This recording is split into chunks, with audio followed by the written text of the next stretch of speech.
On the track.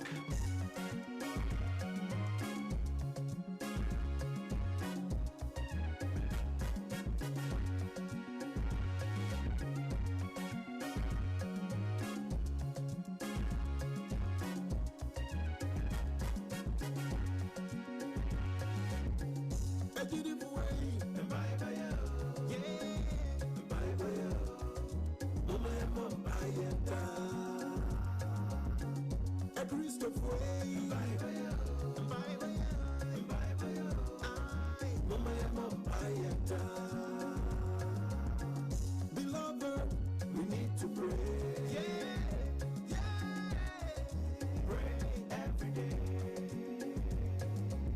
the children of God. We need to pray. High. Whoa, whoa, whoa, whoa. Pray every day.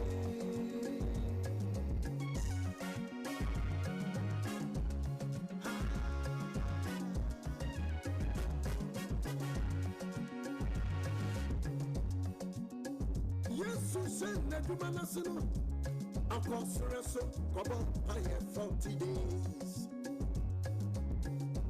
But in the million, sir, I'm about every year in mirror. No, now wanting. I'm not going to see I'm about. There's so many, okay, ever did it. I say, Mama, sorry, home pet, when I'm your moon. And the other man, quiet down, no man goes sorry, home pet, when I'm your mirror.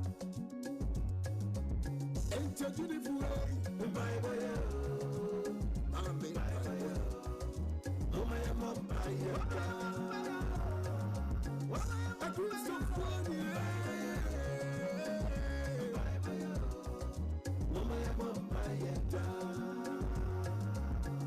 We need to pray. We need to pray. We need to pray. Pray every day. We need to pray. We need to pray. The children of God. We need to pray. We must pray. Pray every day.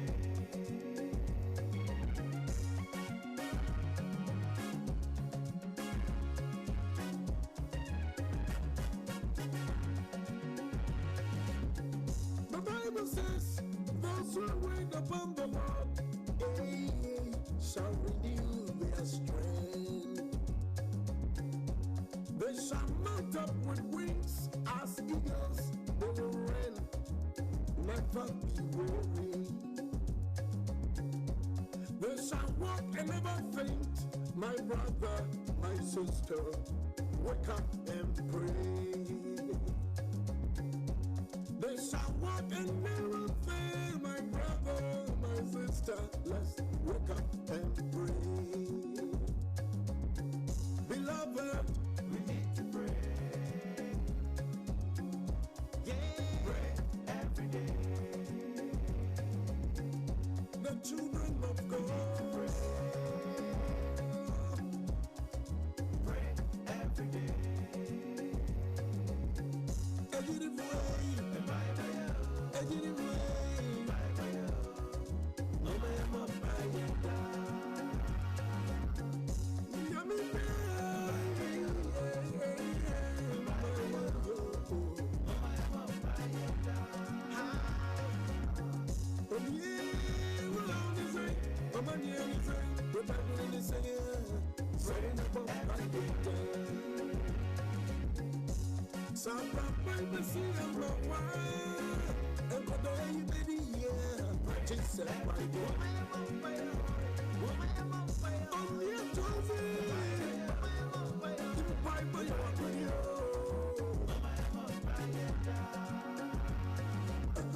Bishop Gospel of Saint to Society. Sorry, I'm Mama Christy daughter Texas say Bible Maria Mama Ghana so for you we're sorry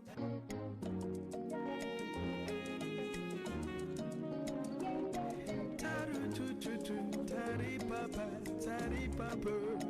tari batita potati popa tari raro Chabra se s'en foi Chabra dane foi Mais Chabra se s'en foi On n'y est radio Mais Chabra se s'en foi On n'y est Mais Chabra dane foi On n'y est Chabra se s'en foi Chabra dane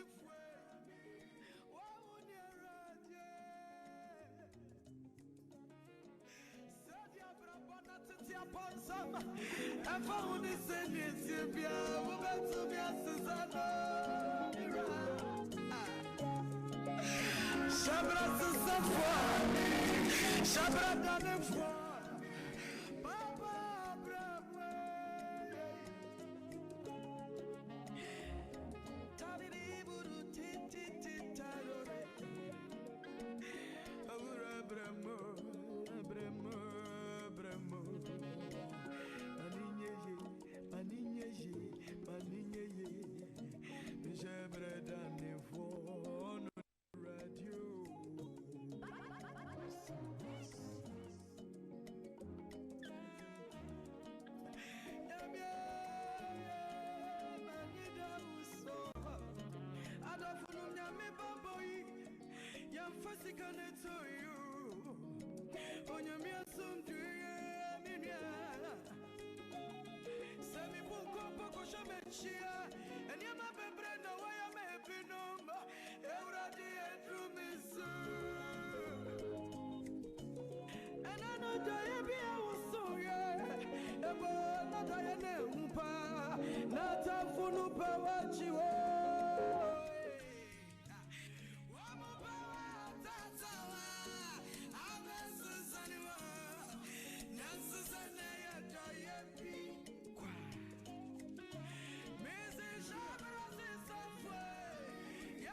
Sikana twitese oye nyamiza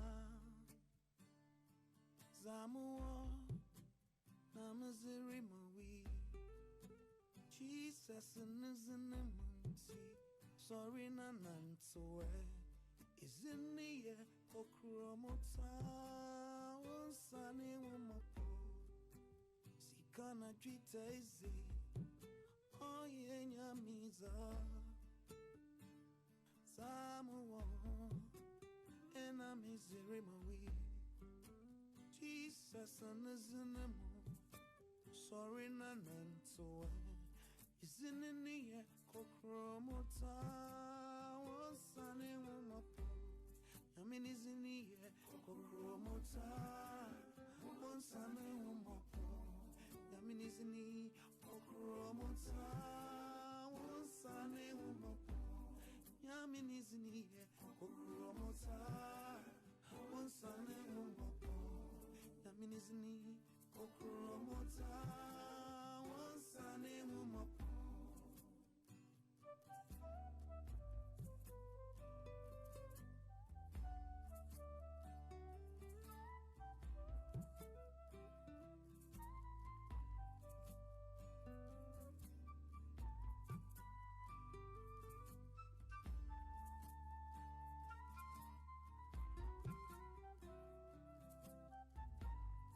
Yami enyen deni ya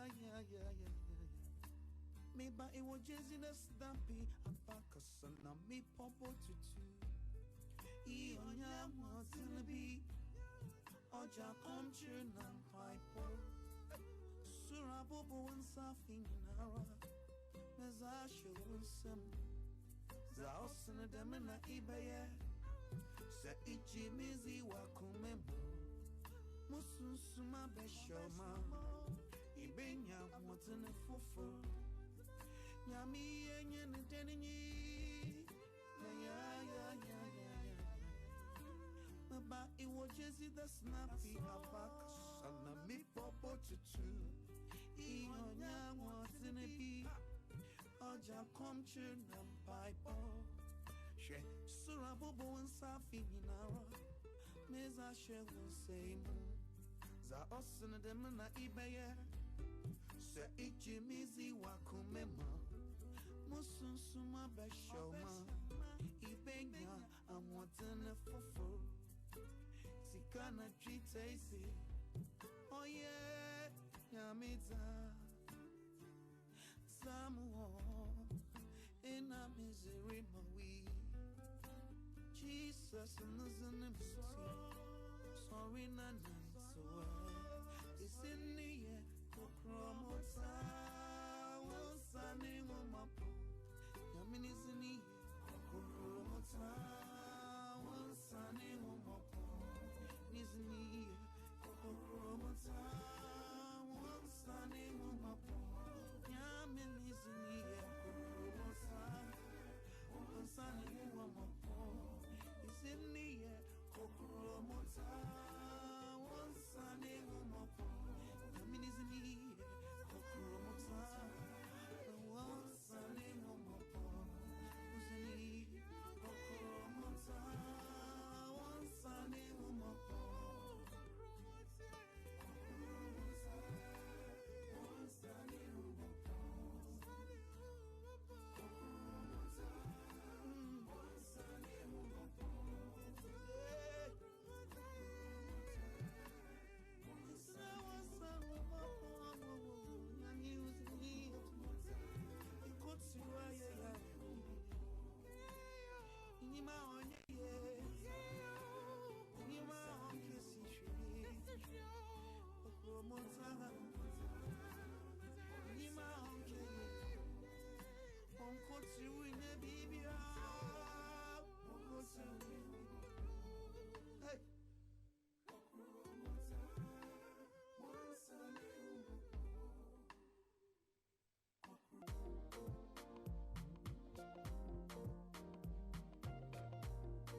Trinity. Or can me women Surodom hair. Or Dimachi, I'm bound to win. It's a shed, not me beyond. Cause I'm a work in progress, what's it? I am a work to my home. I am a work to my one parimu. Minim yam yam at in identity. Mary, I am a casipa. And show me home, I won't fear. And I'm a different friend, and marry me. As a master, I've been far. Greater is he that lives in me home, I won't fear. And I'm a different friend, and carry me. As a master, it's where I've been far. See me money, me shit time for one, or you don't see the war. Hey, I'm coming with Mr. Rockton. What the matchy, I'm bound to win. Oh, yeah, me went to my home. Oh, yeah, me went to my one, parimu. Minim yam yam at in identity. Very, I can't survive. And show me home, I won't fear. And for me, friend, to be and carry me. My chassis, it's where I've been far. Hey. Yamin sem shira the money pay out the phone or bread to man febin kan or suru shira wana wa shira ni pe biaran to min say no share or chena sem yamin ko ani nim me de me wa tre no pampi ninja ini muda o kame ponia o pe fo back to sender me o timi mono ni me chitai for one or you don't see ni wo o kame we me suru dom o di mechi I'm bound to win oh yeah me went to my home Obey me what to my one parimu. Minim yam yam as in a dinty. Maria Baya Cassipa. And show me whom I won't fear. If I'm in preference to be and carry me. That's a master, it's where I've been far. And show me whom I won't fear. If I'm in preference to be and carry me. That's a master, kitty. And show me whom I won't fear. If I'm in preference to be and carry me. That's a master, it's where I've been far. Maria Baya Cassipa.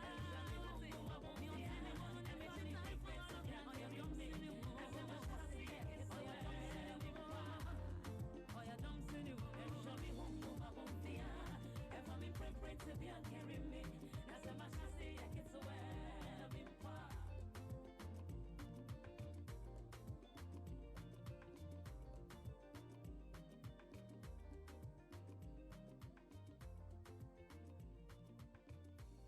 Same one crying, I'm not to me. Same one crying, I'm not to me. So my mama can't walk, but I'm a question. Make a baby and a misha.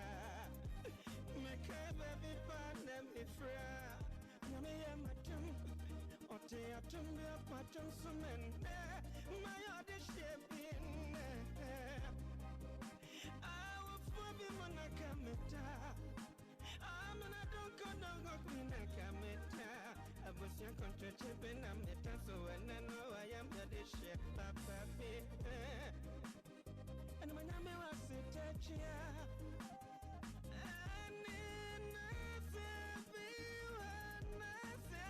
in a corner, I met a Batman. That's the matter I say when I'm a champagne. That's the matter I say when you know me. I say whenever I am me. Why when I'm running to say, I may have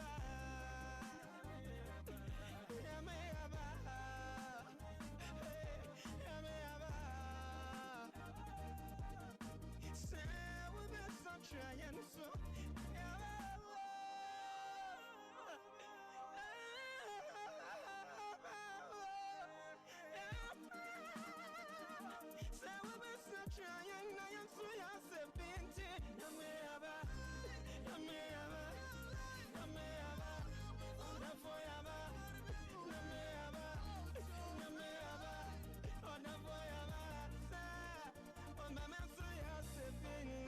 Bismillahirrahmanirrahim. Farawar sunan Allah. Ayo, ayo, ayo. Hey, dena fararayo ana. Banda uri kwa chinya binchi. Abu Tala bata hankalina. Waiza sukari uri mechu. Amana chimusu kamari. Akwewani baba samana. Hey, surechi Allah,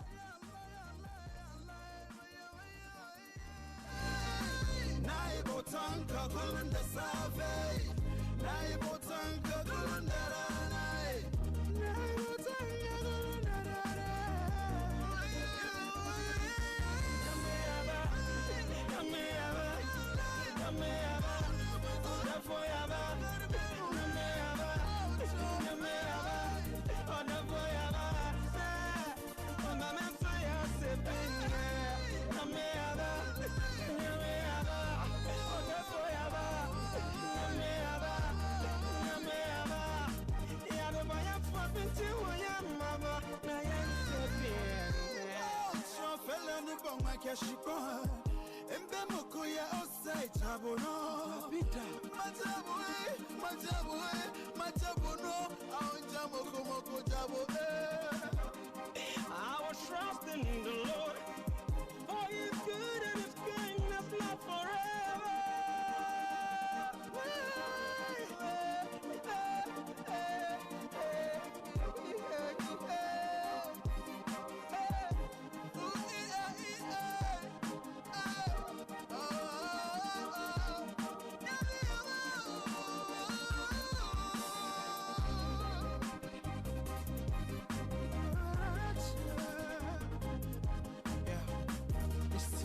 Entertainment, D-Flex, and Rico.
Kama fata yo aye yisena one for money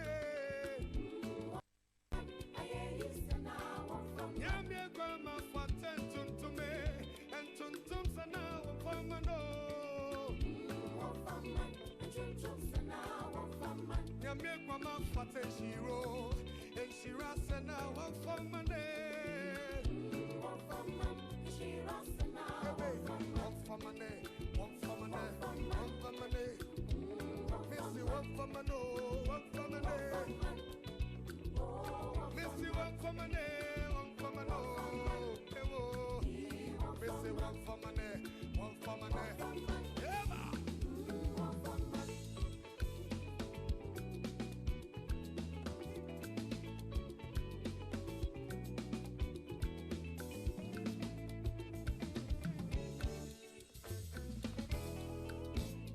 To make a man tomorrow, make us a master radio.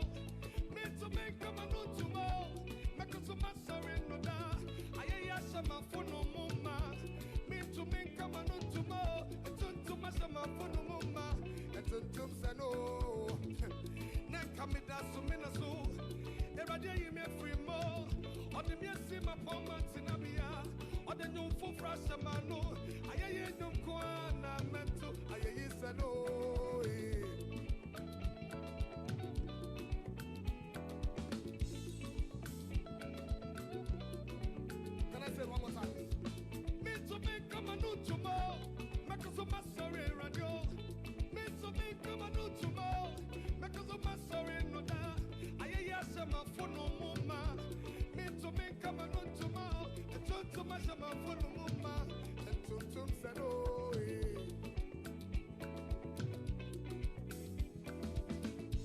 Kwama fata yo, aye yisena one for money, one for money, aye yisena one for money. Nyamye kwama fata tuntume, and tuntum sena one for money, one for money, and tuntum sena one for money, one for money, one for money, one for money, one for money, one for money, one for money.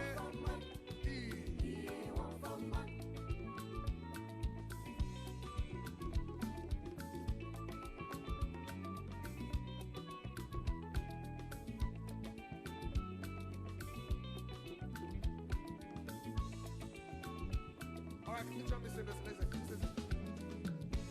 What shall I render to you, oh God, for all the good things you've done for me? Everybody say, what shall I render to you, oh God, for all the good things you've done? Can we try together?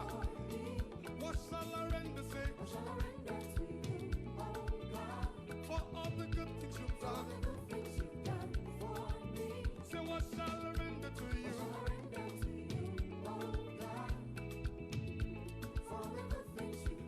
My soul, everybody say, you save my soul, and I'm forever grateful for all you've done for me. You save my soul, say, you save my soul, and I'm forever grateful for all you've done for me. Nyame kwama fata ye yo, aye yisana won from money. Nyame kwama fata to me.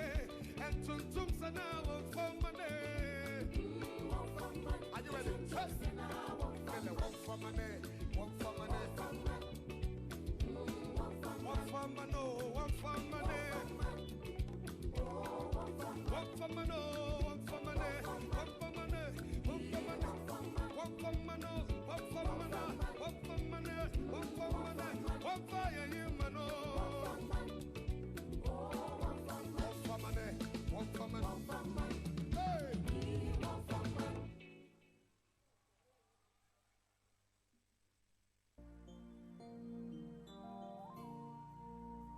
Asochibu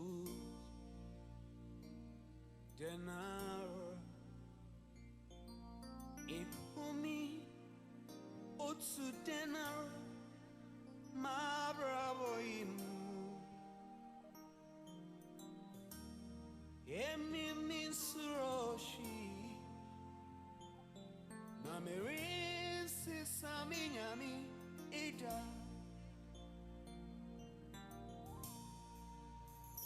Asochibu denar se ifumi otsu denar ma bravo imu emi minsuroshi na mirinsi saminyami da Hashemi bote kami utenina Mochirwa Mochobutani kasi Linkwantenina Osumerazi Imakum Okwimi jema wo Inkwanchibi Oh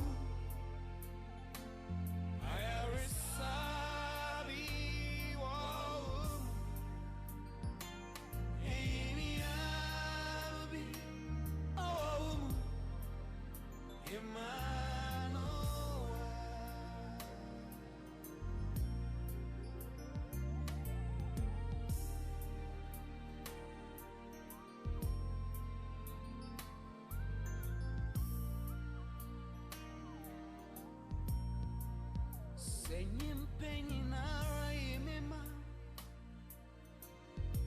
Asut's name Sewa kamishe Enyi datu nyinarasi Semutu menyamu no pia Anyame omu Nyim peninara imema Asut's name Sewa kamishe Se enyi datu nyinarasi Mima menyi damu no biara Ajisenya miwa Mesiana mi unde Asemi bode Kami udenyina Michirwa butan Yesi Na mi mkwandenina Masu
showing summer. And you made me this showing summer. Oh, I worry. DJ showing summer. Emmanuel.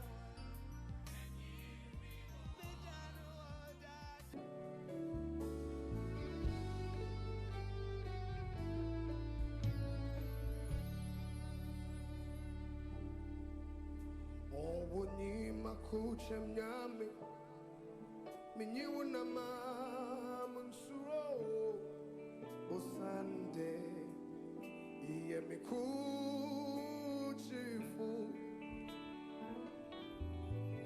say my time for doors of the nara oh where I betchi me niti me see what about kesi nasi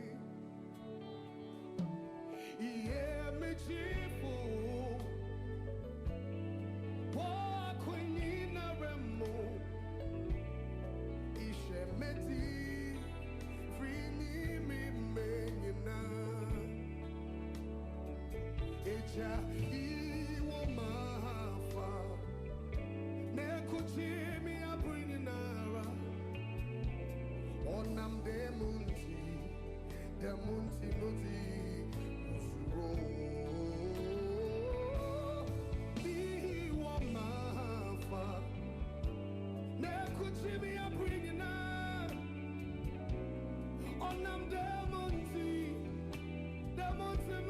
musuro musuro bonibia iwo mahafa ne kuchimi abrinina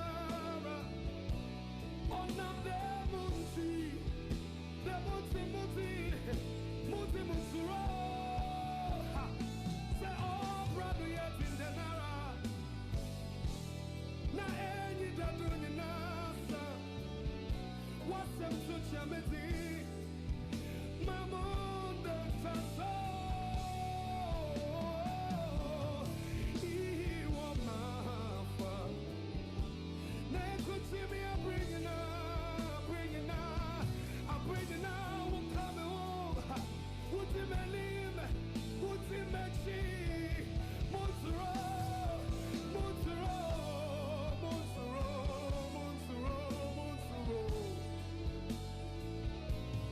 Onam demunti, Montero. Onam demunti. Montero, bibia. We'll come home with him and him, with him and she.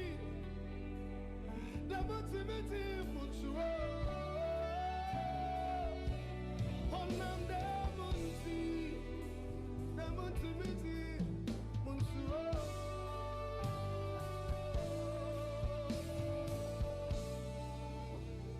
Hallelujah, hallelujah. Somebody celebrate God in this place.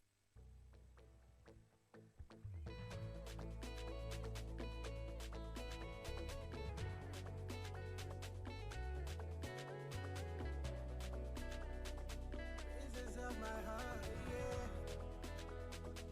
Highly spiritual. The praises of my heart to you, the one who does great things for me. Shepherd of my soul, and know the love is everything. The song I sing, the melody I hear. I'm raised. I say you're my defender, you're my provider, you're my protector, you're my lover. God finding you, everything I like, everything I love. For the praise that's all about you, it is not about me. I am all about you, it is all about you. Yeah. Give life and hope, you heal the broken heart, you mend the wounded soul.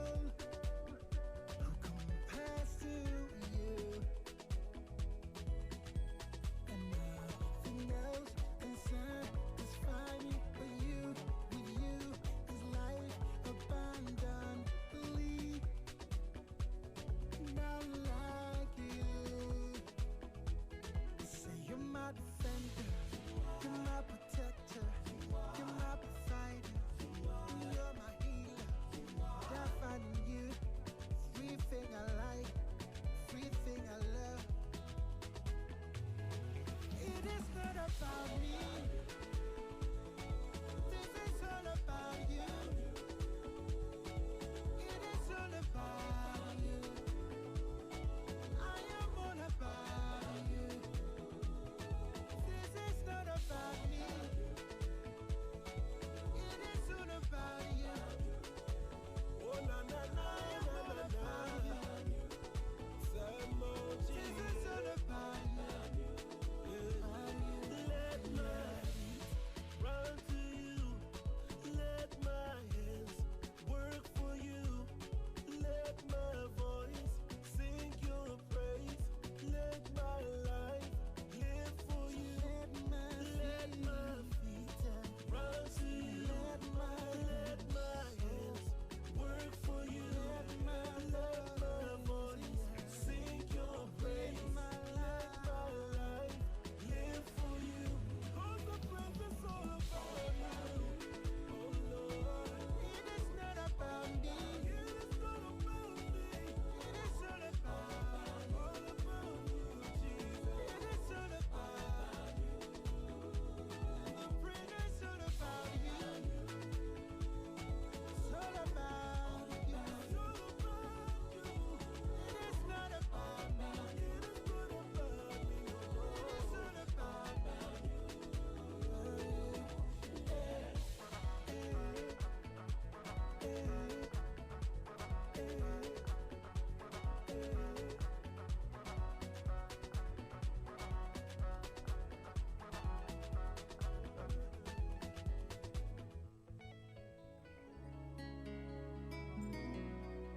Oh, Nyankopɔn, wo ne m'aba nkɛseɛ. Ɛnnɛ da meyɛ wo kɛseɛ. Megya wo korɔn. Wo a wo ne yɛn kamafo ne yɛn dwumafoɔ. Wo ne David akokyɛm. Mehyira wo din. Hyɛ wo animuonyam ɛnnɛ da yi so. Mewɔ adansedeɛ bi o. Ɛnnɛ mɛdi. Ya Awurade ayɛ ama me. Mɛka m'asɔ ne din animuonyam. Mesi mewɔ adansedeɛ bi o. Ai, mɛdi ai. Wɔagye Awurade de agye me a. Mɛka m'asɔ ne din animuonyam. Edubere bi sɛ nkɔde bɛsi m'aboa. Na dɔnka me so rebɛku me. Na megyina wɔwura me n'ano. Ɔgyefo w'ahenni a, meguane na mehyia ɔbarima bi a, anwanwasɛm wɔ mu sɛ m'ano asɛm kɔ. Deɛ mehu yɛa ne sɛ wɔgyegye me. Wɔabisa biribi ama m'atamfo nyinaa dwane. Wɔde ahoyere asɛre wɔn akyi ei. Yɛyɛyɛyɛ me na medeɛ. Ɛnnɛ deɛ meho adwiri me. Abawa meho awosoe. Isi wani pame mpani ya. Na mabesia no ya. Wa ni bangwani ho. Na menya no wa mabla bobwi. Isi ana watu mifusa. Wana na ko ya kwani bia mwa. Ya dia chese kwa mauso. Na misusu mikani mitri musa. Owura. Enya umpana ubake. Waje mi na di adansia. Samansia wa. Anga ma wuda da.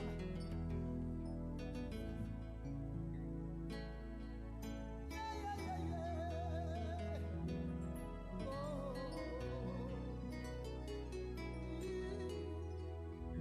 Missy me wada sidia mi o.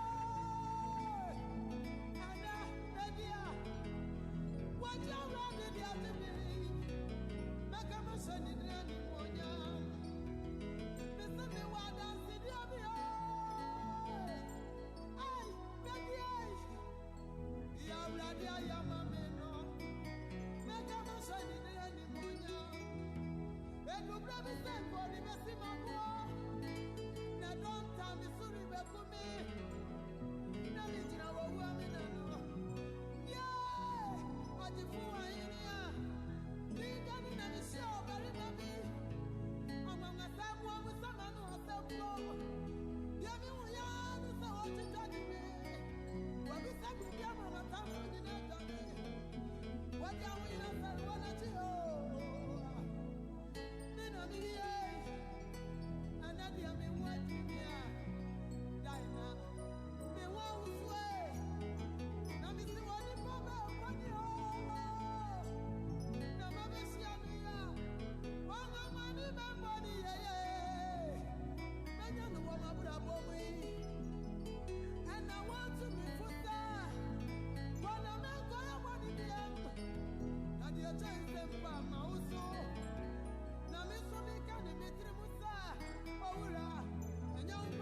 Batawa, Wakama Fueza, Wankama Mia, Sakama Uda, this is the way the war. This is the Kutu Sorry when that's Batawa. Dr. Pania is the one from the area. Nankama Uda, Ankama Uo, Yadwa, Kamasai, Nasia Yesua.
Jesus. Nandere baba boshabrika baba. Wasamsemaye no wiase. So bi to wiase mu niama. Na wunyankopa woto nini mu. Wasamsi wiase na kono cham. Na do be ye de wunyankopa ba no. Ono no batara hoda. Amen.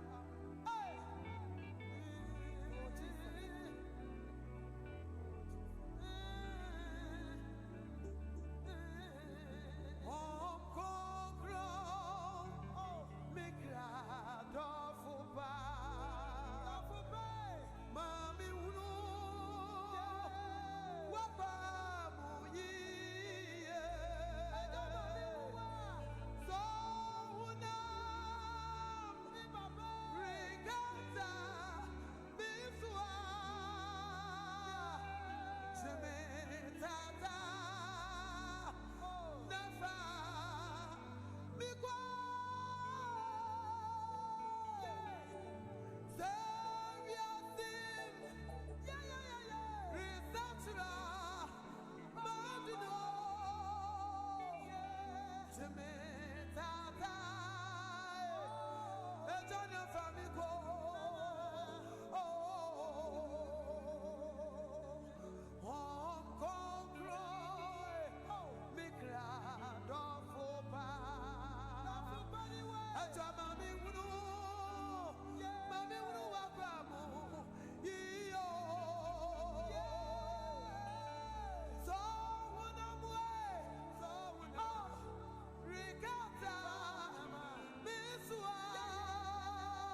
get the event started.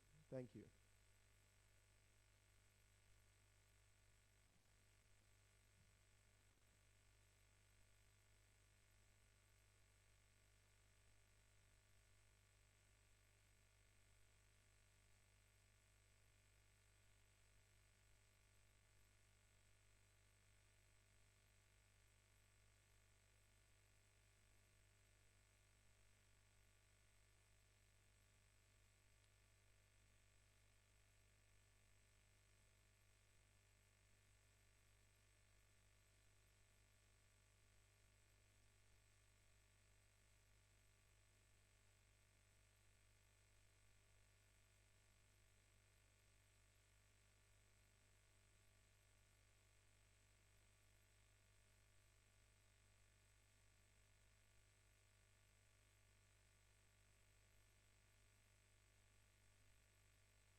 Okay, this sounds much better.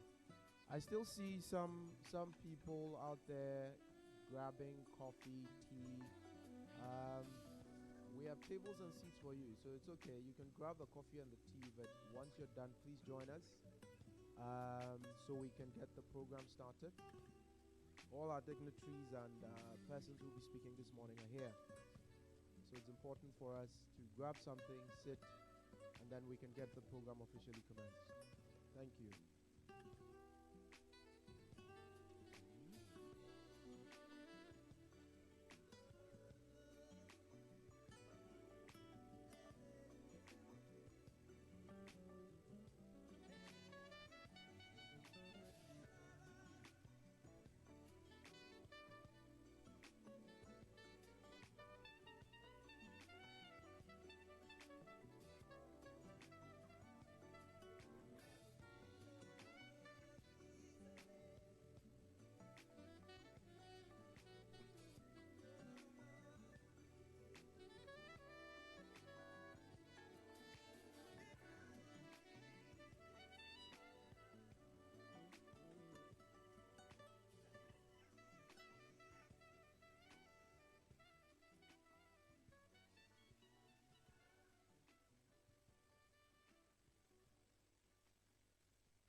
So this is going to be one final call for those of us that are grabbing coffee, tea, taking a bottle of water. Please do that and join us in the main conference room so we can get the program officially started. As we have, as I indicated, our dignitaries who have all arrived.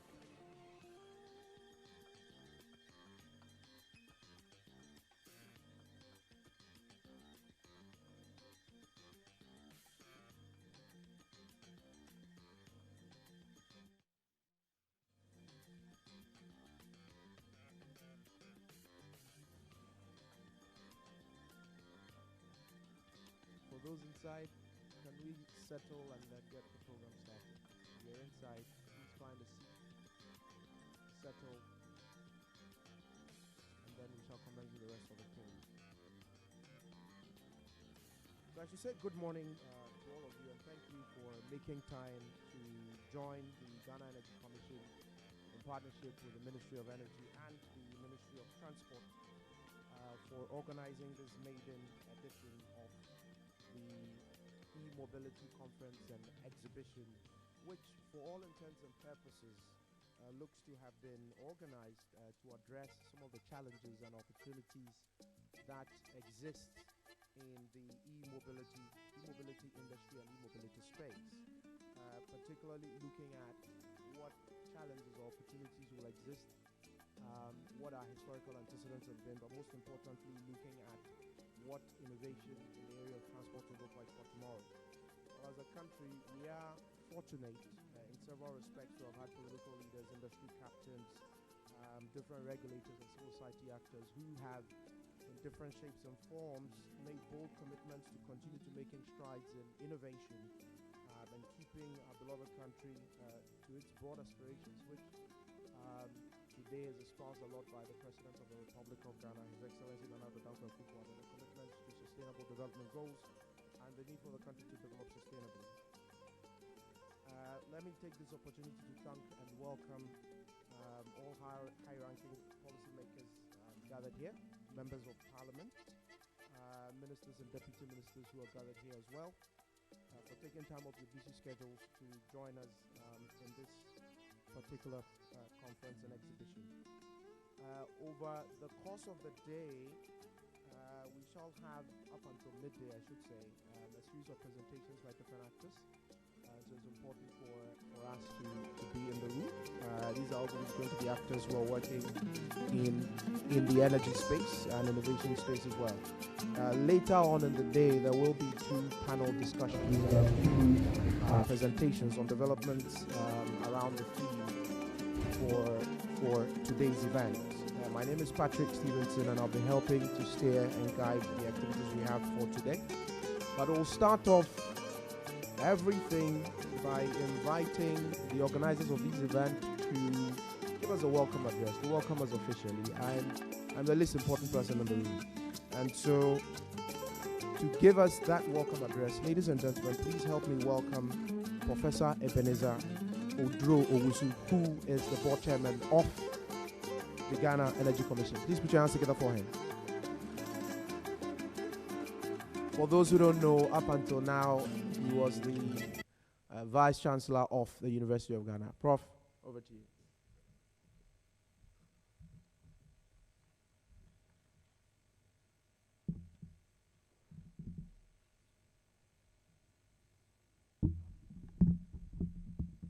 Well, thank you very much. And good morning to us all. The Honorable Minister of Energy, Honorable Dr. Matthew Opoku-Prempeh, the Chairman of the occasion, Mr. Kwame Ajiman Budu, Managing Director of ECG, Ministers and MPs here present, fellow board members of the Energy Commission, Chief Director, Ministry of Energy, Executive Secretary of the Energy Commission, CEOs, majors, and managing directors present, transport industry players, friends from the media, distinguished ladies and gentlemen. I'm deeply honored to be here to welcome you, our August invitees, to this very important one-day conference and exhibition event. Now, today's event is intended to showcase the current state of Ghana's e-mobility adoption program and discuss the related opportunities and challenges in this industry from Ghana's perspective. Mr. Chairman, it's an accepted fact that mobility plays a critical role in the socio-economic development of the country.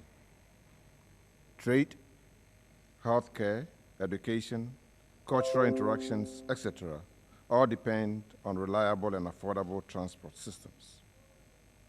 Electric vehicles are perfectly suited for sub-Saharan Africa because there's an effectively endless supply of solar energy. This makes simple and robust solutions attractive from both a technological and an economic perspective. Establishing a CO2 emission-free charging infrastructure and local e-vehicle assembling and possibly production also creates jobs and encourages economic and social development. Ladies and gentlemen, as part of the Energy Commission's mandate to recommend national policies for the development and utilization of indigenous energy resources, the Commission, in partnership with the Ministry of Energy, is embarking on the Drive Electric initiative to promote alternate and productive use of electricity to power vehicles on our roads, as well as enable us to meet our climate targets. Our current installed capacity of over 5,000 megawatts is significantly more than our current peak demand of about 3,000 megawatts. At this current rate, there's a need to create demand within the system to take care of the excess supply of electricity. In addition to sustainability objectives, higher emission standards, falling EV technology prices, increases in battery energy densities, and more widespread charging infrastructure are all making e-vehicles the future of transportation. As the world moves in the direction of e-mobility, Ghana cannot afford to be left behind. Mr. Chairman, the Energy Commission is in the process of developing standards and regulations for EV charging infrastructure to ensure safety and a level playing field for the nascent market to thrive. I also want to take this opportunity to appeal to all participants to actively check the Energy Commission's website under the Drive Electric initiative for more information. Mr. Chairman, ladies and gentlemen, I want to take this opportunity on behalf of the Energy Commission to express the Commission's gratitude to the stakeholders for all their support over the years, and particularly contributing to making this conference a success. A special thanks also goes to the Ministry of Energy for the unending support to the Energy Commission towards the e-mobility agenda. I would like to welcome all participants to the program, particularly our development partners, stakeholders, and everyone who has joined us from far and near to grace this occasion. I will entreat all to participate fully and contribute effectively to the discussions. Thank you and have a memorable time today.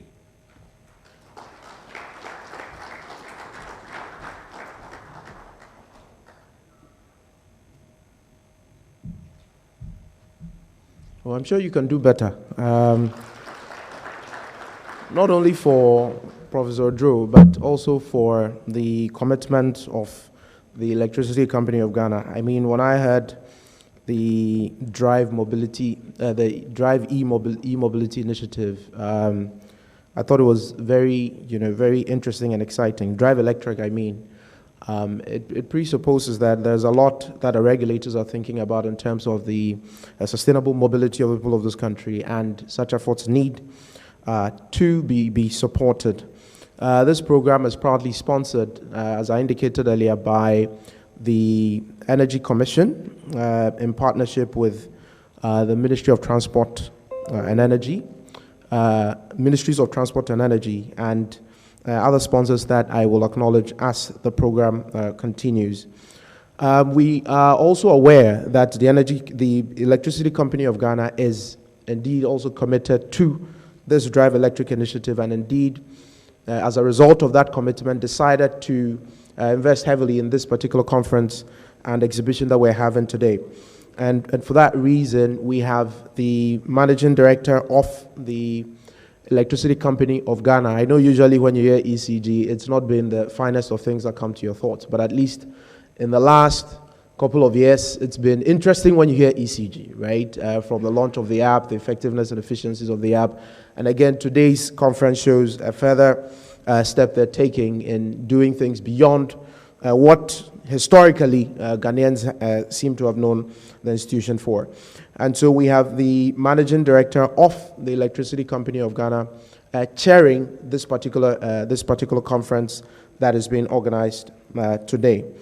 And we shall be getting an address from him, but before that, just a little bit about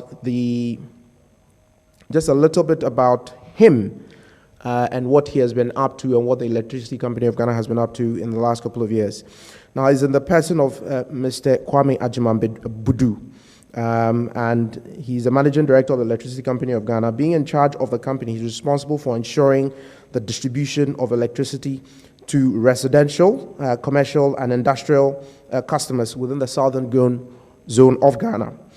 In furtherance of his education, he obtained his master's degree in energy management from the New York Institute of Technology in the United States of America, a bachelor's degree of technology in telecommunications, an associate degree in applied science electrical engineering from both the New York City College of Technology, also in the US of A.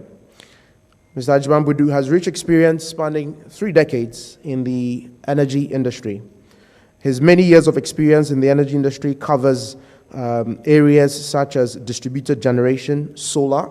We have advanced battery, windmill, and fuel cell technologies, alternative energy, environmental audits, monitoring and evaluation, environmental risk assessments, power plant systems, smart grid systems, and systems engineering and management.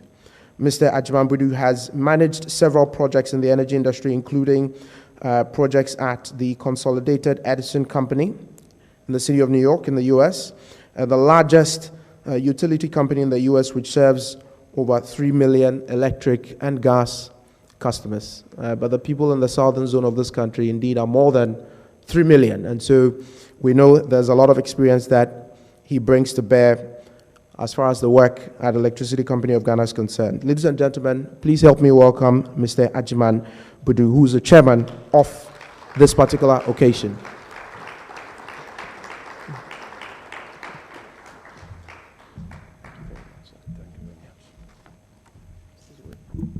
Yeah, that's fine. Thank you, MC. Good morning, ladies and gentlemen. Honorable Minister of Energy, Dr. Matthew Opoku-Prempeh, representative from Ministry of Transport, Mrs. Mabel Sego, Chief Director of the Ministry, Chief Director of Ministry of Energy,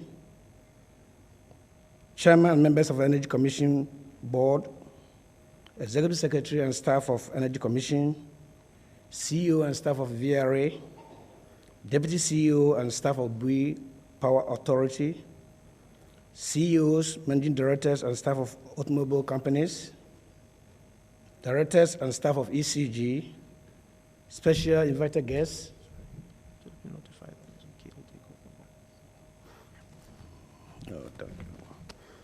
special invited guests, friends of the media, distinguished ladies and gentlemen.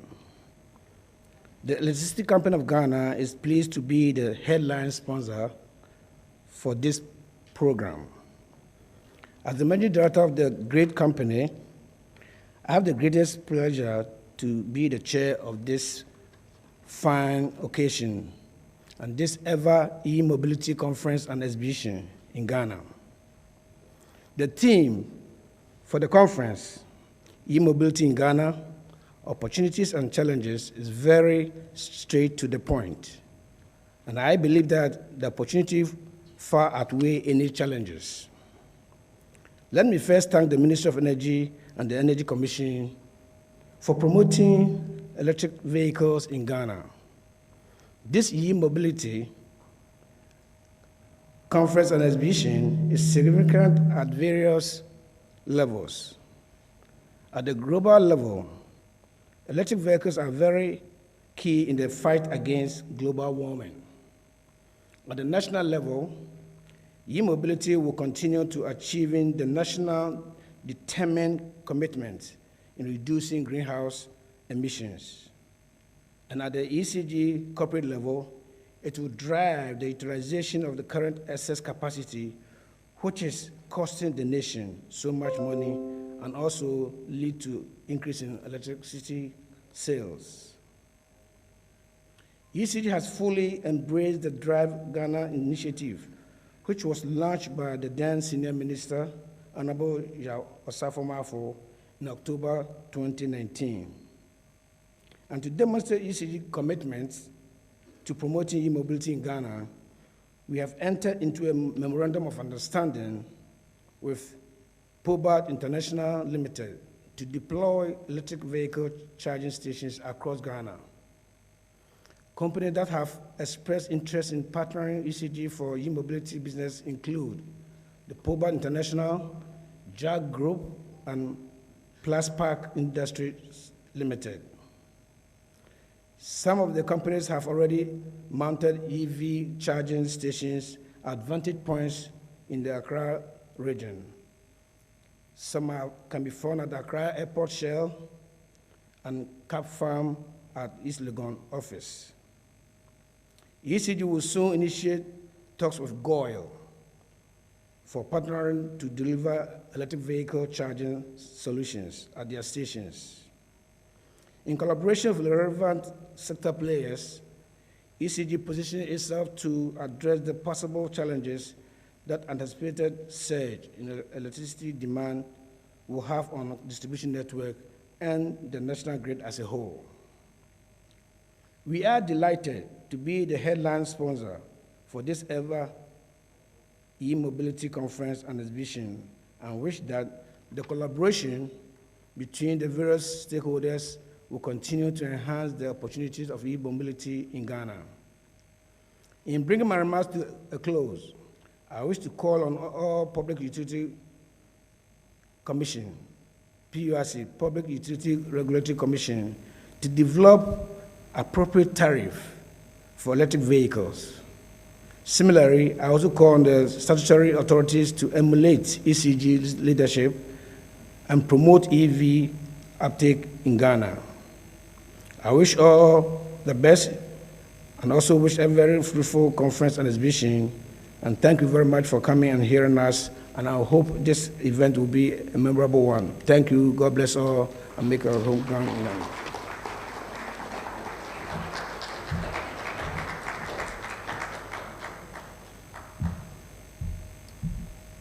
I don't know if you were aware of the locations of these charging stations, but that's refreshing to learn, to know that it's not just talk, but some action has already been undertaken in this regard. We thank the Electricity Company of Ghana for headlining this event, but also taking the steps in making commitments towards realizing goals and objectives that were commenced by some of our leaders in this country in times past. I did indicate that this program is brought to you with ECG as our headline sponsor, but we have other actors as well that have helped bring this successful program to you today. Majority of them are actors in the energy sector, obviously. So we have the Volta River Authority. Please put your hands together for them. Thank you very much for doing this. We have the Bui Power Authority as well. Please, some appreciation for them as well. We have private sector actors, including Japan Motors. We have Hyundai. We have Nordoc. And then we have Smoko. Thank you all for putting up resources and time for organizing this particular event. And we know that the support you are providing does not end with this particular event, but in terms of the collaboration that exists between the private and the public sector, this event will kickstart these conversations as we prepare and move forward. I did indicate at the beginning of the program that we are going to have a series of presentations or brief comments that will come from a number of institutions, some of who are sponsors of this event that we are bringing to you today. We shall start off, ladies and gentlemen, with remarks by the Chief Executive Officer of the Bui Power Authority. Chief Executive Officer of the Bui Power Authority, in the person of Engineer Anthony Boy Osafo Kisi. Please put your hands together for him if he's here. He will join us and give us some comments and remarks.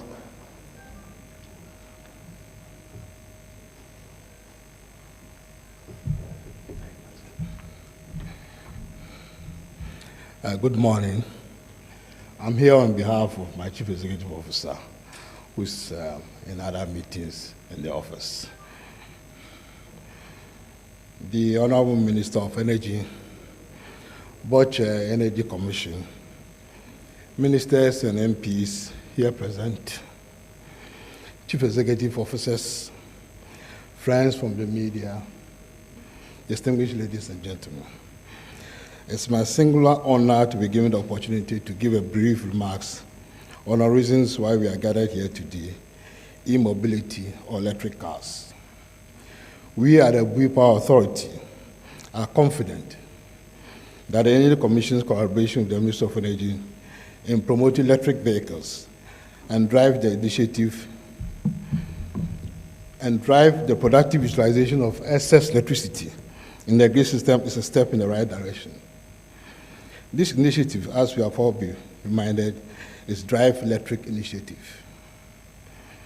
As you may be aware, the Bui Power Authority is undertaking various renewable energy initiatives to ensure continuous generation of electricity with the use of clean resources of electricity generation. Our flagship initiative is the hybridization of hydro-solar electricity generation at the Bui Generation Station, which will ensure a 24-hour generation cycle.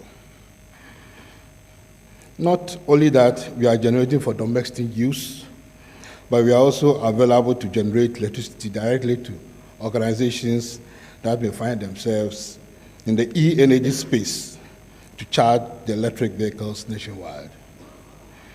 We have a strong view that our generation from clean sources will go a long way to fight climate change. We all know that the use of fossil fuels generate greenhouse gas emissions that act like a blanket wrap around the earth, tapping the sun's heat and raising temperatures. Honorable Minister, the World Health Organization's Urban Health Initiative indicates that emissions from transport present a major problem for cities around the world, particularly in developing countries that we are witnessing rapid urbanizations. It also identifies the increased use of vehicles as the fastest growing contributor to climate emissions and energy use, with a global transport sector accounting for about 14% of the greenhouse gas budget.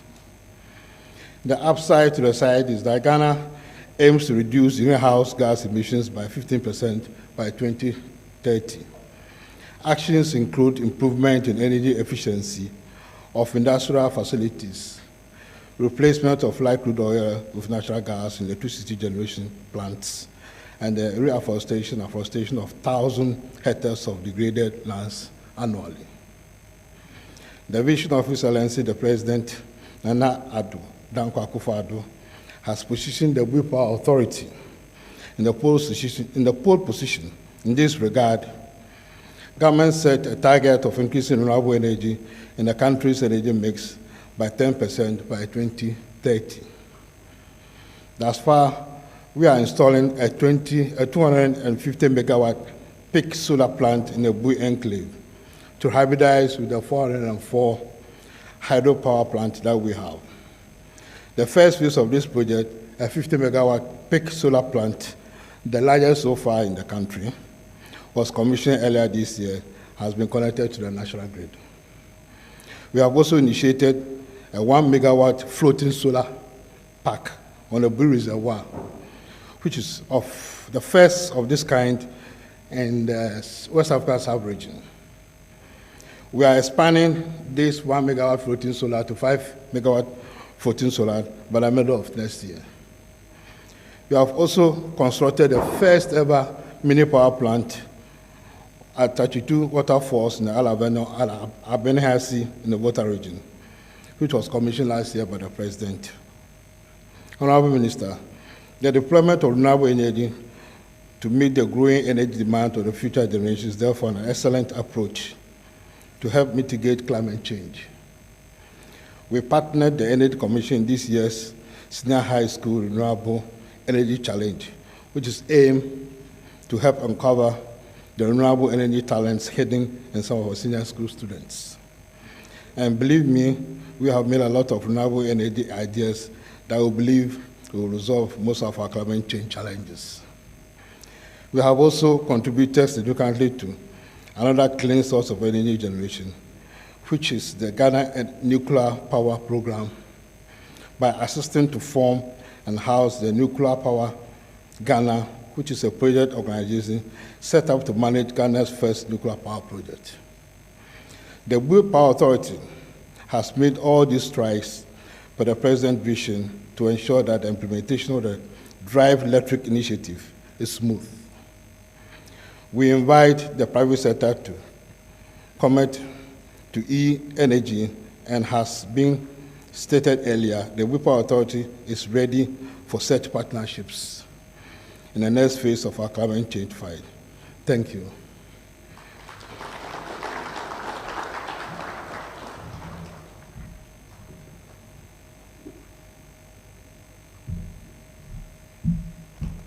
Thank you very much, Engineer Anthony Boy Osafo-Kisi, who is the Deputy Chief Executive Officer for the Bui Power Authority.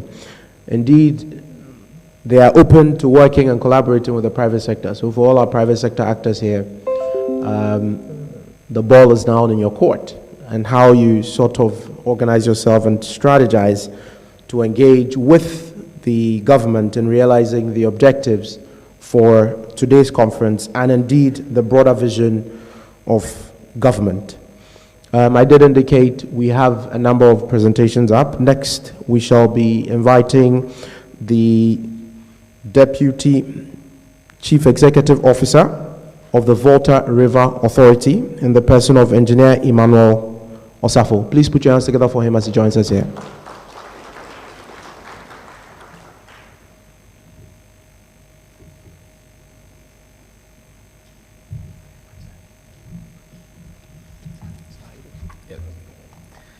Good morning, and let me apologize for the absence of the Chief Executive of Volta River Authority. He's in a meeting this morning. It's likely he may join us in the course of the day. So, Chairman, all existing protocols respected. According to the International Energy Agency, IEA, globally, transportation accounts for 28% of the final energy demand, with most of the demand coming from road vehicles and passenger light-duty vehicles. The National Energy Statistics published by the Commission also reported that the transport sector accounted for 38% of the total energy used in the nation in the year 2020.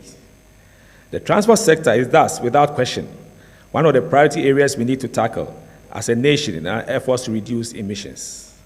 The future of the automobile industry has come into focus in recent times, and it is on EVs, electric vehicles. The takeoff of EVs is gaining momentum worldwide. The IEA has predicted that by 2030, about 30% of all vehicles on the road are expected to be battery-powered electric vehicles. A recent report by Wood Mackenzie revealed that EV sales in the first half of 2021 nearly tripled worldwide compared to the first half of last year. EV sales in the second half of 2021 is projected to surpass the first half sales of 2.4 million. The trend points to sales levels slightly above 6 million for the full year, with year-long sales exceeding 2.5 million each in Europe and China. What are the drivers of transition to EVs? Climate-focused policies and regulations, technology and changing consumer behaviors and awareness are the main drivers of the EV transition. It must be emphasized that many governments across the world have made firm commitments to support the manufacture and propagation of low-carbon emission vehicles. For instance, the Biden administration recently announced a target of 50% EV sales share in 2030 to unleash full economic benefits of the Build Back Better agenda and advance smart fuel efficiency emission standards. Industry players are fast-tracking the speed of automobile technology innovation as they develop new concepts of electric, connected automobiles, and shared mobility. Consumer attitudes, behavior, and awareness are changing as a lot of people accept alternative and substantial mobility modes. Lastly, several major car manufacturers have either already made electric vehicles or have plans to do so soon. The transition can open enormous commercial benefits for the electricity industry and other related sectors, but the challenges associated with the mainstreaming and deployment of EVs must be addressed. Key EV challenges such as limited charging infrastructure and associated high initial investment, high cost of EVs, limited driving range, longer charging time compared to other fuels, insufficient standardization of EV charging infrastructure, high maintenance costs, battery issues and resistance to change, among others. We, the industry leaders gathered here today, must take up a leadership role in addressing at least one of these challenges. Let's appreciate the Commission for paving way in organizing this event. Notwithstanding the bottlenecks associated with the transition to EVs, there exist several opportunities for all of us, particularly in this era that the nation is blessed with abundant natural gas supply coupled with excess generation capacity amidst high transportation fuel costs. We can, however, only capture this valuable opportunity through enhanced grid infrastructure, supportive and innovative government policies, and preparing our youth and workforce with the capabilities of installing, operating, and maintaining the associated EV equipment. We must prepare ourselves as a nation for this great employment opportunity, else we risk ceding the market to the usual international firms. Policymakers, regulators, automobile and utility players, and other stakeholders must collaborate and act proactively to grow the EV market in Ghana. VRA is positioning itself to supply electricity and provide related services to the emerging EVC market in Ghana. We believe that innovation and digitalization will be the major enablers of the business.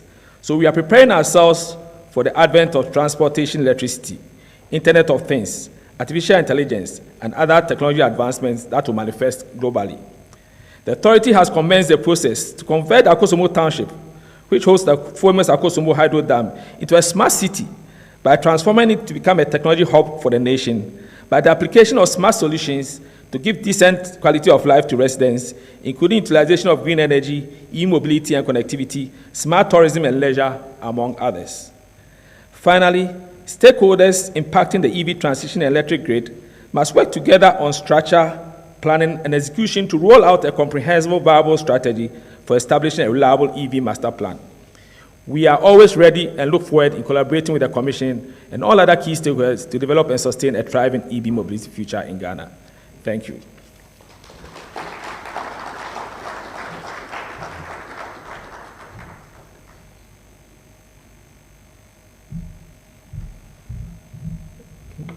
I hope it's not a challenge if we put our hands together once again for the Volta River Authority, and I'll tell you why. So there are several actors who are in the innovation space who have been thinking about how we can build smart cities, and a lot of the focus has usually been on the cities of Accra and Kumasi. So it is actually very refreshing to hear that the plan of the authority is to think about Akosombo, building all these forward and backward linkages with innovation and technology to make it a very smart one. And we hope that the private sector actors here will leverage their resources to partner with government and the Volta River Authority in realizing that particular objective. Kudos to the VRA. Next, we shall be bringing up an individual who is also in government. Fortunately, in the last 8 days, this will be my second time of crossing paths with him, talking about innovation, transport for the Ghanaian economy. A week ago, he was here as well to speak to different entrepreneurial actors who are thinking about transportation and how we can make that interesting and exciting. And the project then was something that had to do with how we can get trotro right from our homes. Young entrepreneurs in Ghana had partnered their colleagues in Nigeria, leveraging several initiatives that the government was undertaking to deploy a solution that works. So I know a conversation like this is one that is very dear to him. Ladies and gentlemen, please help me welcome the Deputy Minister responsible for transport in the person of Honorable Frederick Openyado. Please put your hands together for him.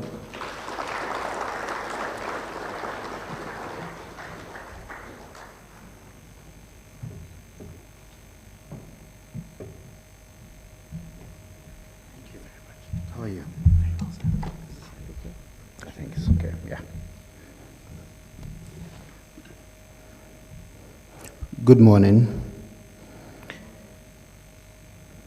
I'm here duly to represent my Honorable Minister for Transport, Honorable Kokufuri Esiama, who is not here with us.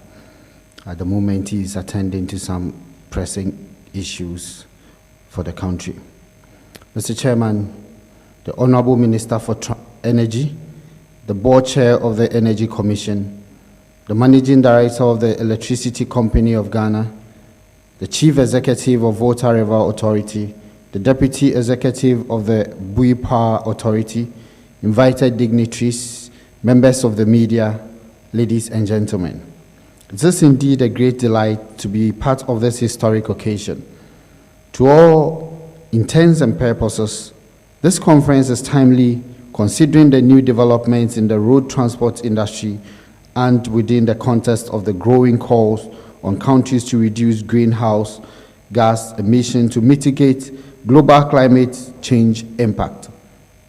I believe this conference would offer us an opportunity to share insights on some of the opportunities as well as challenges to the adoption and uptake of electricity mobility in Ghana. I therefore want to stand on the existing protocols to thank the Commission and the Energy Commission and its collaborating partners for putting this program together. Ladies and gentlemen, among the challenges facing cities around the world, particularly those in developing countries, is rising traffic of congestion and its attendant emissions, which have been increasing at a faster rate than previously anticipated. Most countries in Africa, including Ghana, are experiencing rapid motorization and urbanization, coupled with uncontrolled urban sprawl. Unfortunately, these developments do not commensurate with the level of infrastructure and service provision as far as transportation is concerned. The results have been the widespread of traffic congestion coupled with deteriorated urban air quality in our cities. At the moment, majority of Ghanaians depend on the use of small to medium-sized vehicles powered by either petrol or diesel engines for their daily commute. As a result of a number of factors including poor maintenance, traffic congestion, and growing vehicle ownership, the road transport sector remains a significant source of greenhouse gas emission. Worldwide, countries are gradually shifting away from petrol and diesel to enable more environmentally friendly alternative, including electric vehicle. Reports are that by 2030, diesel cars will become obsolete in Europe. Norway, for instance, which relies heavily on our oil gas revenues, was the first country to set 2025 deadline on the sale of fossil fuel powered cars. The United Kingdom is also moving towards an ambitious target of net zero emission by 2050. Ladies and gentlemen, it is therefore important that as a country, we also strive and scale up efforts to reduce our carbon footprint in order to meet our commitment and the Paris Agreement on climate change. It may be recalled that Ghana, as part of our commitment to the Paris Agreement, put forward 31 mitigation and adaptation actions as our nationally determined contribution. The implementation of these 31 ambitious actions were to enable us achieve our common objective under the Paris Agreement. For the transport sector, the implementation of the action cannot be sustained without a combination of measures necessary to decarbonize the sector, such as promotion of efficient transport modes, improvement of vehicle technologies, and transition to renewable energy. It is therefore important that we promote stronger collaboration across all stakeholders, including policymakers, regulatory institutions, services providers, and most importantly, the private sector to drive the needed change. Ladies and gentlemen, at the moment, the ministry is collaborating with various parties to improve mass transportation system. Our desire to ensure that appropriate investments and incentives are in place to facilitate emergence of greener, more efficient, and more sustainable transport modes in this country. Our strategy, therefore, focuses mainly on technological shifts away from conventional fossil fuels to more environmentally friendly alternatives. Through our collaborative efforts, we have also commenced the process to develop an e-mobility policy for Ghana, incorporating implementation frameworks for deployment and scale-up electric vehicles. This will be the first of its kind and would propel our green development initiatives. It will also serve as an important leverage that will set the tone for the gradual decarbonization of our transport system.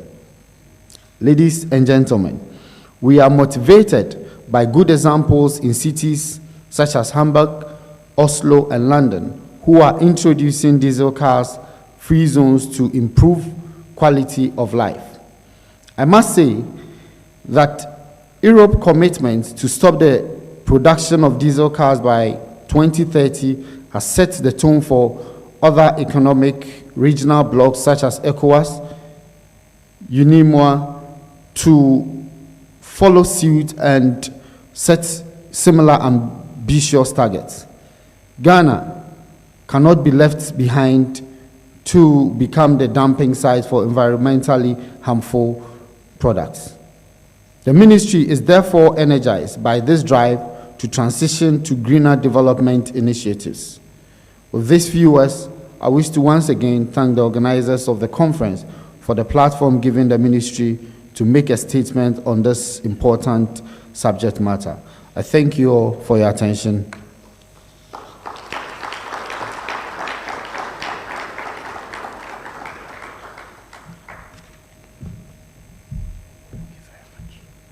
Thank you very much, Honorable Frederick Obeng-Adom.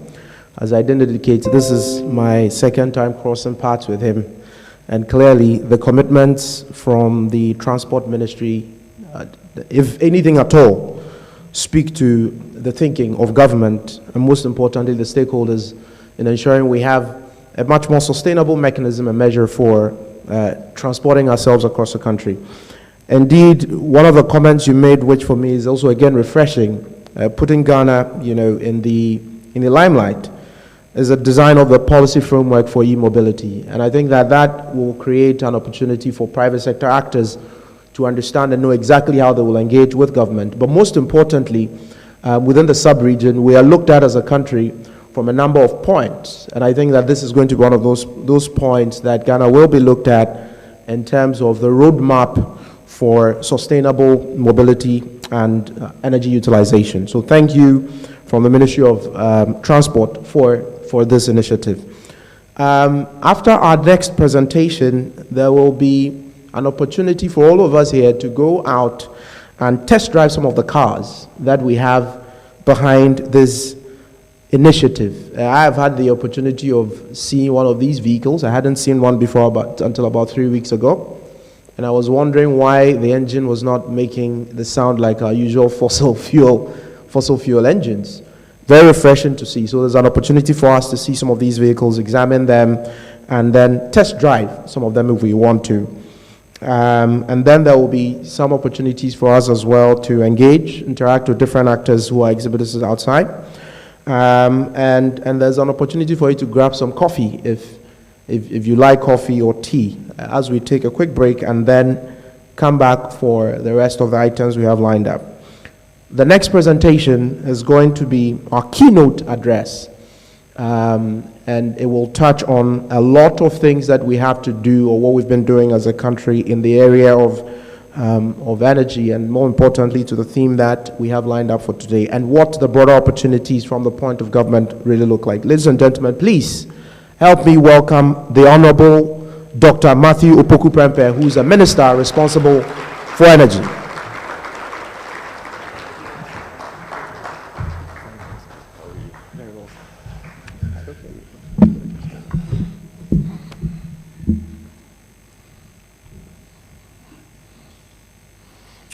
Colleague ministers and MPs here, Chief Director, Ministry of Energy, other Chief Directors here, Board Chairman and members of the Energy Commission, Executive Secretary of the Energy Commission, CEOs and managing directors here, transport industry players, friends of the media, distinguished ladies and gentlemen. It is my privilege as a Minister for Energy to deliver this keynote address on the occasion of the first e-mobility conference organized by the Energy Commission under the Drive Electric initiative. I wish to extend my heartfelt gratitude to the leadership of the Energy Commission for championing green projects in Ghana over the years. The Ministry of Energy is indeed proud to be associated with the Commission in organizing this conference. Of course, what is good, we are proud to be associated. My presence here fully demonstrates the Ministry's energy commitment to ensuring that the Drive Electric initiative succeeds. Our current energy situation and our climate targets call for creative initiatives, and the Drive Electric initiative is one of such. Electricity plays a very vital role in the socio-economic development of any country, especially in the 21st century, where everything seems to be reliant on it. Per capita electricity consumption is one of the global indicators in measuring economic growth and human development, and this underscores why globally reliable and secure supply of electricity is never toyed with. In more recent times, using electricity sustainably to power transportation in the world has become necessary in the global drive to achieving the Sustainable Development Goals, especially 7. Among the policy objectives of the Ministry of Energy is the commitment to increase access to modern, clean forms of energy and also ensure productive and efficient use of the energy. Our target is to ensure universal access to electricity by 2025. And currently, our electrification access is over 86%. All efforts to reach the universal access ahead of the UN stated world target of 2020 are being pursued. In view of this, government is vigorously pursuing plans to increase the share of renewable energy in the electricity generation mix, in the face of excess capacity charge challenges being faced. To actualize this plan, there are a myriad of green initiatives being championed by government and the private sector players. One of such is the reason why we are gathered here. The Drive Electric initiative emanated from the need to create productive demand in our electricity sector. We have already been informed that we have excess capacity, so we must create the demand for it. Even though we are proud of our electrification status as a country, and probably we are second to South Africa in sub-Saharan Africa, we have a peculiar situation of generation overcapacity that not only costs the government money, but impedes the growth of the energy sector. It is in this light that my ministry collaborated with the Energy Commission to launch this e-mobility initiative in 2019 in order to create productive demand to meet our supply and open up the market for renewable energy. According to the IEA, there are over 10 million electric vehicles in operation worldwide. It has become clear that the world is moving away from conventional automobile engine vehicles to electric vehicles. This shift makes it necessary for Ghana to move with the times and ensure that our country does not become a dumping ground for used fossil fuel cars. The outcome of this initiative would immensely contribute to reduction in vehicular pollution and carbon dioxide emissions, which are very significant in meeting Ghana's target as captured under the Ghana National Determined Contribution. Ladies and gentlemen, electric vehicles are the future, and the future is here with us.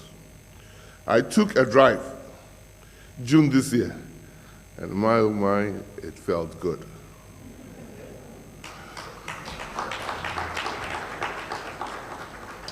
A couple of weeks ago, I traveled to Europe, and I had a ride. The gentleman who picked me up from the airport, I saw was driving a Ferrari, and so I was enjoying the ride. Then he said, "Matthew, would you like one of these cars?" I said, "Hey, yes, but I haven't reached there yet." But he said, "This one is electric. I have the conventional one, and I've got the electric one." And I couldn't believe it. the MC said that he wondered why it had no sound. This one, they had programmed the sound of a normal Ferrari into the car. So as you zoom, you really feel that you're in a Ferrari, right?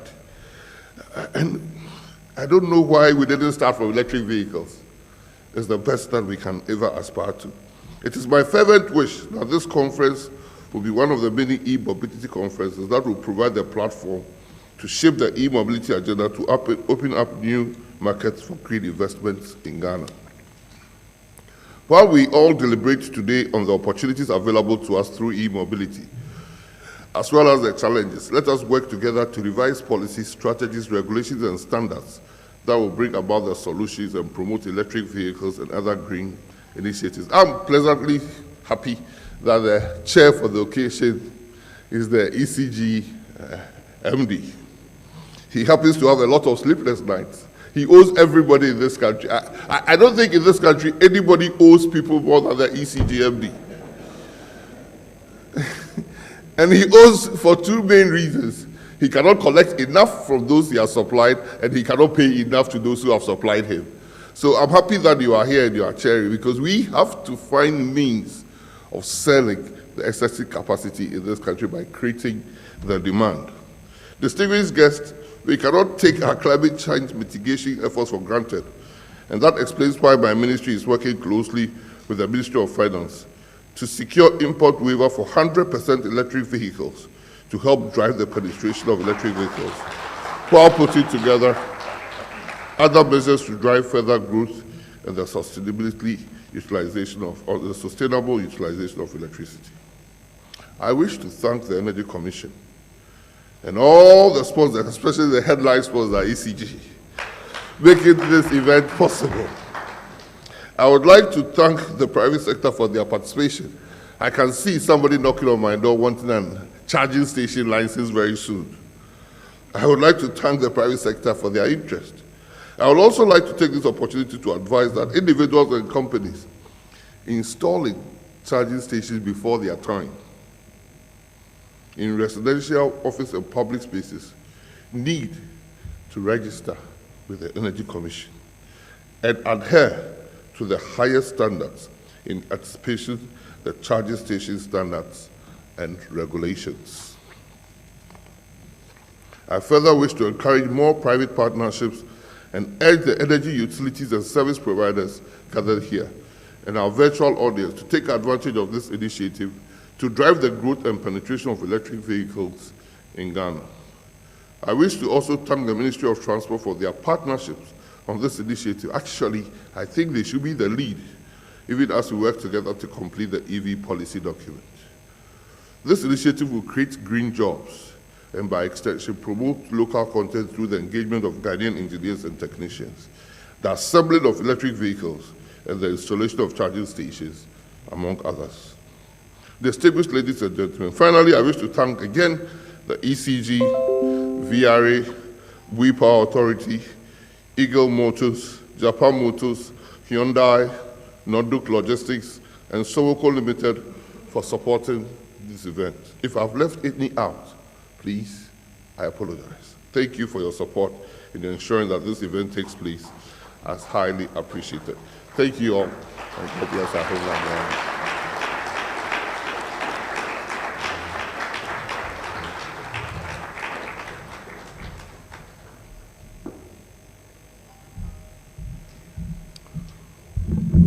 Please, I know we can do better. We can still put our hands together for him.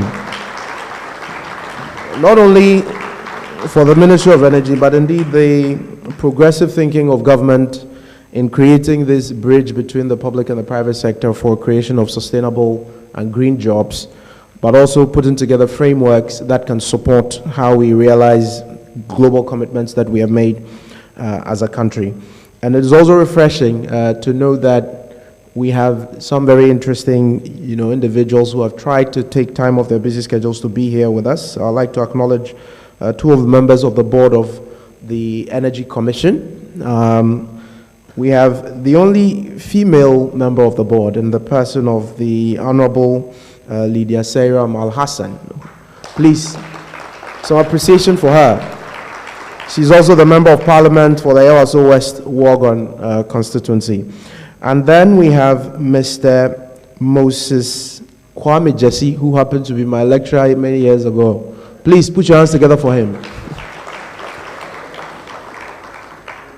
It is interesting and refreshing, as I said earlier, to see such commitment from the Energy Commission for rallying both public and private sector actors towards this grand objective of driving the electric initiative. I did indicate before our keynote that we shall be going out and test driving some of the vehicles. There's a short break as well. If you want to grab coffee, you can do that. There's a lady by name Doris Agbabavi with the Energy Commission. She's right outside, so if you can make your way outside, she will direct us to where the vehicles are, and then we can examine them. We should be back by about 11:50 after these observations, and then we can continue the rest of the program. Thank you very much.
till we get it right.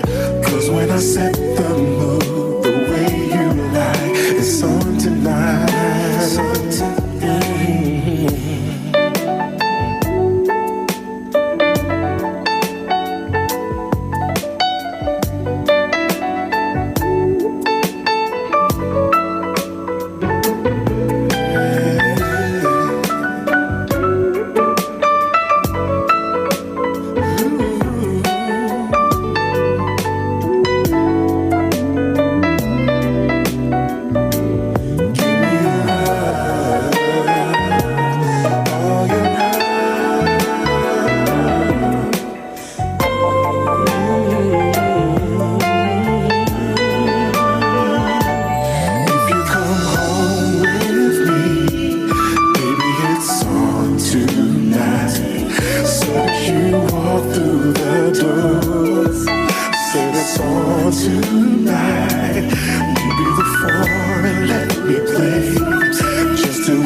Part of the Energy Commission's mandate to recommend national policies for the development and utilization of indigenous energy resources, the Commission, in collaboration with the Ministry of Energy, started promoting electric vehicles to create demand and drive the productive utilization of our excess electricity supply in the system.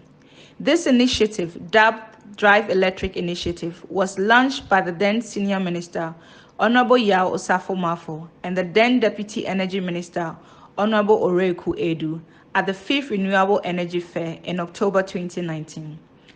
The objective of this initiative is to create productive demand in order to utilize our electricity productively, usher in an era of green and sustainable technology for the future, reduce pollution, and contribute to our efforts towards climate action, while helping to resolve the electricity generation overcapacity in the short to medium term.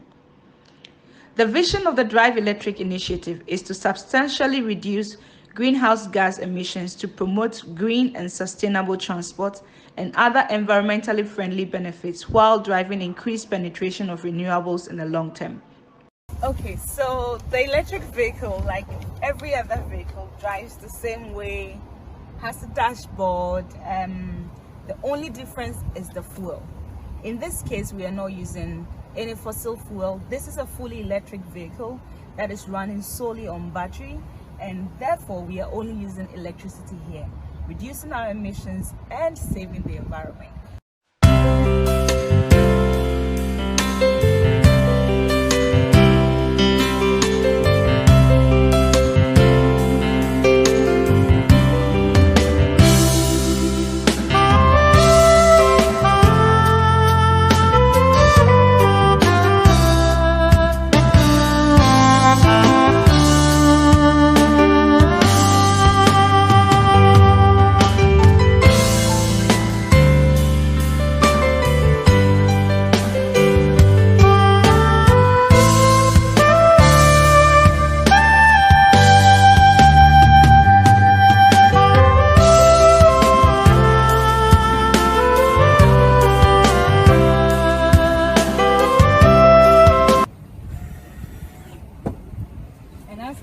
Since you don't need to use fuel, you probably will need to charge it on some occasions, and when your battery is low or when you have time.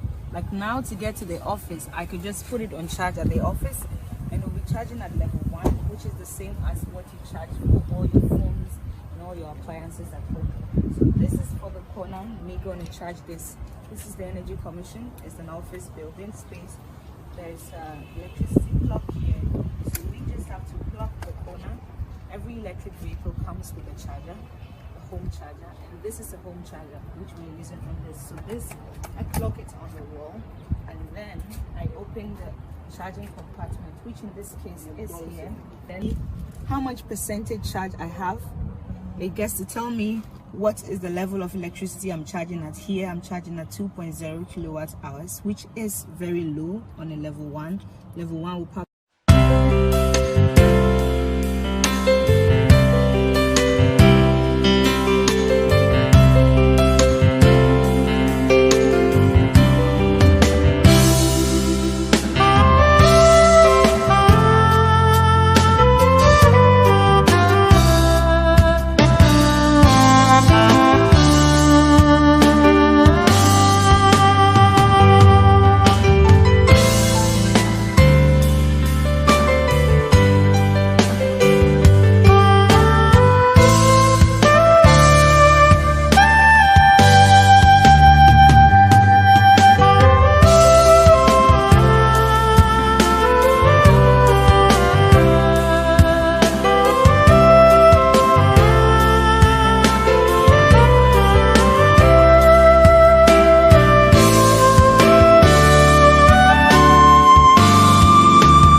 As part of the Energy Commission's mandate to recommend national policies for the development and utilization of indigenous energy resources, the Commission, in collaboration with the Ministry of Energy, started promoting electric vehicles to create demand and drive the productive utilization of our excess electricity supply in the system.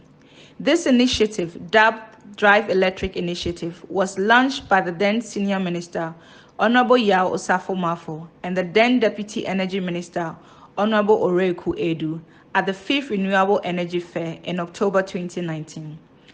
The objective of this initiative is to create productive demand in order to utilize our electricity productively, usher in an era of green and sustainable technology for the future, reduce pollution, and contribute to our efforts towards climate action while helping to resolve the electricity generation overcapacity in the short to medium term.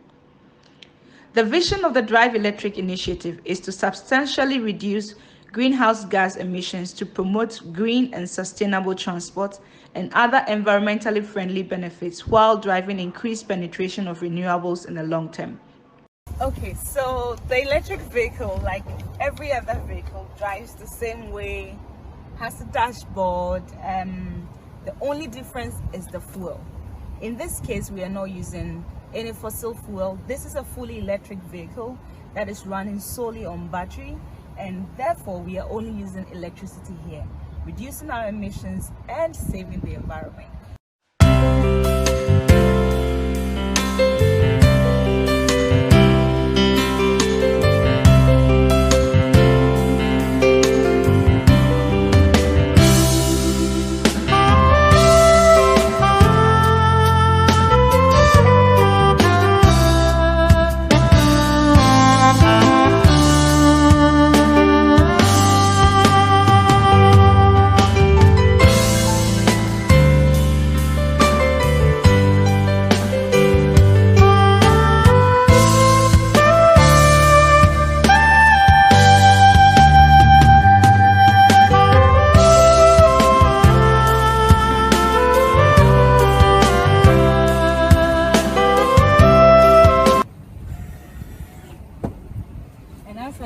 Since you don't need to use fuel, you probably will need to charge it on some occasions, and when your battery is low or when you have time. Like now, to get to the office, I could just put it on charge at the office and it will be charging at level 1, which is the same as what you charge for all your phones and all your appliances at home. So this is for the corner, me going to charge this. This is the Energy Commission. It's an office building space. There's electricity plug here, so we just have to plug the corner. Every electric vehicle comes with a charger, a home charger, and this is a home charger which we're using on this. So this, I plug it on the wall, and then I open the charging compartment, which in this case is here.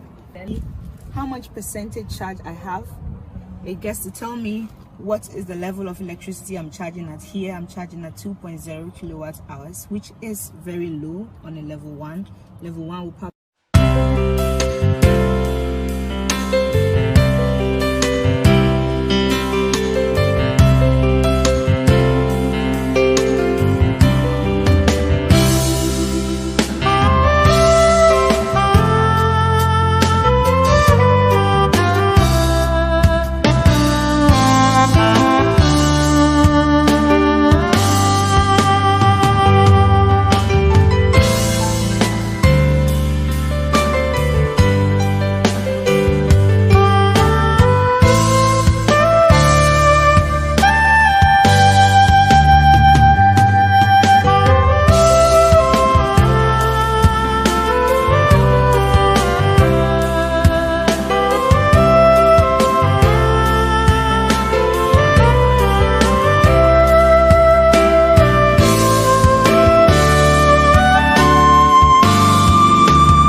As part of the Energy Commission's mandate to recommend national policies for the development and utilization of indigenous energy resources, the Commission, in collaboration with the Ministry of Energy, started promoting electric vehicles to create demand and drive the productive utilization of our excess electricity supply in the system. This initiative, dubbed Drive Electric Initiative, was launched by the then Senior Minister, Honorable Yao Osafo-Mafo, and the then Deputy Energy Minister, Honorable Oreku Edu, at the 5th Renewable Energy Fair in October 2019. The objective of this initiative is to create productive demand in order to utilize our electricity productively, usher in an era of green and sustainable technology for the future, reduce pollution, and contribute to our efforts towards climate action while helping to resolve the electricity generation overcapacity in the short to medium term. The vision of the Drive Electric Initiative is to substantially reduce greenhouse gas emissions to promote green and sustainable transport and other environmentally friendly benefits while driving increased penetration of renewables in the long term. Okay, so the electric vehicle, like every other vehicle, drives the same way, has a dashboard. The only difference is the fuel. In this case, we are not using any fossil fuel. This is a fully electric vehicle that is running solely on battery, and therefore we are only using electricity here, reducing our emissions and saving the environment.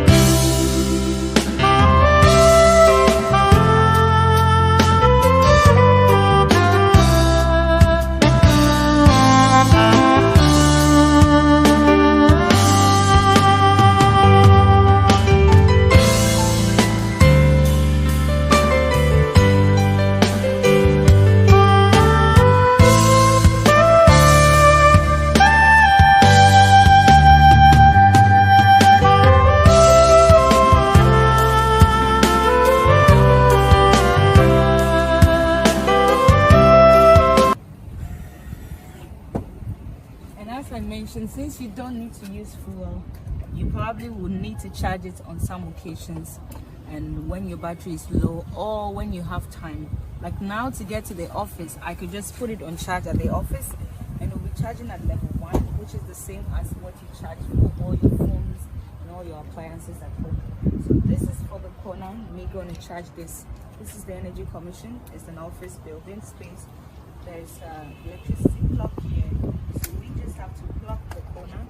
Every electric vehicle comes with a charger, a home charger, and this is a home charger which we're using on this. So this, I plug it on the wall, and then I open the charging compartment, which in this case is here. Then how much percentage charge I have, it gets to tell me what is the level of electricity I'm charging at. Here I'm charging at 2.0 kilowatt hours, which is very low on a level 1. Level 1 will probably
As part of the Energy Commission's mandate to recommend national policies for the development and utilization of indigenous energy resources, the Commission, in collaboration with the Ministry of Energy, started promoting electric vehicles to create demand and drive the productive utilization of our excess electricity supply in the system.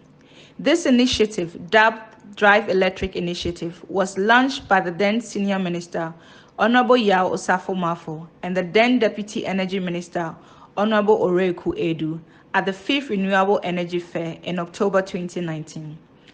The objective of this initiative is to create productive demand in order to utilize our electricity productively, usher in an era of green and sustainable technology for the future, reduce pollution, and contribute to our efforts towards climate action while helping to resolve the electricity generation overcapacity in the short to medium term. The vision of the Drive Electric Initiative is to substantially reduce greenhouse gas emissions to promote green and sustainable transport and other environmentally friendly benefits while driving increased penetration of renewables in the long term. Okay, so the electric vehicle, like every other vehicle, drives the same way, has a dashboard. The only difference is the fuel. In this case, we are not using any fossil fuel. This is a fully electric vehicle that is running solely on battery, and therefore we are only using electricity here, reducing our emissions and saving the environment.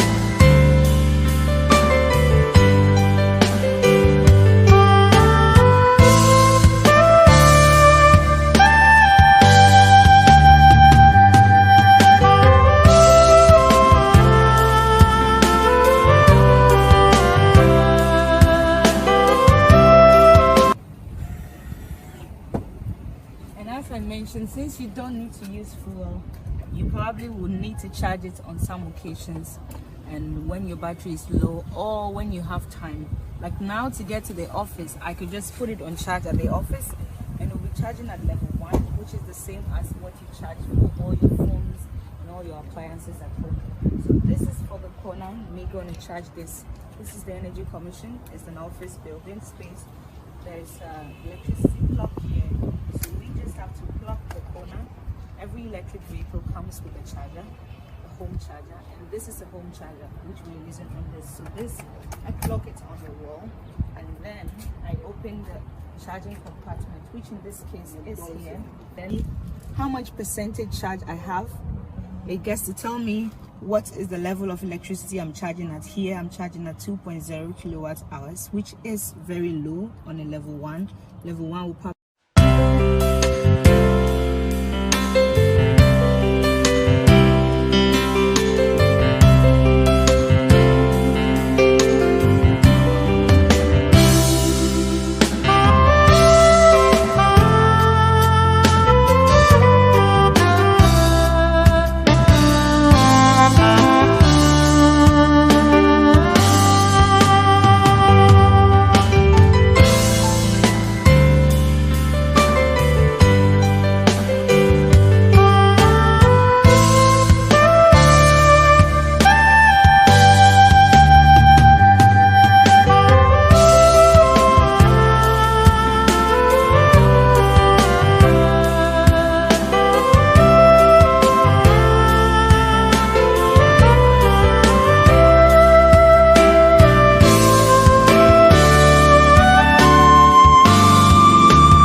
part of the Energy Commission's mandate to recommend national policies for the development and utilization of indigenous energy resources, the Commission, in collaboration with the Ministry of Energy, started promoting electric vehicles to create demand and drive the productive utilization of our excess electricity supply in the system.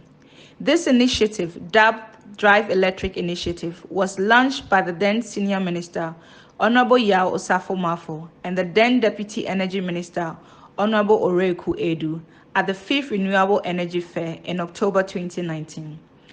The objective of this initiative is to create productive demand in order to utilize our electricity productively, usher in an era of green and sustainable technology for the future, reduce pollution, and contribute to our efforts towards climate action while helping to resolve the electricity generation overcapacity in the short to medium term.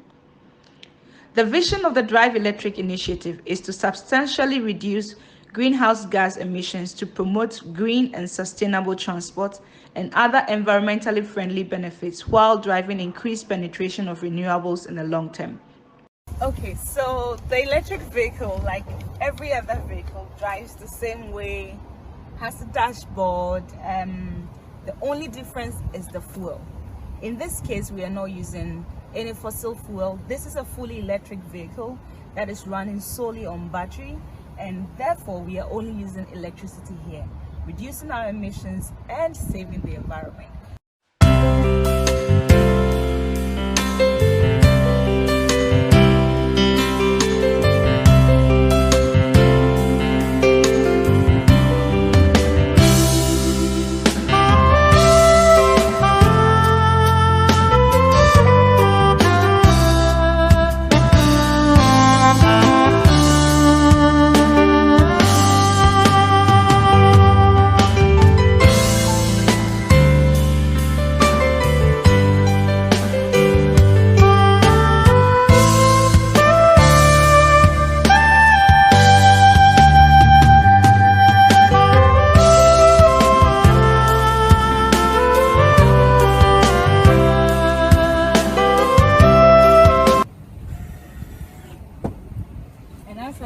Since you don't need to use fuel, you probably will need to charge it on some occasions, and when your battery is low or when you have time.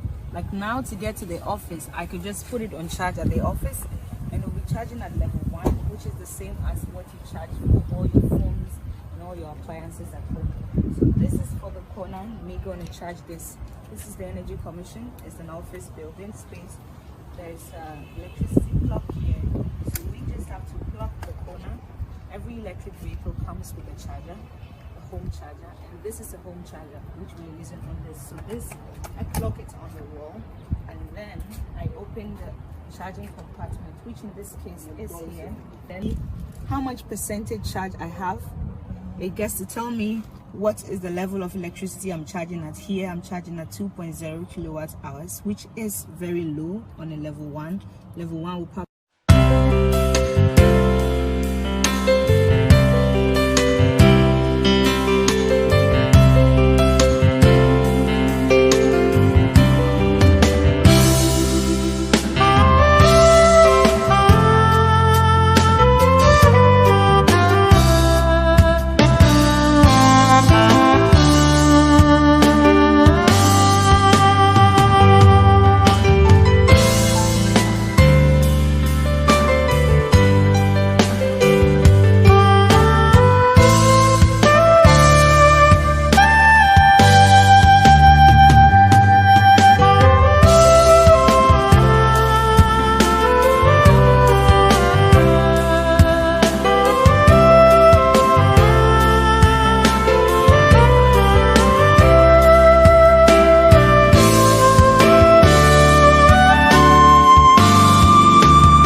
As part of the Energy Commission's mandate to recommend national policies for the development and utilization of indigenous energy resources, the Commission, in collaboration with the Ministry of Energy, started promoting electric vehicles to create demand and drive the productive utilization of our excess electricity supply in the system. This initiative, dubbed Drive Electric Initiative, was launched by the then Senior Minister, Honorable Yao Osafo-Mafo, and the then Deputy Energy Minister, Honorable Oreku Edu, at the 5th Renewable Energy Fair in October 2019.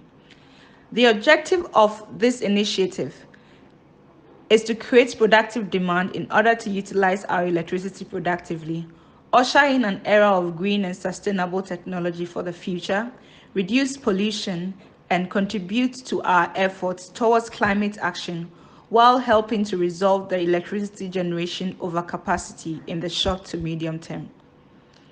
The vision of the Drive Electric Initiative is to substantially reduce greenhouse gas emissions to promote green and sustainable transport and other environmentally friendly benefits while driving increased penetration of renewables in the long term. Okay, so the electric vehicle, like every other vehicle, drives the same way, has a dashboard. The only difference is the fuel. In this case, we are not using any fossil fuel. This is a fully electric vehicle that is running solely on battery, and therefore we are only using electricity here, reducing our emissions and saving the environment.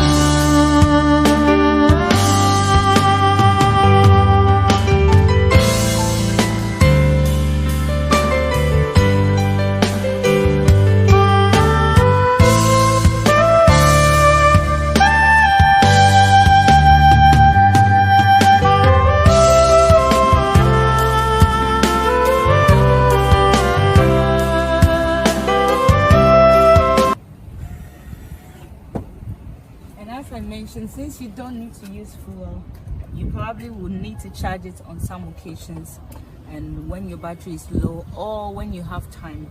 Like now, to get to the office, I could just put it on charge at the office and it will be charging at level 1, which is the same as what you charge for all your phones and all your appliances at home. So this is for the corner, me going to charge this. This is the Energy Commission. It's an office building space. There's electricity plug here, so we just have to plug the corner. Every electric vehicle comes with a charger, a home charger, and this is a home charger which we're using on this. So this, I plug it on the wall, and then I open the charging compartment, which in this case is here.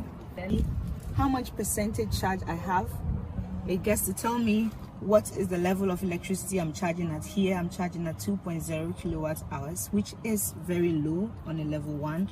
Level 1 will probably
As part of the Energy Commission's mandate to recommend national policies for the development and utilization of indigenous energy resources, The Commission, in collaboration with the Ministry of Energy, started promoting electric vehicles to create demand and drive the productive utilization of our excess electricity supply in the system. This initiative, dubbed Drive Electric Initiative, was launched by the then Senior Minister, Honorable Yao Osafo-Mafo, and the then Deputy Energy Minister, Honorable Oreku Edu, at the 5th Renewable Energy Fair in October 2019. The objective of this initiative is to create productive demand in order to utilize our electricity productively, usher in an era of green and sustainable technology for the future, reduce pollution, and contribute to our efforts towards climate action while helping to resolve the electricity generation overcapacity in the short to medium term. The vision of the Drive Electric Initiative is to substantially reduce greenhouse gas emissions to promote green and sustainable transport and other environmentally friendly benefits while driving increased penetration of renewables in the long term. Okay, so the electric vehicle, like every other vehicle, drives the same way, has a dashboard. The only difference is the fuel. In this case, we are not using any fossil fuel. This is a fully electric vehicle that is running solely on battery, and therefore we are only using electricity here, reducing our emissions and saving the environment.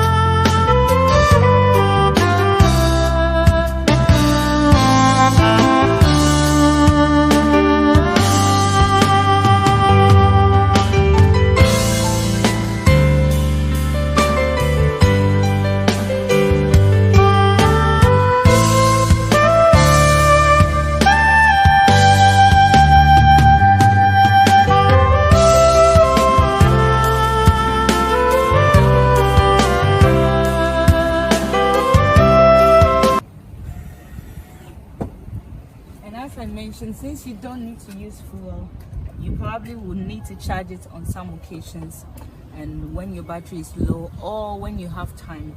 Like now, to get to the office, I could just put it on charge at the office and it will be charging at level 1, which is the same as what you charge for all your phones and all your appliances at home. So this is for the corner. Me going to charge this.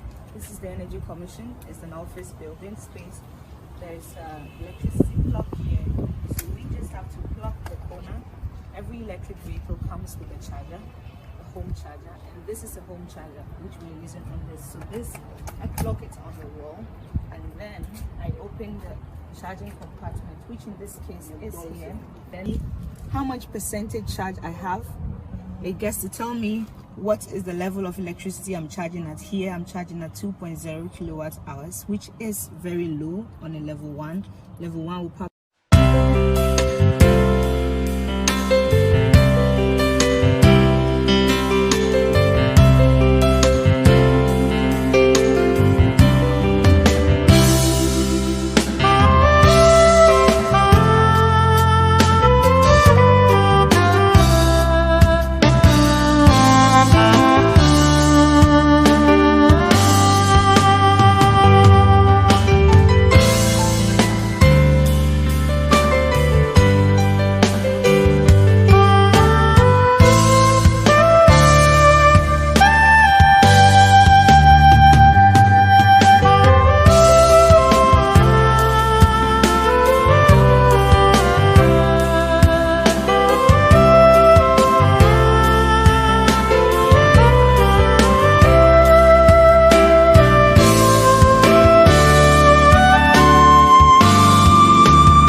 As part of the Energy Commission's mandate to recommend national policies for the development and utilization of indigenous energy resources, the Commission, in collaboration with the Ministry of Energy, started promoting electric vehicles to create demand and drive the productive utilization of our excess electricity supply in the system. This initiative, dubbed Drive Electric Initiative, was launched by the then Senior Minister, Honorable Yao Osafo-Mafo, and the then Deputy Energy Minister, Honorable Oreku Edu, at the 5th Renewable Energy Fair in October 2019. The objective of this initiative is to create productive demand in order to utilize our electricity productively, usher in an era of green and sustainable technology for the future, reduce pollution, and contribute to our efforts towards climate action while helping to resolve the electricity generation overcapacity in the short to medium term. The vision of the Drive Electric Initiative is to substantially reduce greenhouse gas emissions to promote green and sustainable transport and other environmentally friendly benefits while driving increased penetration of renewables in the long term. Okay, so the electric vehicle, like every other vehicle, drives the same way, has a dashboard. The only difference is the fuel. In this case, we are not using any fossil fuel. This is a fully electric vehicle that is running solely on battery, and therefore we are only using electricity here, reducing our emissions and saving the environment.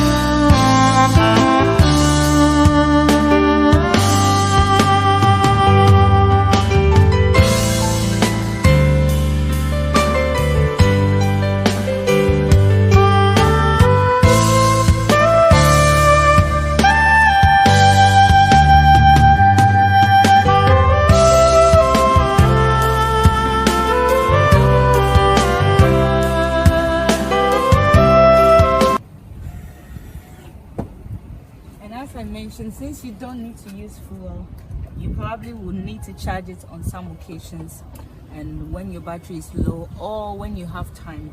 Like now, to get to the office, I could just put it on charge at the office and it will be charging at level 1, which is the same as what you charge for all your phones and all your appliances at home.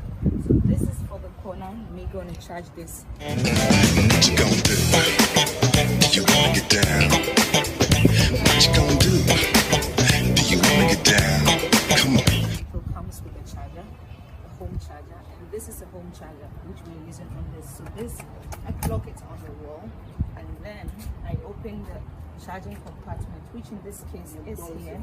Then how much percentage charge I have, it gets to tell me what is the level of electricity I'm charging at. Here I'm charging at 2.0 kilowatt hours, which is very low on a level 1. Level 1 will probably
As part of the Energy Commission's mandate to recommend national policies for the development and utilization of indigenous energy resources, the Commission, in collaboration with the Ministry of Energy, started promoting electric vehicles to create demand and drive the productive utilization of our excess electricity supply in the system. This initiative, dubbed Drive Electric Initiative, was launched by the then Senior Minister, Honorable Yao Osafo-Mafo, and the then Deputy Energy Minister, Honorable Oreku Edu, at the 5th Renewable Energy Fair in October 2019.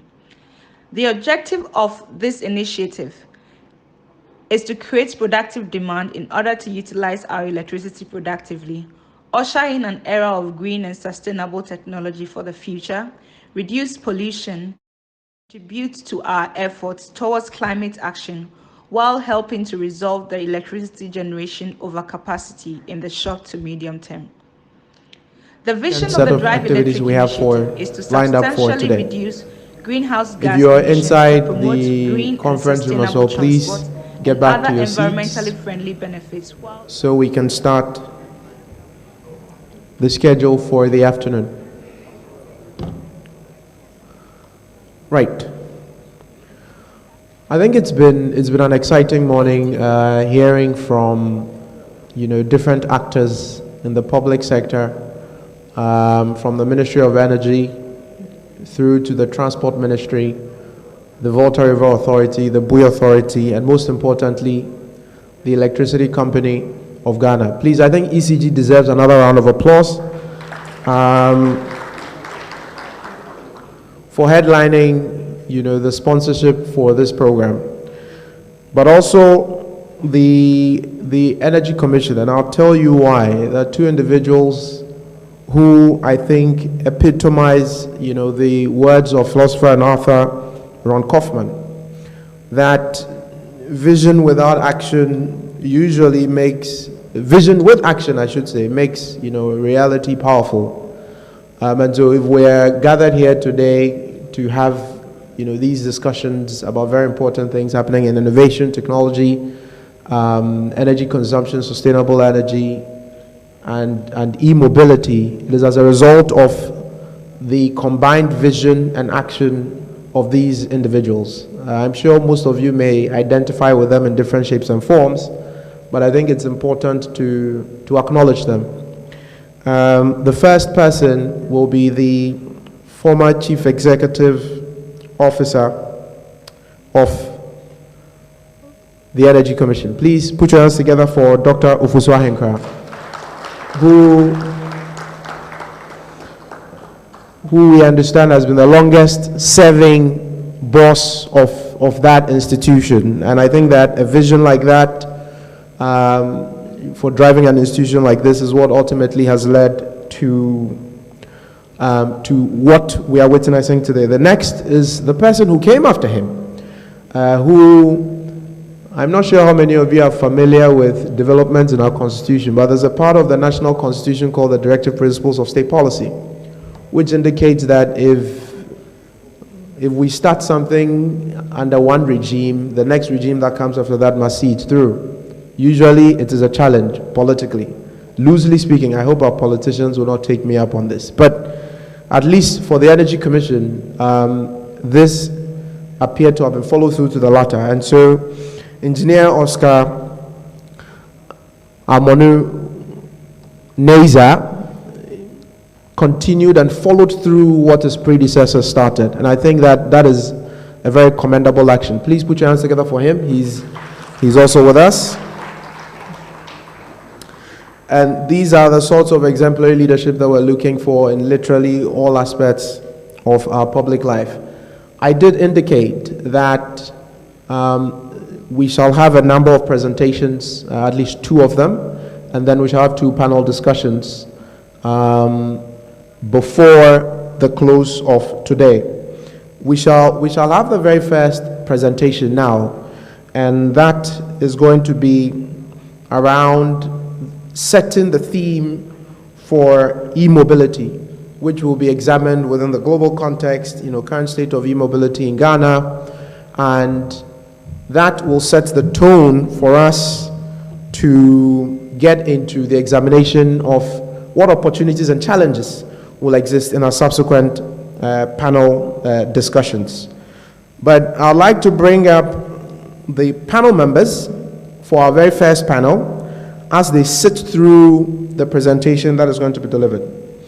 The very first, panel member we shall have there will be Dr. Ofusua Henkra. I did mention him earlier, and so it's important to have him here. Please put your hands together for him. I think he's already, well, when the man starts his vision, he knows what it means. So he's already up here. We shall also have Mr. Samuel Odate-Lamte, who's the director of the Volta River Authority.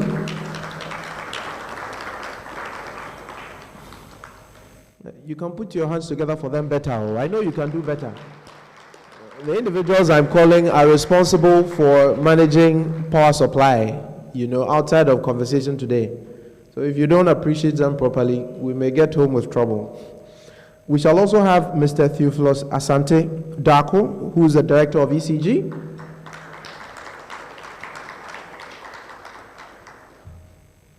Dr. Daniel Benefo, who's the Deputy Director of the Environmental Protection Agency. Is he here? Please put your hands together for him as he joins us. Oh, he's all the way from the back. Is that him? Oh, no, that's not him. Okay. I suspect he will join us much later. We have Mr. Amadou Yahaya. He's the CEO of Eagle Motors. Is he here? And I like this panel, very fair blend of private sector and public sector to set the tone for our afternoon conversations. We shall have, last but not the least, Mr. Wisdom Togobu. Is he here? Please put your hands together for him. He's the director of the Bui Power Authority. So our sponsors and state actors clearly have different roles to play. Now, their panel is going to be moderated by Mr. Lawrence Apalse, who is the Chief Director from the Ministry of Energy. Is he here? Thank you very much, sir.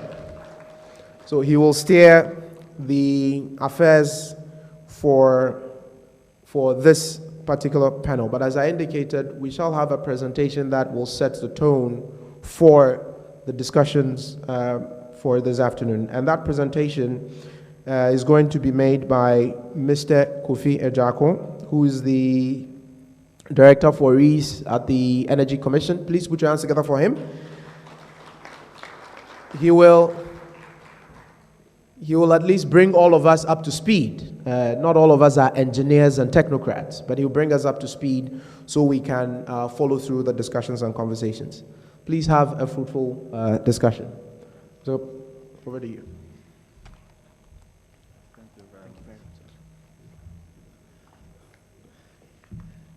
The day is young, so I would say good morning, ladies and gentlemen. I will request that if something can be done about the lighting situation. Good. Good. So my task here this noon is to just provoke discussions. So I will say so many things. After that, I'll quietly leave the stage and leave the men behind me to receive all your bullets. I'm a very lucky man. To fulfill my task, I will try to give you a historical perspective of the product for which we have assembled here, how it died and how it got resurrected, and what is happening in the global space, Ghana's response, what we have done, and what we intend to do going forward. So, as mentioned to you already, my name is Kofi Ejako, one of the chief servants at the Energy Commission. So, for electric vehicles, the first guy who burst out that dream is called Robert Anderson, a Scottish gentleman, way back in 1832. And this is how it looked like.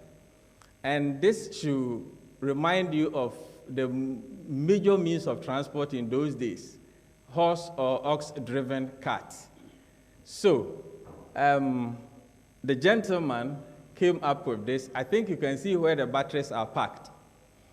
And between 1832 and 1835, other guys like Thomas Parker, a British, and then Davenport, an American, all came up with some sort of improvement. But the popular description given to these things in those days was called that it was a parlor trick. Parlor trick because look at me seated without a horse, without an ox, but I am moving. The batteries were not rechargeable. So that was the problem. Until 1859, when the French guy, George Plant, came up with the acid batteries, which was rechargeable. So that actually gave a boost of practical use to electric vehicle. And this Belgian, Camille, in 1899, set a record with electric vehicle. He took electric vehicle into a race and crossed the 100 kilometers per hour threshold. So at that time, EVs began to receive a boost. And by the close of 1800s, it is estimated that 28% of cars manufactured in America were all powered by electric batteries. And this was a notable phase of taxis in New York. So the drive had gathered momentum. I don't know whether to say unfortunately, but permit me. Unfortunately, in around 1885, Carl Benz, the man that we all know, Benz, came up with internal combustion engine.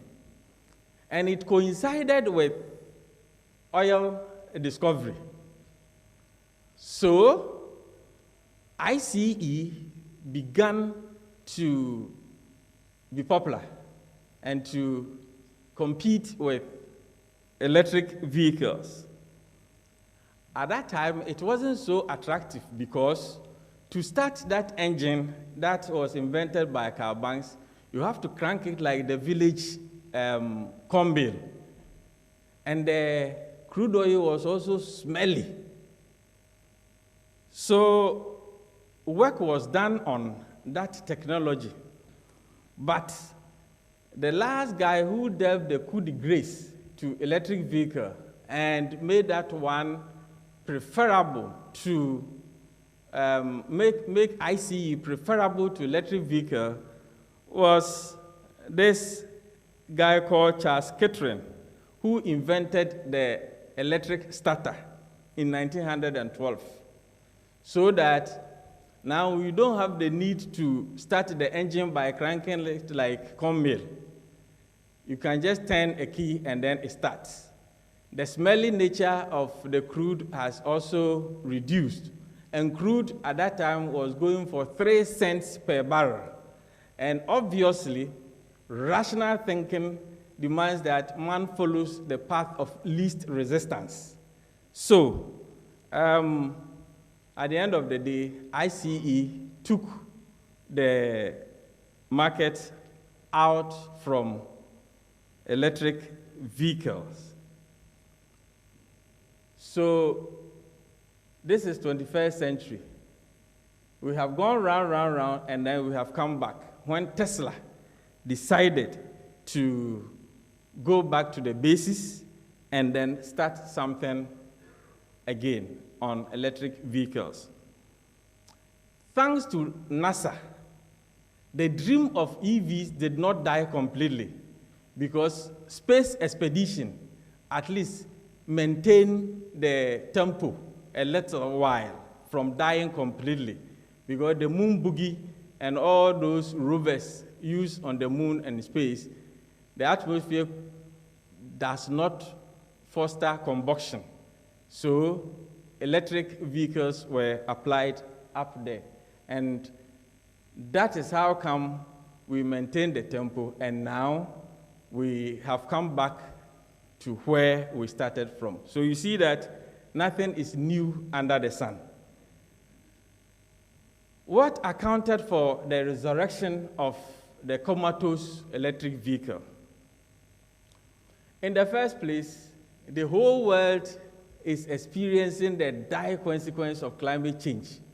And that has led to strict environmental laws by the European countries and America. And the Intergovernmental Panel on Climate Change year on submits their climate report. And the one that they submitted this year actually paints a very scary picture of the globe. We have done an irreparable damage to the globe. And for that matter, there is a clarion call for all nations to do what is necessary, take drastic measures to restore the globe to its former state, if we could. So nations have actually started responding to this clarion call, and EU, for instance, as we heard this morning, by 2030, the plan is that no diesel car will be admitted to EU. Now, all the major car manufacturing plants have also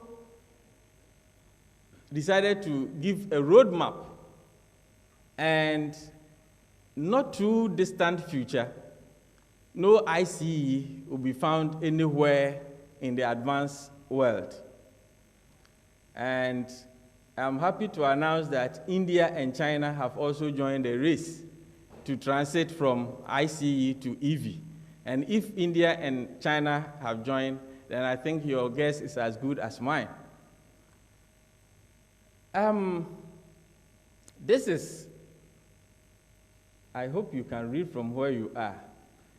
This is the various car manufacturing giants around the globe and the roadmap, the policy that they have come up with.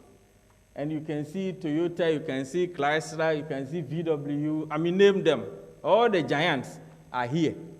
And the multi-billion-dollar question is, after all these cars have been discarded in Europe, where do they go? Your guess is as good as mine. So, Ghana decided that once bitten, twice shy. Already, we are reeling under the pressure of the dumping of used electronic appliances on us. So we cannot afford to stay aloof for the world to begin to dump the ICEs on us. So in 2019, during the COP26 in Spain, Ghana told the whole world that, yes, we have also started the initiative, and we joined the community of nations that have started the implementation of the Drive Electric initiative. Our objectives are quite significant. In the first place, we are strategically positioning ourselves so that nobody takes us for a refuse dump for ICEs. Secondly, Ghanaians deserve better. So if the whole globe, world, is going sustainable, clean transport system, we cannot allow ourselves to be left behind. So Ghana is being introduced to electric vehicles. And we also want to create demand. I think that the Honorable Minister mentioned it, the Transport Minister also mentioned it. There's a need to create demand, not just demand, but productive one for the excess generation capacity that is confronting us now, and also to reduce environmental impact of transport.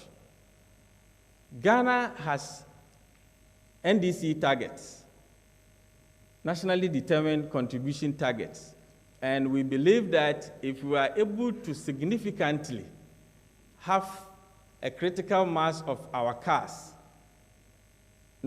running on electricity, environmental integrity will be quite pronounced.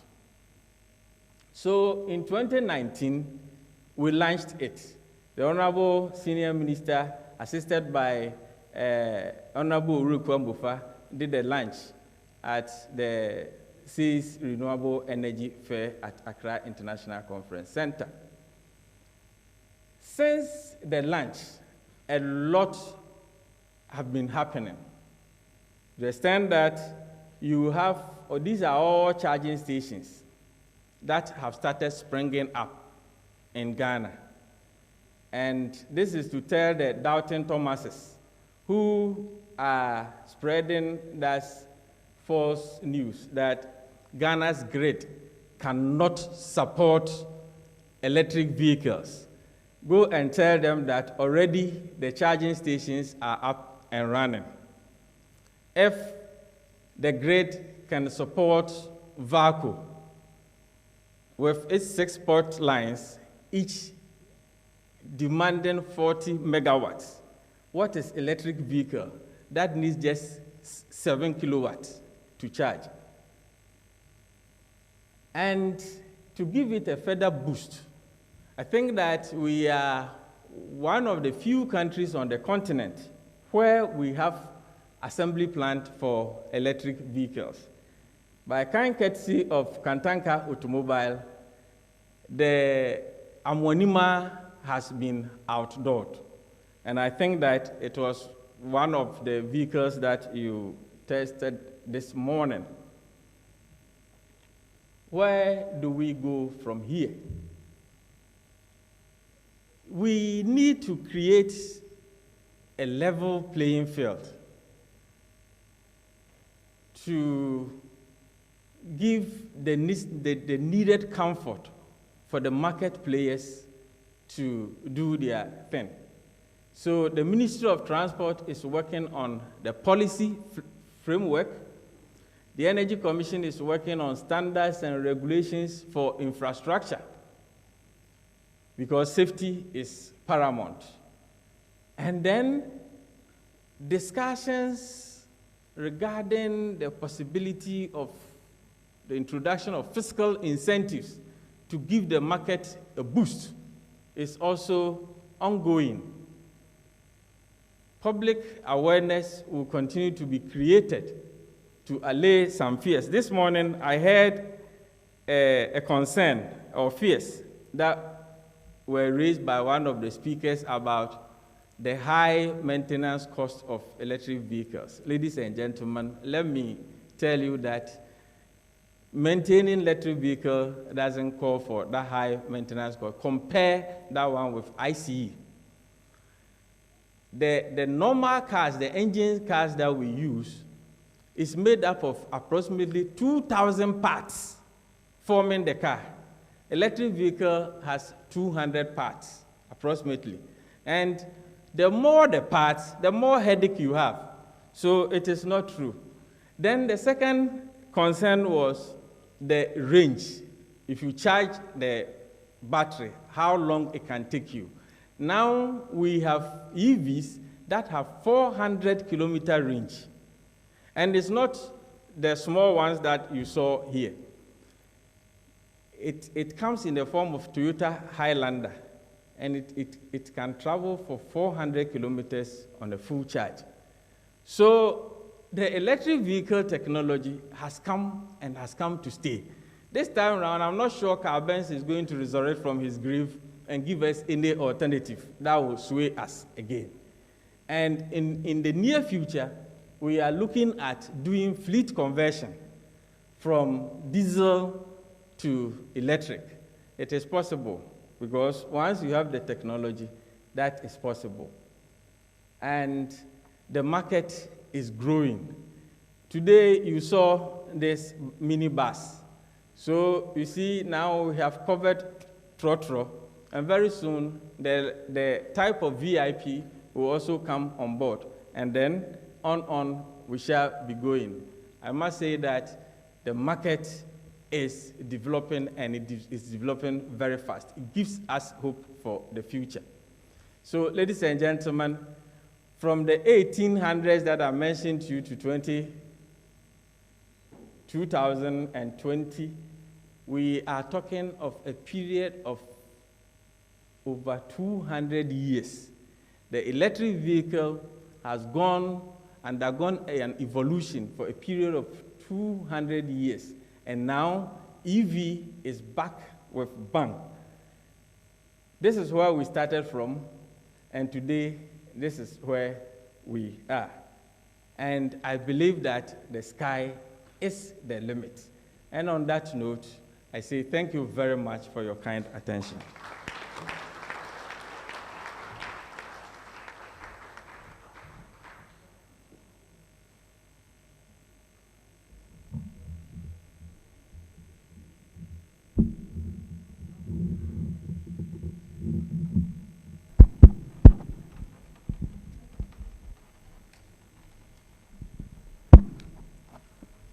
Okay, MC, I can carry on?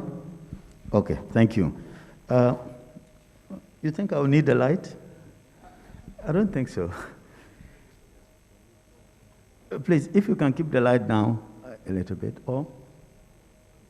Okay, let's go on. The next session is panel discussion, and I have a big team here. The fifth person is yet to come, but we have 5 people ready here. Is that right? Has the fifth fellow come? I was sitting for Daniel. Oh, you were sitting for Daniel. Okay, so we have the full set of 6 people, and they are all experts in the field of renewable energy and energy transition. I will be moderating this session, and my name is Lawrence Apalse. I'm the Chief Director of Ministry of Energy. I'm going to act like a secondary school headmaster. I'm going to give you 3 minutes each. 3 minutes is to tell us a few things about the possibility of business avenues of EVs in this country.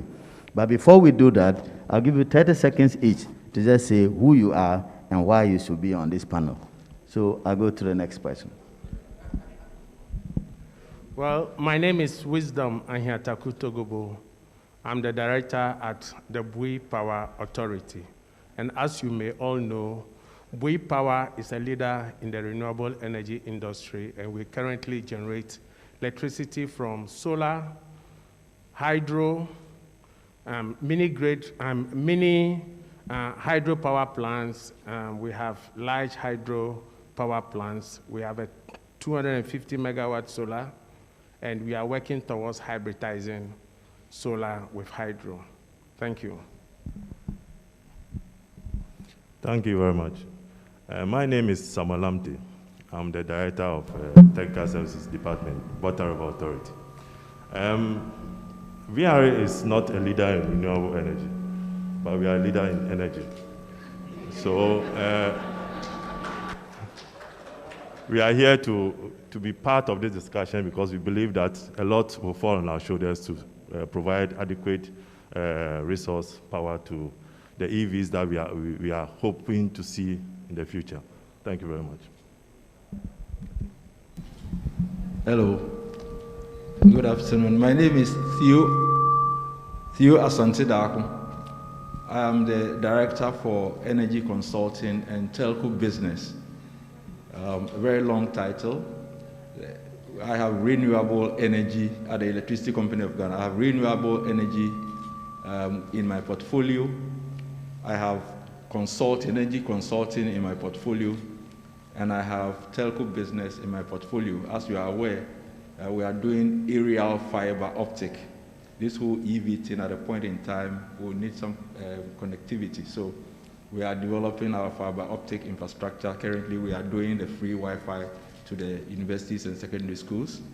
But why I'm here is for renewable energy. ECG has elevated renewable energy to a higher level. As you are aware, we have the technical expertise to liaise with the industry players to support. We already have requests coming in from customers who want us to come and look at their designs. They want us to look at installations that are actually not yielding the maximum energy for them.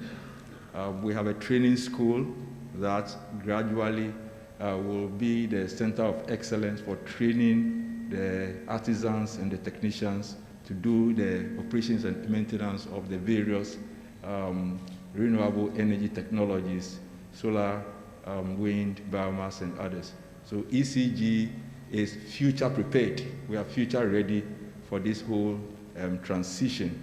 Currently, as you are aware, the transition is in 3 dimensions: renewable energy, then battery technology, and then EV.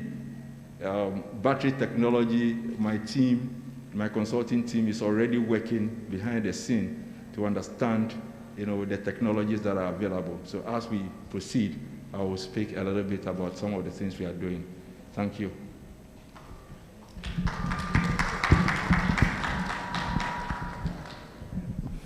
Good morning, or it's already afternoon.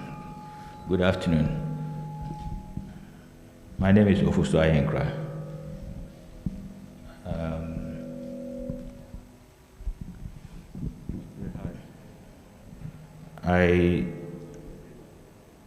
I spent a lot of my working life in the energy sector in Ghana from 1992 as a young graduate. So I retired at the end of 2019. Since then, I've been putting my expertise to use in Ghana and in Africa, in other African countries. So I'm happy I'm back to this topic, which I initiated in 2018. If we had taken on the momentum at the time, I'm sure you would have been far ahead. But not all is lost. I believe we can recover and catch up with the rest of the world. Thank you.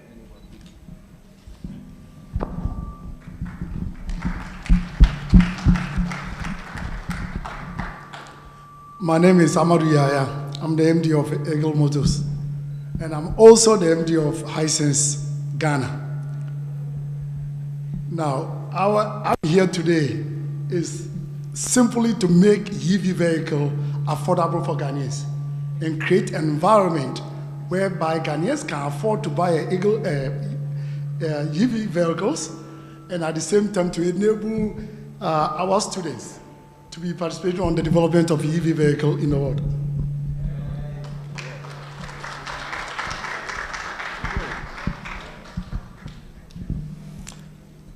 Kofi Agyakong is my name, and I'm the Director of Renewable Energy and Energy Efficiency at the Energy Commission.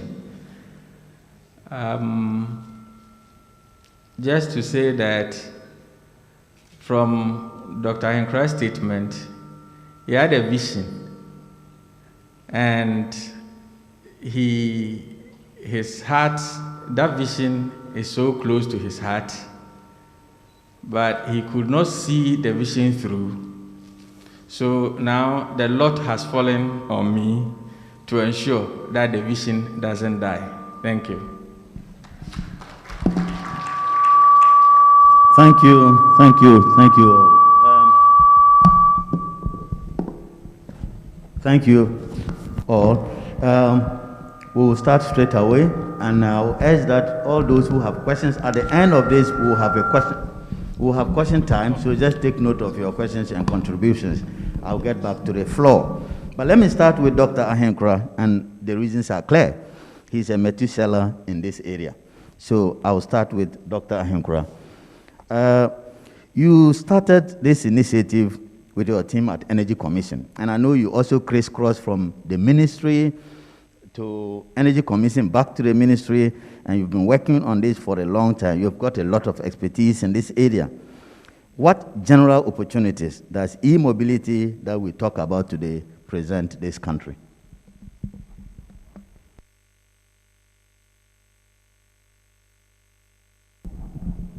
Thank you very much.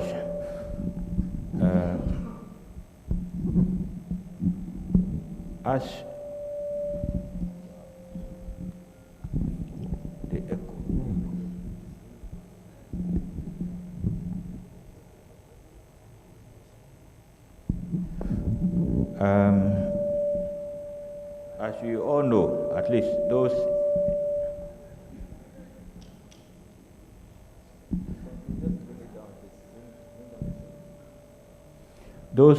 of us in the energy sector and in Ghana, we know we've had unpleasant situation where we had power shortage.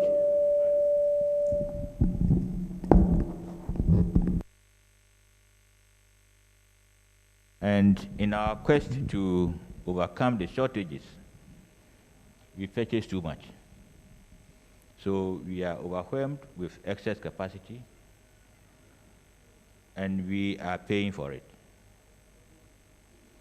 It has become necessary to find an alternative use of electricity. We have the factories, we have our residential facilities. Unfortunately, what we have cannot consume all that electricity. We cannot consume the electricity. We need to put it to alternative, productive use. And at the same time, we are spending a lot of money on fuel. We are lucky the electric vehicle revolution has restarted and the whole world is going electric. So as a country, in my opinion, I think we have to seize the opportunity, get the electric vehicles running. We will consume the electricity, and it will make our utilities profitable. Indeed, if you are buying fuel at 6 cedis a liter, and you are buying electricity, even at 1 cedi per kilowatt hour, you spend just about 20% of the money you use for fuel to travel the same distance.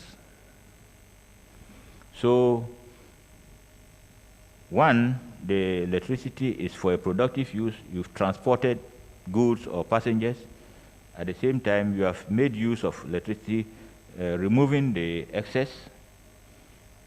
And I need not talk about the climate implications, because the AR6, the Assessment Report 6, has made it emphatic that climate change has started, human beings caused it, and we will pay for it if we are not careful.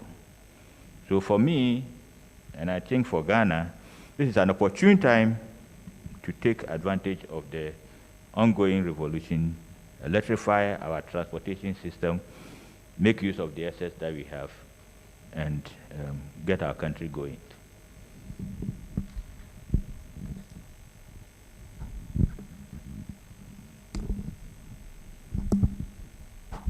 Thank you, Doc. Just a follow-up. The last speaker here disagreed with public opinion that the national grid cannot take the e-vehicles. What is your position on this?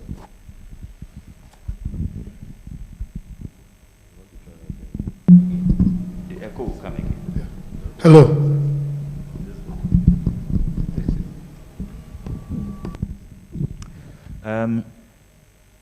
My attention was drawn to a publication in social media of somebody who said Ghana is not ready for electric vehicles. His opinion was that until we get nuclear power, our system cannot support electric vehicles. I don't know whether he was campaigning for nuclear energy or he was just, well, trying to tell Ghanaians a story. But I'm saying that the article did not really say anything. If we are seriously thinking of doing anything about electric vehicles, that article has no implication. Let me give you some statistics. The United States has millions of vehicles. And a recent study in the United States concluded that if all vehicles, private vehicles in the US, were to be converted into electric vehicles, electricity consumption in the US will go up by 38%. This is a very recent study. Then it goes on to break it down from state to state. Some states have 17% increase, and the highest, I believe, was about 60%. If Ghana is taken as part of the highest growth areas, if electricity demand in Ghana grows by 60%, what will happen? Nothing. We will burn more fuel, we will generate more electricity. Nothing will happen to the grid, especially because, unlike in the past, when VALCO was operating and was operating from the 161 kV, today we have the 330 kV backup system. And with the extension that is going to, is taking place to extend it to the north and beyond Ghana, I don't think we have that problem. The problem we could have is outages. That is the time that you need to charge your vehicle, there will be an outage in your area. And at that one, I think ECG should be able to resolve that. Apart from local outages, I don't think we have that difficulty of getting a problem on the grid at the national level. Thank you, Doc. Let's move to Mr. Ratalamte. Let's go into generation. As a generator, from the perspective of generation, and for that matter, VRA, what are the opportunities that you envisage in this area? Thank you very much. As we speak now, the capacity of Ghana in terms of our installed capacity is 5,160 megawatts. Now, because something dependable capacity, that's how much we can really generate. That hovers around 4,600 megawatts. But our peak demand, as we speak, as at this week, was hovering around 3,200 megawatts. So you can see that we have over capacity of about 1,400. Now that is about 30% of the peak demand. Now, it's recommended that for a nation to have a good stability of your system, your reserve margin should be around 15%. And here we are hovering around 30%. So it means if you look at the figures, we are having an excess of about 700 megawatts, which we don't really need. And us being a public institution, you know, when it comes to the dispatching of electricity, it's controlled by the System Control Center, that's GRICO. And at any point in time, they can say generate And because you are public, you know, the IPPs, when they came into the system, they being smart, they signed what we call the power purchase agreement. And that one, if they don't produce, they still charge you some amount. So it's obliged on SEC to rather dispatch the IPPs. So we, the public institution, we are suffering. So the opportunity this EV is bringing to us is that now there will be a lot of demand coming up. And once we produce, we know we will be generating a lot of, and the bottom line is what? The profitability. So one area we think we will wholly gladly embrace is the increase in demand, which we hope will come up as the EV market increases. Thank you very much. That is good news, because we have, we from the ministry have been paying for excess capacity that we do not consume. So once we create demand downstream, we are good to go. Thank you for that. Then let me move now to Mr. Asante Daku. Mr. Asante, yes. What are the opportunities of e-mobilities in Ghana? Mainly from the distribution point of view. We've just moved from generation, but as a distributor, what are the opportunities there? Especially if you put in ECG in perspective. Yeah, thank you very much, Chief. Two terms came through the earlier panelists. One, excess capacity. The second one is off-taker. So ECG, the second one is PPA. ECG signed PPA, so basically ECG is an off-taker for the power that is generated. So this whole issue of excess capacity, somehow ECG being the downstream player in the industry, the whole thing is offloaded on ECG. And therefore, finding the market to sell electricity is key. There is the generic growth of demand where customers come in naturally. You know, some people even want a separate meter. That cannot take up the excess capacity speedily. So there is a need for some demand coming, like electric vehicles or one district, one factory. I mean, some demand must come to mop up this 1,400, or if we take the reserve margin, this 700 thereabout, megawatts. So for ECG, our support for this project, this drive electric project, one is to ensure that we increase sales. We move sales from one level to the other. And that is why we were the first company to promote this by partnering with a private agency, a private company, POBAT, last year to launch this. And that is why we are actually the lead sponsor, the headline sponsor of this. We want to sell electricity. That is all we do. We buy electricity from VRA and all the other IPPs, and we sell to the public.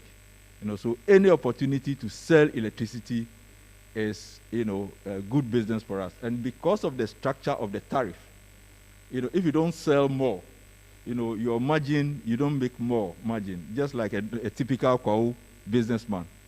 PURC has given you your distribution service charge. So the only way of making more money, all things being equal, I won't talk about losses, all things being equal, is to sell more. And therefore, we will encourage Ghana, the private sector over here, to make sure that the electric vehicles are affordable, people will buy it and use electricity productively. We in ECG, for now, will partner with the charging agencies. But eventually, because we sell electricity, if it becomes necessary for ECG itself, just like we have vending stations, you can go to any street corner and buy electricity credits. If any street corner, maybe a filling station somewhere, we assist whoever, or by ourselves, we put a charging station there. They are in different grids. Put a charging station there, we meter it, bingo, we go. So this affords an opportunity to ECG directly, to make sure that this whole issue of excess capacity, we eat a little bit into it, and then ECG makes revenue, outside of any other benefits that will come, that others may talk about. So thank you, Chief. Thank you, Mr. Asante. Just hold on with the mic. There is one other thing I want you to address. When we mention electric vehicles in this country, people say, how about Dumso? How can I be sure that when I want to charge my car, I can charge it at that moment? And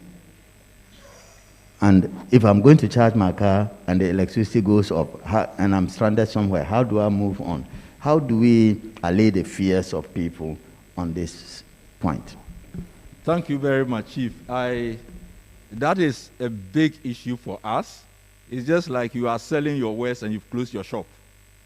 So your goods are in your warehouse and you are paying for the warehouse and other things. So ECG, as we speak now, the minister said it, that even during the rainy season, you find that the light doesn't go off as it used to be. So number one, our outage duration and outage frequency has improved. The statistics show it. And it is not improved by itself. It is because of investments that we are making. And let me just mention a couple of those investments. Right now, we are in the technological world. So our SCADA system has, been moved to the primary level, and the secondary levels, where we are able to detect our faults early and deal with them. As we speak now, we are doing Geographic Information System, GIS, where we map all our assets. So if there is an outage in Kaswa or Winneba or, what do you call it, anywhere in Kwanta, somebody in Accra in the control center will see it. So you can imagine the person near the outage will also see it. So then we are doing what we call outage management system. Currently, we are also doing VIT. So these are all technologies that will immediately, identify the fault. Unlike those days where we go fault hunting, we put it off, we see whether the fault is within this enclave, we bring it on, we put it off. This time, we actually are investing in technology to be able to identify the faults and then fix them. So I can assure the general public that ECG is aware of this revolution and that people will go home and put their vehicles on charge, some for 4 hours, some for 8 hours. So if the light goes off in the morning, you have a vehicle, you can move it. But the ECG also will lose revenue. And therefore, we are investing in all these technologies, training our engineers and technicians, with the necessary orientation to know that 1 minute of outage, apart from the revenue we lose, somebody is losing business, somebody's car cannot move, and I can assure that with these things we are doing, customers must go and buy electric vehicles. You are assured of regular supply of electricity, and like I said, the next level will be battery storage. ECG is there. We have a lot of feeders, so ECG outage, we recognize that it's a major challenge, but in this modern era, we have, we are investing in the right technologies and the human resource to be able to solve this problem. Thank you. Thank you. That is very, very, very reassuring. And I was just at yesterday, MIDA, as part of the Millennium Challenge Corporation's support to Ghana, inaugurated the meter monitoring system at the circle there to be able to monitor all meters real time and to be able to rectify the faults in time. So thank you very much. Let me move to Dr. Benefo. And this time, let me switch from conventional business to climate change business. Doctor, we have heard in so many ways how this benefits Ghana in terms of ordinary business. But can you tell us from the climate change perspective, because we do all these things are being driven by the quest for energy transition. Now, where do we find the business opportunities in the climate change situation? Doc. Thank you, Chief. I'm not Dr. Benefo. I told you that I was going to sit in for him. So at this point, let me pretend to be Dr. Benefo, the UNFCCC coordinator. Look, we live in a global village, a global community, and you cannot afford to isolate yourself. Ghana is a signatory to the Paris Agreement, where we have all pledged to reduce the global warming, that is temperature rising, to below the around the pre-industrial level, the 1.5 degrees Celsius. That calls for a concerted effort by all countries to be able to achieve that. But in all situations and circumstances, there are opportunities. So in view of that, there are huge sums of monies floating around the globe, looking for countries that are bent on cutting down on emissions. Because whatever you do in your small corner affects the larger globe. So it is a way of urging you and then also encouraging you to keep doing what you are doing to minimize your emissions. So what we are trying to do here in Ghana is to give us a very positive outlook.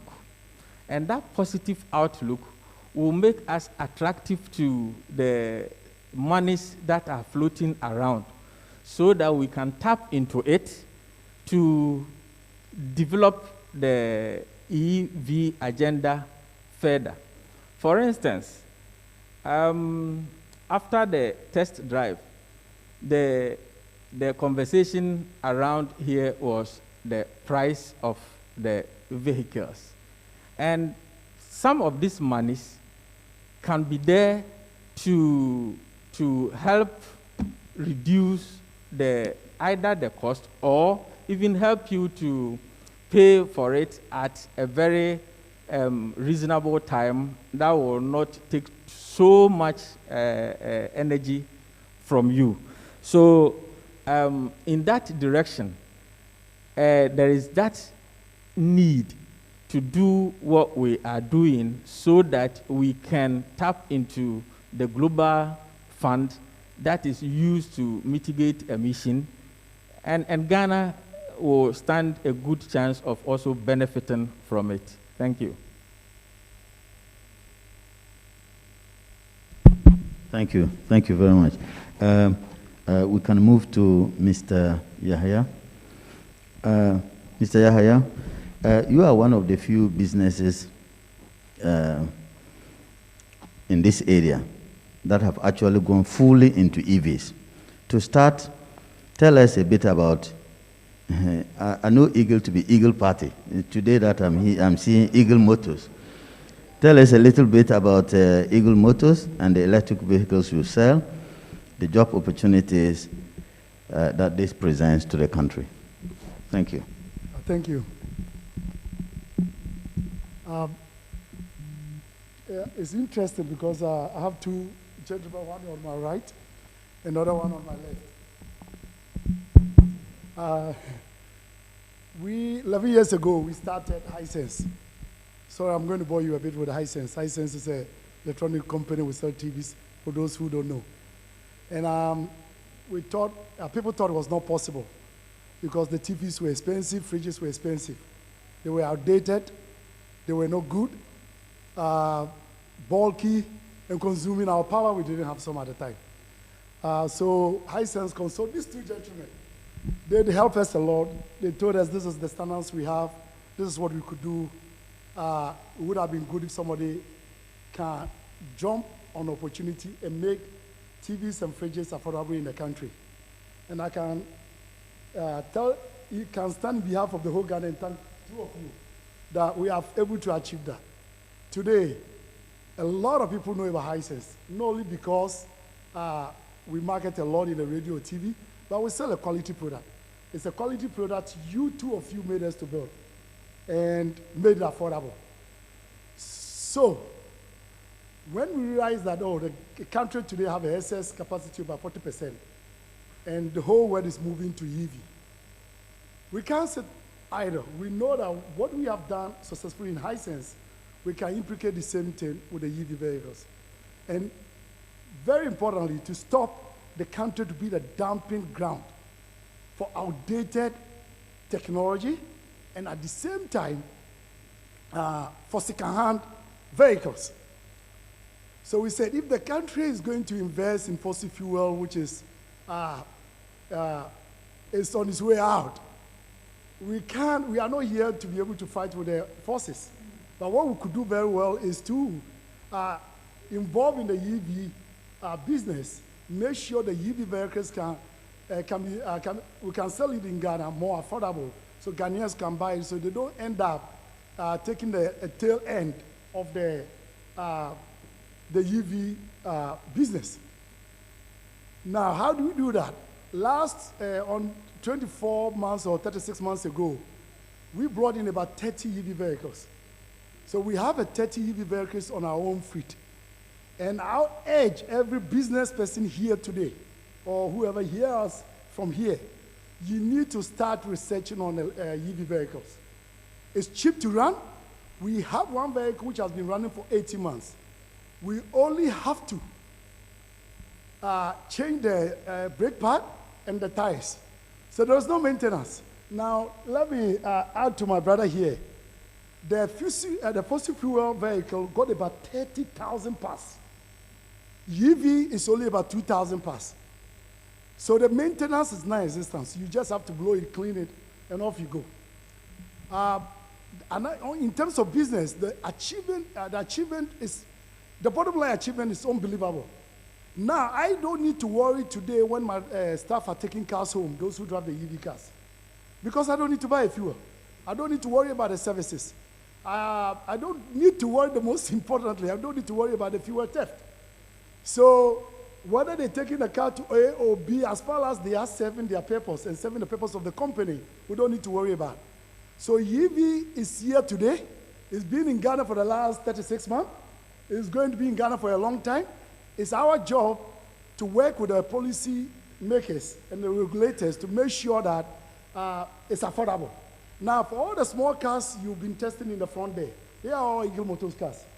None of that car there is more than 18,000. So for anybody telling you that the EV vehicle is not affordable, they are basically not telling you the truth. For those people who are writing a creative article saying that you can't use the Ghana power to charge EV vehicles, I don't know where they are getting. I don't know who's paying them to do this. I know who's paying them to do Ghana this service. You can charge EV vehicles. Most of our workers basically charge when they're going to bed. Between 4 to 6 hours is fully charged. They drive the car, depending where they live and where our offices are. Most of them charge it only once a week. So the cost saving, you work it out yourself. So EV is here to stay. We're going to make it possible. It's interesting. I can see my friends from the custom department, which part of parcel, they'll be part of the decision making. All of you need to work together, all the policy makers, to make sure that Ghana is part of this global direction. And with the market volume, we can create employment opportunities here. Our students, our graduates, our even retired knowledge professors can all join in to make sure that not only you make your business profitable by reducing the cost of running your fleet, but also making the whole world a better place for all of us.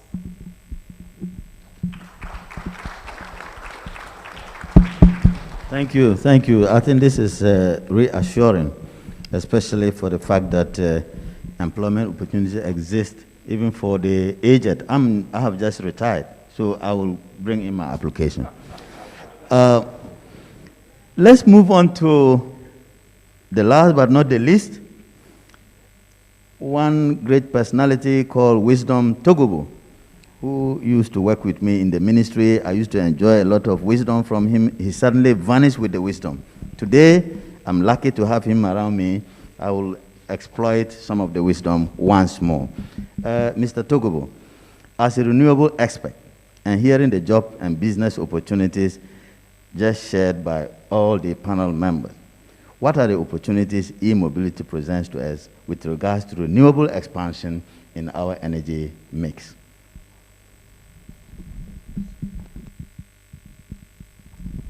Thank you. From what has been said so far, I believe you all agree with me that electric vehicles are 100% eco-friendly, which means that they do not produce smoke as they move. You know, most fossil fuel cars, I mean internal combustion vehicles that run on petrol, diesel, or natural gas, they emit smoke as they move. They produce carbon dioxide, and if the combustion is not complete, they produce carbon monoxide, which is harmful to the human being and also harmful to the environment. And you all agree, again, that CO2 emission from vehicles, this morning we're told that as much as 38% of the energy we consumed in the country is contributed by the transport sector. So the transport sector emits a lot of CO2. So with the introduction of e-vehicles, we stand the chance to significantly reduce excess emission of CO2 and carbon monoxide. Not only that, when these vehicles are old, sometimes the engine oil leaks into the exhaust fumes and they produce, sometimes we see it as white smoke, which is also harmful to the environment. With e-vehicles, you don't stand that chance or opportunity. They've said it earlier on, it has very little moving parts in the engine, and that also gives it a lot of advantage as far as maintenance is concerned.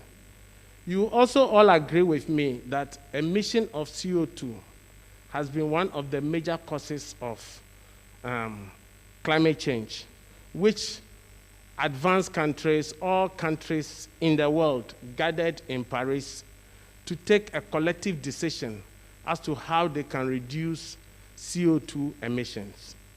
And Ghana joined this group of countries to support with the reduction, and one of the efforts or one of the commitments Ghana made was to increase the penetration of renewable energy by 10% by the year 2030 as one of our major efforts towards reducing CO2 emissions.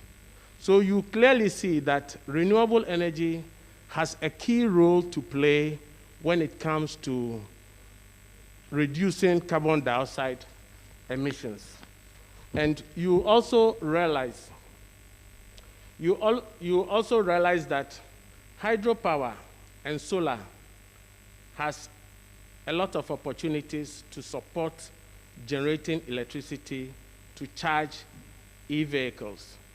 My colleague from ECG mentioned one of the challenges when the ECG power, when there are outages. The good news is that solar panels today, the prices have come significantly low. You can get panels at less than $1 per watt. So it is possible for you to acquire solar panels, leave it either in your house or wherever you are, and use that to charge your vehicles without necessarily depending on power from the grid in charging the vehicle. So you don't need to have electricity in your house to be able to charge e-vehicles. You can take advantage of the use of solar to charge your vehicles. And so even when you are in the remote area, it is very possible to charge your vehicle. So this is the important role that renewable energy can play as far as this is concerned. You see, I talked about the wisdom. You are getting it now. Thank you, wisdom. Let me go back to Dr. Henkura. I'll give you one question each for the last round and 1 minute so we can wrap up this session. Doc, you've done almost all the questions that I wanted to ask you, but just one last one. What are some of the issues that we have to take into consideration to ensure a seamless integration of e-mobility in Ghana? Seamless. Yeah, that's a very good description. Seamless integration. Currently, if you fill your vehicle with fuel, some vehicles are able to take 60 liters of fuel to 80 liters of fuel, depending on what type of vehicle. So it can take you from maybe Accra to Tamale without refueling. And if you want to refuel, you need, from an empty tank, you may need maximum of 15 minutes for those, what they call the slow tanks. So if the integration has to be seamless, then we should expect the same performance from the electric vehicle. It should be able to take me far without recharging. And if I'm recharging, it should take me less time. Unfortunately, the early electric vehicles had short range, 200 kilometers. Now, technology and innovation is pushing the range far. There is information on a new vehicle which is called Lucid Air, which is doing 520 miles. That's about 800 kilometers. So with that vehicle, you can go from Accra to Tamale before you will need recharging. That is technology. The second point is the charging points. With most of the charging, a lot of people charge the vehicles in their homes. You need just the charging cables, the charging system, and plug it in your house to charge overnight. But if you need to charge quicker, there are fast chargers that can charge a vehicle from 30% to 80% in 40 minutes.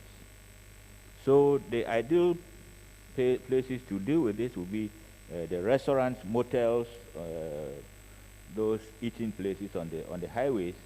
You can stop for lunch and plug it in. By the time you are done, it's fully charged and you are on your way. So there are innovations and there are ways of how to handle this. So the problem is the range, availability of charging facilities, and if these are solved, I think we are on our way to join the rest of the world. Thank you very much. Let's move on. VRA, that's Mr. Lamte. Presently, VRA seems to be playing a hybrid position. Hydro, large hydro, small hydro, they are now all classified as renewable. Then you have the thermals, which are not renewable. Now, what are your initiatives towards renewable power or green initiatives?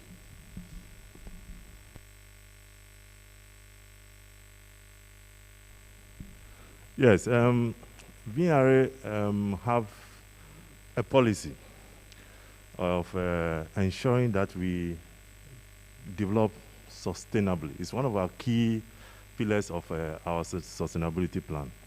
Now, in that regard, VRA is one of the few companies that, in collaboration with Energy Commission and then EPA, have established a base data on our carbon footprint since 2012. So as we speak now, from 2012 to, we have the report from 2012 to 2018, our established carbon footprint in VRA. And in fact, based on that analysis, VRA a couple of years ago decided that they were going to change completely from using light crude oil for firing our thermal plants to natural gas. Now, based on that, you know, the baseline was 2012, and it was is then established as 100%. That's how they do the analysis. So in 2012, we're at 100%. As we speak now, we have been able to reduce our harmful emissions to about 68%. So that's one of the major initiatives that we've done. Now, we have also done a lot of solar projects. In the north, we have, I'm sure you are aware, Kaliu, Laura, we've done about 19.5 megawatt solar projects there. We are planning to do 50 megawatt solar plant at Pualugu. Coming down south, if you go to our VRA head office, we've established, I'm sure, one of the greenest offices in Ghana. We have solar panels powering our offices, 80 kilowatts at the head office. And recently we commissioned, we call it the solar park. I mean, the parking lot. We've used the roofing of the parking lot as we use the solar panels to generate about 60 kilowatts. These are basic developments that we've done. Now, my boss, I'm sure he's sitting around somewhere, indicated in his comments that we are trying to establish a smart city in Akosombo. And now one of the key initiatives that we'll develop there is to kind of install solar panels on our institutional houses. So you can see Akosombo, if you've been there, it's one of the greenest areas in Ghana, and we want to do that. Now, when it comes to e-mobility, as we speak now, as if we knew this program was coming, probably my bosses knew, but I don't know. They have instructed, in fact, they have given approval for us to purchase not the minibus, but VIP type buses, 2 buses, which we'll purchase. We expect to get it in the second quarter of next year, and we'll deploy them in Akosombo and Akusi as a pilot project. Once that is successful, we've already identified certain routes that we think will be appropriate for usage of EV vehicles. And we are sure, hopefully, we will be the leader. Once they see the sticker of VRA on our, they will know that, yes, we are really the electricity people. Thank you very much. Okay, let's move on. Let's get on to differential tariffs. Let me touch on differential tariffs, for instance. And this one, I would like Mr. Asante to take this. Darko. Many countries we know have time of use tariffs, which have lower tariffs for the peak and the off-peak consumption, and therefore conducive for people to charge their cars within those off-peak periods. And this happened in Ghana in 1996 when the government industries utilized idle capacity during off-peak hours. Is this something that ECG would consider at this moment of our introduction of electric vehicles? Thank you, Chief. I'm a tariff person, and the simple and straightforward answer is that ECG will advocate differential tariffs. We all know the, or let's say we all know the advantages that come with it. You know, the effect of this peak period where, you know, tariffs are higher and people can take certain activities to the off-peak period. For example, you are home and you want to charge, and from 7 o'clock to about 11 o'clock is peak period, the tariff is higher. From about 12 o'clock midnight to 4 or 5 a.m., the tariff is maybe half of that. Straight away, when you are going to bed around 11 o'clock, you put your vehicle on charge. And a lot of people will do that. So things that they would have done immediately they get home, they want to put their vehicles on charge. And then the curve will be, you know, that way. It will shave the peak. So it improves the grid.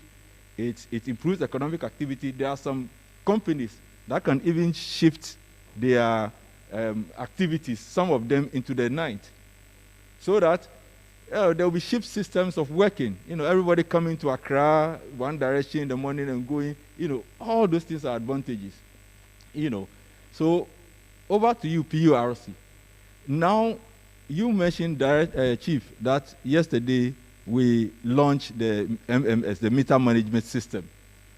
ECG is now having smart meters, which is at the core of this differential tariff thing. The meter is able to mimic whatever tariff structure PURC gives. So if you are saying that from 12 p.m. or 12 midnight to 6 a.m., the tariff should be, let's say, 30% of the regular tariff, the meter will be able to mimic it and bill you as such. So now, I think 1996, we had this manual mechanical meters. Now we have electronic meters that can mimic whatever structure you put into them. So the time to introduce a TOU metering or differential metering tariff, as you say, is now. ECG has the capacity. Electric vehicles are coming. Charging and other activities will be in the night. So the time is now. Before my brother, Engineer Date, took the wind out of my sail. I have been instructed by our managing director, it's not a decision that was just taken here, to immediately talk to the EV companies here to quickly come up with invoices for ECG to buy some of the vehicles. If not for anything at all, because we are the leader in this, immediately we must be seen to be leading the way. So from here, I will talk to all of you. If I get the best deal, we are going to buy a bus and then a couple of the sleek ones. And I was just joking that we will give it to our PR, our communications department, so that they will be moving. They go to town a lot. So everywhere they go, you will see the EVs. So, Mr. Chair, ECG will advocate, and we are in the tariff review session. ECG, I think, will advocate for it. Thank you very much. Thank you. Thank you. Thank you. We are about rounding off. But let me just ask one last question to Togobo, because the VRA and Bui Power Authority seem to be brothers and sisters. And we've just talked about VRA greening initiatives. What are Bui Power Authority's greening initiatives? Thank you very much. As I said earlier on, Bui Power is on course to be the leader in renewable energy generation. And we are committed to provide clean energy to support this country and also to support the EV industry. So I would just want to say that Bui Power Authority is available to liaise closely with EV organized groups that want to be involved in charging e-vehicles. We are available even to sell power directly to them at attractive prices, because there is no point to use fossil fuel to generate electricity to charge e-vehicles when we are talking about reducing carbon dioxide emissions. And that is why we want to make sure that we put in a lot of efforts to make clean energy available. We are working towards developing 4 more hydro potential sites in the country, especially within the Western Corridor and in some parts towards the northern parts of the country. And going forward in the future, Bui Power Authority, together with our big brothers, VRA, we are shareholders in the Nuclear Power Ghana Limited. We want to ensure that moving beyond 2030, we can generate clean electricity from nuclear, which emits no CO2, to support increasing demand for e-vehicles. Data from Energy Commission suggests that 38% of energy is contributed by the transport sector. Electricity accounts for only 15%. So if we want even 50% of the transport systems to run on e-vehicles, then we may have to increase our electricity production capacity. And that is why we are supporting Ghana Nuclear Power to be able to produce more electricity from clean energy sources so that we can meet the increasing demand for e-vehicles in the future. We are not only looking at vehicles just for cars, but we want to look at mass transport systems as well.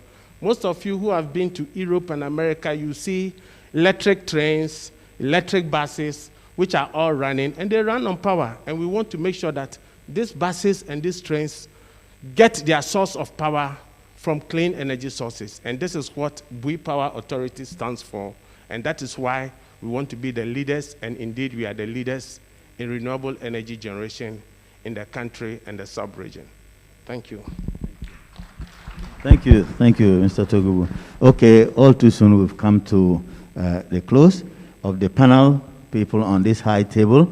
The turn is now you, those on the floor. We'll open the floor for you to make your comments, ask your questions, and we'll wrap up from there. I'll ask the MC to moderate this for me. Oh, well, thank you very much. I think we can give him another round of applause. I think it's been an interesting conversation. For me, the takeaway is there's some excess capacity of electricity, something between 700 to 1,000 megawatts. What do we do with that? And we have an increase in demand if we introduce electronic vehicles. So that's something for us to take home, whether you're in the private sector or the public sector. Can I get 2 volunteers from the Energy Commission to help me take questions? Okay, I see somebody there. 2 volunteers, so we can move the microphones around. Can I have a mic? Thank you. I have this one as well. To make this easy, we shall take 3 questions in a row. We'll go to the panel and then we come back and take another 3. Okay, so I see a hand there. I see a hand there. We'll come here and then we'll go to the side of the room. Yes, please go ahead.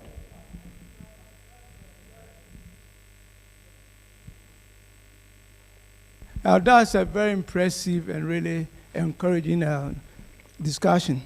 But then a bit of clarification. Now, the electricity component for our power generation is largely coming from thermal. Thermal about 65%, and then renewables, that's including hydro, just around 35 or something like that. Now, if you increase the electricity demand or consumption, what happened? You are increasing what? More generation from the thermal side. So more generation from thermal side also means what? More greenhouse gas emissions. So you can only use the EV to reduce the greenhouse gas emissions significantly if only based on renewables. That's solar, wind, or hydro. So the target really for the charging stations, I would suggest that really we work very hard using renewables. Then what Mr. Wisdom and others are, that vision, what we are looking for, can be really realized. Yeah. Another thing to comment I'll make is the business aspect. A lot of business opportunities. Fine. A good example that it can also turn negative is the battery side. We should have a way of recycling the batteries. In fact, Ghana here, if you talk about these sealed batteries, around $500 to $500 per unit one. Over there abroad is $200 because there's a way of recycling. Because in the battery there we have the lithium. Lithium is a very rare metal, rarer than gold. And the interest in Ghana is the has the third largest reserve of lithium on the continent. So as more EVs they are coming here in their numbers to come and unfortunately to really, I would say, maybe destroy. Now you complain about Galamsey, that could be worse. So we also have to really keep an eye on that. The mind, like I'm saying, mind you, after you are made all to believe. Yes, please, go ahead. Okay, my name is Shankar. I'm a GM in Somoko Ghana Limited. Basically, I have the question for ECG. We have seen the presentation. Basically, we are looking for the timeline for this policy. You know, all this future of EV depend on the policy, government policies. You know, how the tariff will be. Because currently the residence tariff is, as per my information, is 2 CD per unit, and the commercial one is 14 CD per unit. So if the tariff is not favorable for the charging points, you know, for the outside on the road, not in the house, you know, it will not be succeed for the further. So that is the point, you know, and the policy for the other PLI scheme, you know, for production link incentives. So all these things related. So we should have a timeline for the policy. It will decide the future of EV. For what the private sector actors are going to do. Well, fortunately, we have a rep from ECG, yes. so they'll address Okay. that question. Thank you. We take the other two questions from the back. Thank you very much. My name is Seth Mahu from the Ministry of Energy. I think my question ties into the last speaker. Shankar's question, okay. You know, as we push for incentives to bring on board e-mobility, incentives such as tax exemptions, what have you, we stand a risk of denying government of the needed revenue to support development in other areas. Right. So my question to the panel is, what strategies can they recommend to ensure that we tap into climate-friendly financing opportunities to ensure the sustainability of e-mobility, whilst government also provides incentives for this? The second question is, if we want to increase the penetration of variable renewables as a strategy to support e-mobilities, do we foresee utility-scale battery systems coming into the network to take care of the intermittencies that characterize the variable renewable energy technologies? Thank you. Well, thank you very much. What I should say quickly, though, is that we are going to have another panel conversation right after lunch. There will be institutions such as the Ghana Revenue Authority, you have DVLA, etc. That may be responding specifically to the two questions, you know, Shankar, and then the question we have just, you know, heard regarding revenue mobilization. So it's important for us to come back after lunch and then put those questions to them. But I suspect there'll be some reactions and responses from the current panel. We have the final question, and then I'll go to the panel to respond. Thank you very much for the opportunity. My name is Andrew Edu. I'm the founder and CEO of EV-Up. EV-Up is a charging infrastructure company, similar to the gentleman that spoke over there, called from a company called EV Fine Africa. EV-Up has been having conversations with Energy Commission for some time now. I think what we fail to look at when we think about the EV space is it's made up of three things: the vehicles, which we have spoken about, right, the power, which we have spoken about, but the infrastructure is very, very vital to making this work. And I feel that not enough has been said about it. So my question is, in terms of policies, from Energy Commission's point of view, what are you going to do in terms of zoning and managing the density of charging stations? From GRA's point of view, forgive me, Mr. MC, I heard your point. Tax breaks are very critical. Critical not only for the initial companies that are starting up, but also, as the gentleman from Ministry of Energy mentioned, critical in terms of making sure that the rate of the electricity that is being used is sensible. My final question, which I'm sure has been voiced by other people, is how can we encourage the uptake of electricity vehicles without providing some commercial incentives to banks and other financial institutions who could also support the development of the industry? Well, thank you very thank much. you very much for those questions. So we come to the panel. Oh, you want to appreciate them? That's fine. It's.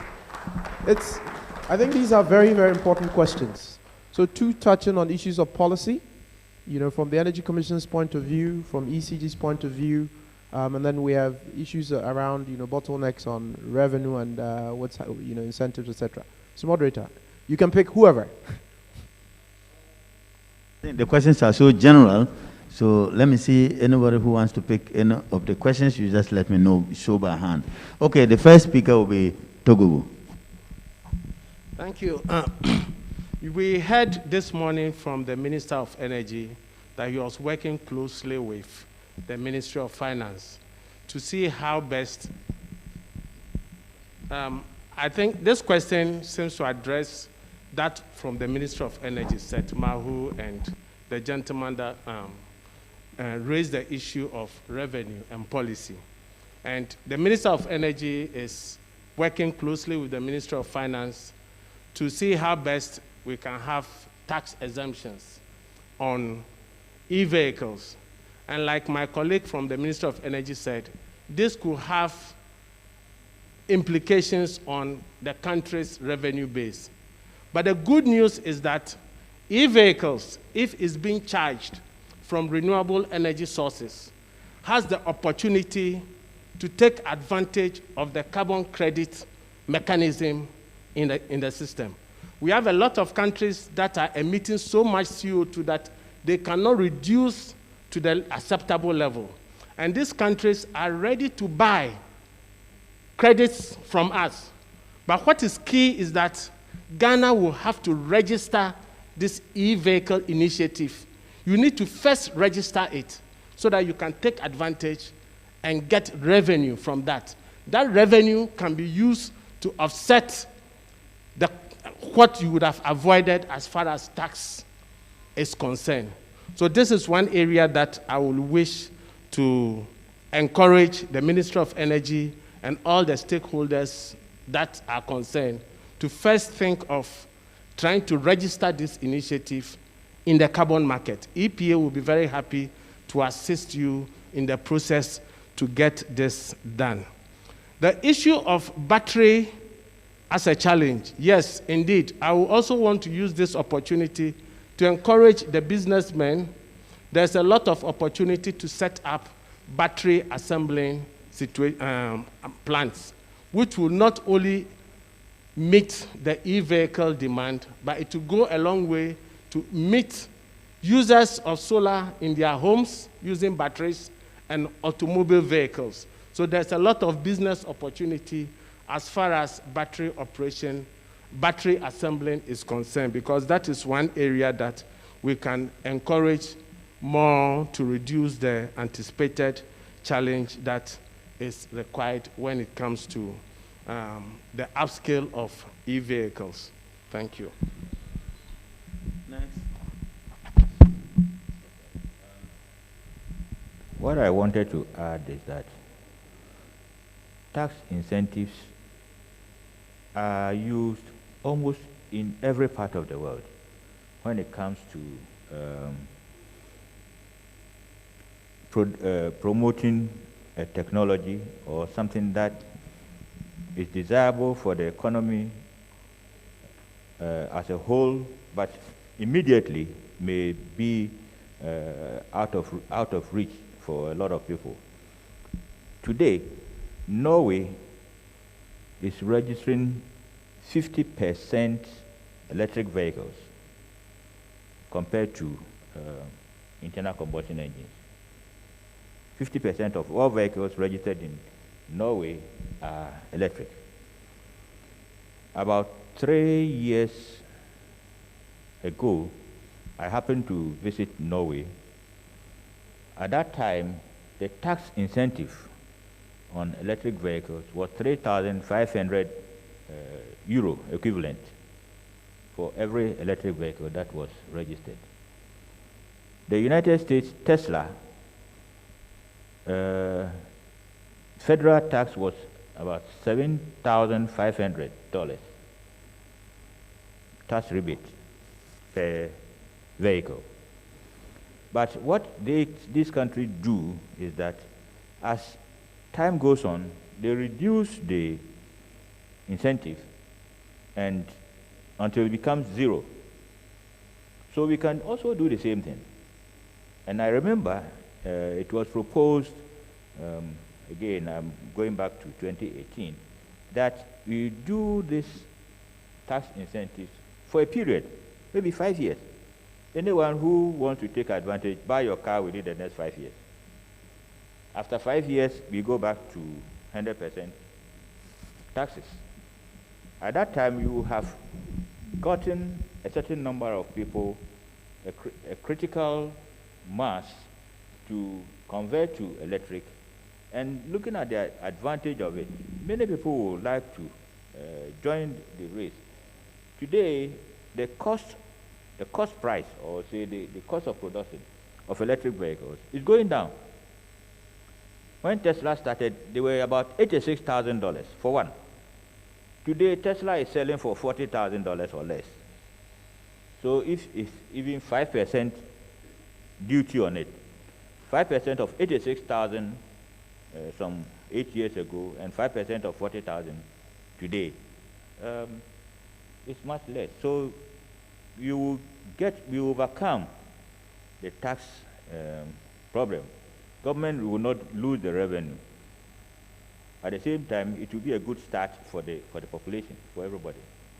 So I don't think that fear of losing revenue should be a barrier. Yes, you lose revenue for some time, but you get it back. What about if people don't buy at all? You continue to buy the internal combustion engines, and the pollution continues. More children will be dying from heart problems and respiratory diseases, and it's happening. So once there's an opportunity, let's take advantage of the technology and move, leapfrog. Thank you very much, Dr. Hanka. For the purposes of time, I think there's a question that needs to be addressed around timelines for regulatory enforcement. So, comments from Electricity Company of Ghana will be useful for us at this point. Yeah, I don't think anybody answered the timeline. Right. And I just want to add on that the timeline is critical. Everything seems to take too long in this country. So those who are here, who are involved in making this happen, either is policymakers or the regulators or the ministries involved, they need to move very quickly. There is a lot of money floating around the world, especially on the Paris climate agreement. There's a lot of commitment. If you listen to what happened in UN in the last 2 days, you will see that there's a lot of money available floating in the world, which is waiting for people to absorb it. We cannot continue go and beg for money. We have to use some of the knowledge we have to do something here so that we can get the money which people are willing to give it to us, not begging. I don't know when they're talking about revenue. You are talking about revenue, about CD revenue, not dollar revenue. So if you are putting a tax on a EV vehicle, you are actually putting a tax on a vehicle to just get a CD revenue of a money you printed yourself. So I don't know what we are thinking about, what are we waiting for? What we should do is we should be forefront of this, doing this and make Ghana the hub of EV vehicles in Africa. Simple as that. Now going on top of that, UCG, the UCG CEO is here. I don't think it costs that much. If you look from Elibu to Aflao, it's not even 600 kilometers. From Tema to Paga, it's not even 1,500 kilometers. Why not use your own stations, your substations, to create some examples of what is called a charging station? Create example. You only need to do 4 on the bottom end of Ghana and do 5, and you have already covered the whole Ghana. Okay, so we need to support VRA. I think you are involved on the northern sector of the distribution of power. We don't need anything. It's just going to be Ghana is a very prime location. While our land size is quite small, our reach is quite small. So there's no anything. We don't need to wait. The GRA people, you are here, the customs. We need to get this happen and it need to happen very quickly and get people to adopt. Yes, as Mr. Inkra said, you can start from zero for 2 or 3 years and start growing up from 5% up.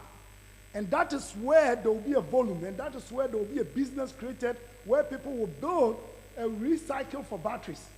But if the conditions are not there, the cars are expensive. It's not because of the cost of the car in the manufacturing end, but because of our own self-imposed unnecessary costs. How can we going to grow this country? How can we build plants? So all decision makers, this is to you. Let's get this happening very quickly. Let's get this happening quickly. For the purposes of time, the moderator is notifying me that we should bring this panel conversation to a close. I'll give him the opportunity to round up the conversation. Please, it doesn't end here. I can see a lot of hands, which shows that there's still a lot of energy in the room. But like I indicated, the second panel will have actors from the same, the same institutions, but also from PURC and some other actors who will be here to respond more specifically to the questions. I can see I am being accused of having concentrated on this side of the room as against that side. We should make some exceptions, sir? Okay, great. All right. So we'll make 2 exceptions. We'll take 2 questions, and I think that 2 questions will come from, well, 1 male, 1 female, but I think all the female hands have been down. Oh, can you? Yes, you will speak, please. Okay. Thank you very much. My name is Matthew Akati. My understanding of the whole workshop this morning is that we want to absorb the excess capacity that we have. My question is, for how long do we have this excess capacity? And is this excess capacity intention of absorbing and bringing e-vehicles sustainable? We need to know what is the excess capacity, how long is it going to take? Is it forever? And can ECG absorb that excess capacity if they land the e-vehicles alone to absorb that whole excess capacity? In any case, excess capacity in Ghana is this is not the first time. Kosovo Dam was built, we saw excess capacity. So why has it become an albatross on us? And we think that e-vehicles alone is what can absorb the excess capacity. Thank you very much. Shall we have the next question, please? Hello. My name is Gad Ashiabo from African EV. I'm very happy for this opportunity. Mr. Jacko, thank you very much for organizing this program. Now, I have a series of questions. But before that... We can't take a series. Oh, we can only take... That's 2 short ones. We can take only First of only all, one. I want to say that, by way of contribution, this EV transition is going to happen, whether we like it or not. Simply because we are a small fish in a very big pond. Africa as a continent, we import about 1 million vehicles, or we buy. The world produces over 80 million vehicles. We are irrelevant. So accept it. Secondly, the conversation here is about whether we are going to be followers or we are going to be leaders. And that comes straight to the policymakers and the decision makers right in front of us today. Now, sorry, Mr. ECG man. Sorry, I'm not trying to be rude. Please, my question to you is about charging. Now, currently, according to the PURC, only the distributors can charge based on the per kilowatt charge. Okay? Now, the various charging station providers, like Pobad, what this means for we, the end users, is that if you have 2 people who go to a charging station to charge, one person has a car that can charge faster than the other person whose car is slower, let's say twice faster. Because it's he's forced to charge based on usage, time usage. Okay? The guy whose car can charge faster ends up cheating the guy whose car can charge slower. I don't know if you understand. You finish your question. Just finish the question. They'll respond to it. Can we have some quiet? I see a lot of what I'm saying is that movement in the room. Two Some cars disagree. all have 100 kilowatt hour batteries. All right, one can charge in 30 minutes. The other can charge in 1 hour. All right. If the charging company is charging based on the time it takes to charge, can we not respond? Cross-respond? Okay, I think the panel is there. I think you get the point. There will be networking as well. We can answer these questions. I want to have a definite answer. Hello, let a Penaka. Let me make it simple with you because of time. The answer is no. So you can try to get more detail later. There's a lot of scholars here. Okay. They will brief you. So let's move on. Thank you. All right. Okay. So let's respond to the very first question. Dr. Who wants to address the excess capacity? Otherwise, I can take it on your behalf. I'm saying I'll take it because this excess capacity issue rests squarely on the shoulders of the Ministry of Energy. And the speaker, the questioner, seems to think that we are bringing EVs in order to soak away the excess capacity. That is not it. The excess capacity emerged as a result of emergency barges that were procured some time ago. And under emergency situations, they were just procuring the things and saying, take or pay, take or pay. And so once we get out of the emergency situation, the take or pay concept remains. And the amount of capacity that was procured is more than our consumption, as our peak consumption as announced here. So what we are doing is that we are embracing EV as a means of soaking away part of this excess capacity so that we don't pay for idle 100% idle capacity. If we're paying maybe $10 million a month for idle capacity, if EVs can take 5 million, then our burden is lessened. This is the angle we're looking at, and not that we're just bringing EVs to solve the problem. Some other means of solving this problem from the ministry point of view is that we are calling all these PPAs, the people that, the IPPs, those that we've signed these agreements with, and we are renegotiating them and saying, let's look at ways of lessening this excess capacity. And there's a committee working on that. We hope that it will come down. But let me just use this to wrap up and close the session because we are staying too long. Just a few things that I think that you should take away from this place is the... Mr. Moderator, yeah. Please, there's one bit that if you indulge me, just a second, let me add to it, and then you round up there, if you indulge me. Please, the question about incentives. Let me take this opportunity to announce to you that whoever wants to procure e-vehicle, there's a gentleman here by name Ebenezer Ashi. If you are around, let's see you. There's a SunRev project that we are running. We have about 30 million euro facility to take care of some of these things. So if you are interested in any of the vehicles from here or during break, talk to Mr. Ashi and then know the modalities. You can have that facility and you pay over time with no sweat at all. Mr. Ashi, if you are here, please raise your hand. 30 million euros is no small money. Please get up and let's hear you. Mr. Ashi, Ebenezer Ashi. He's not in the building. Okay, well, we have to find a way of getting him from the Energy Commission because 30 million euros, in my view, on the demand side is very, very important. And we have to find him. Thank you very much for that addition. Thank you all. Let me just, as I said, a few takeaways. We've addressed the excess capacity. But the good thing is that, as we heard from the speakers, is that the excess capacity will be an opportunity for the utility company like ECG to make use of it. The fears of grid, the inability of the grid to take the EVs has been allayed. You all heard it. It said we're changing from the 161 kV lines that we had to to 330 kVs, more robust, and so there should be no issue of grid failing if we introduce EV vehicles. From the distributor point of view, this is good news for ECG because more demand means more cash for ECG.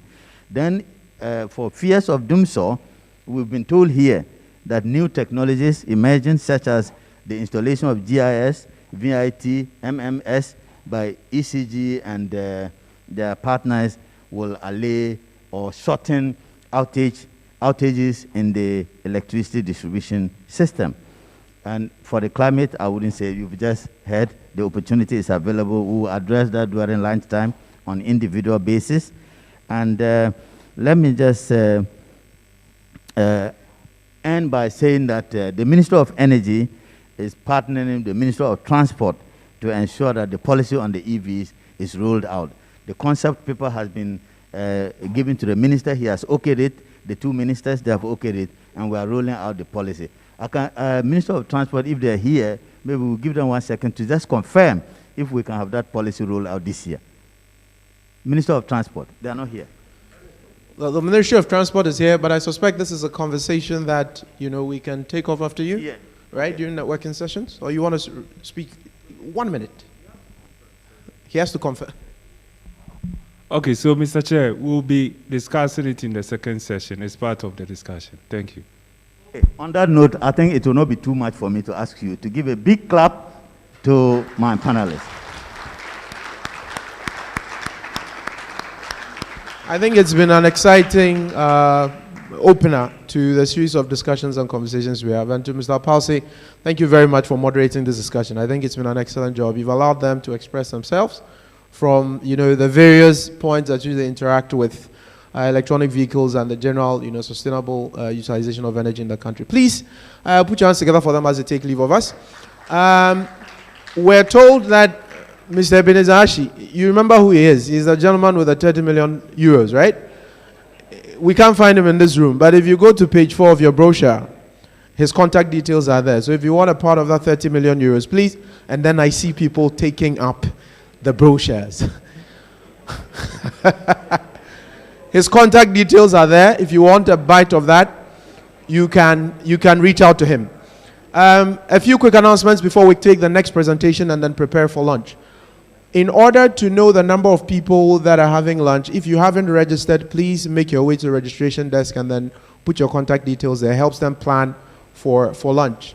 Also, the conversation we're having here is being broadcast live off of the social media handles, YouTube and Facebook of the Energy Commission. So if there's somebody who's not here or has not been able to make it here, you can share that with them so they can join the conversation. Once again, we want to say thank you to all the sponsors and partners who have made this possible. As I did indicate earlier, the second panel we shall have will address in detail some of the questions that we have already seen on the floor. If those questions were not responded here, then we shall have decisions like the DVLA, PURC and others. So you can fire your questions directly to them, and I think there will be an opportunity for us to dig a bit deeper into them. We shall be taking the second presentation for this session, and that is going to be delivered, on the policies and standards for e-mobility. So policy standards and regulations. And I think there was a question about that, by one of the questioners earlier. And so this presentation is going to address that, and then we can use that to prepare for our conversation immediately after lunch. That presentation is going to be prepared by Daniel Esel. He is from the Transport Ministry. So if Daniel is here, please help me welcome Daniel Esel he's a director from the Transport Ministry. Is Daniel here? Oh, great. Okay. So that is why he said you're going to address that in the next conversation. Will you need the podium? So we should bring it? All right, good.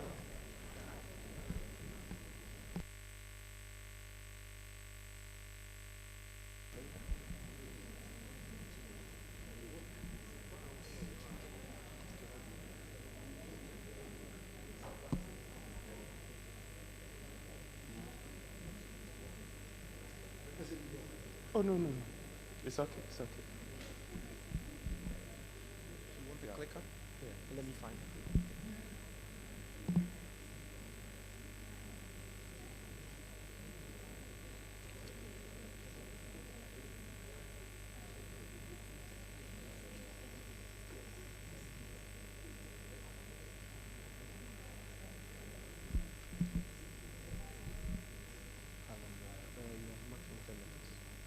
I think so, yes. It should be right about 10 15 minutes maximum.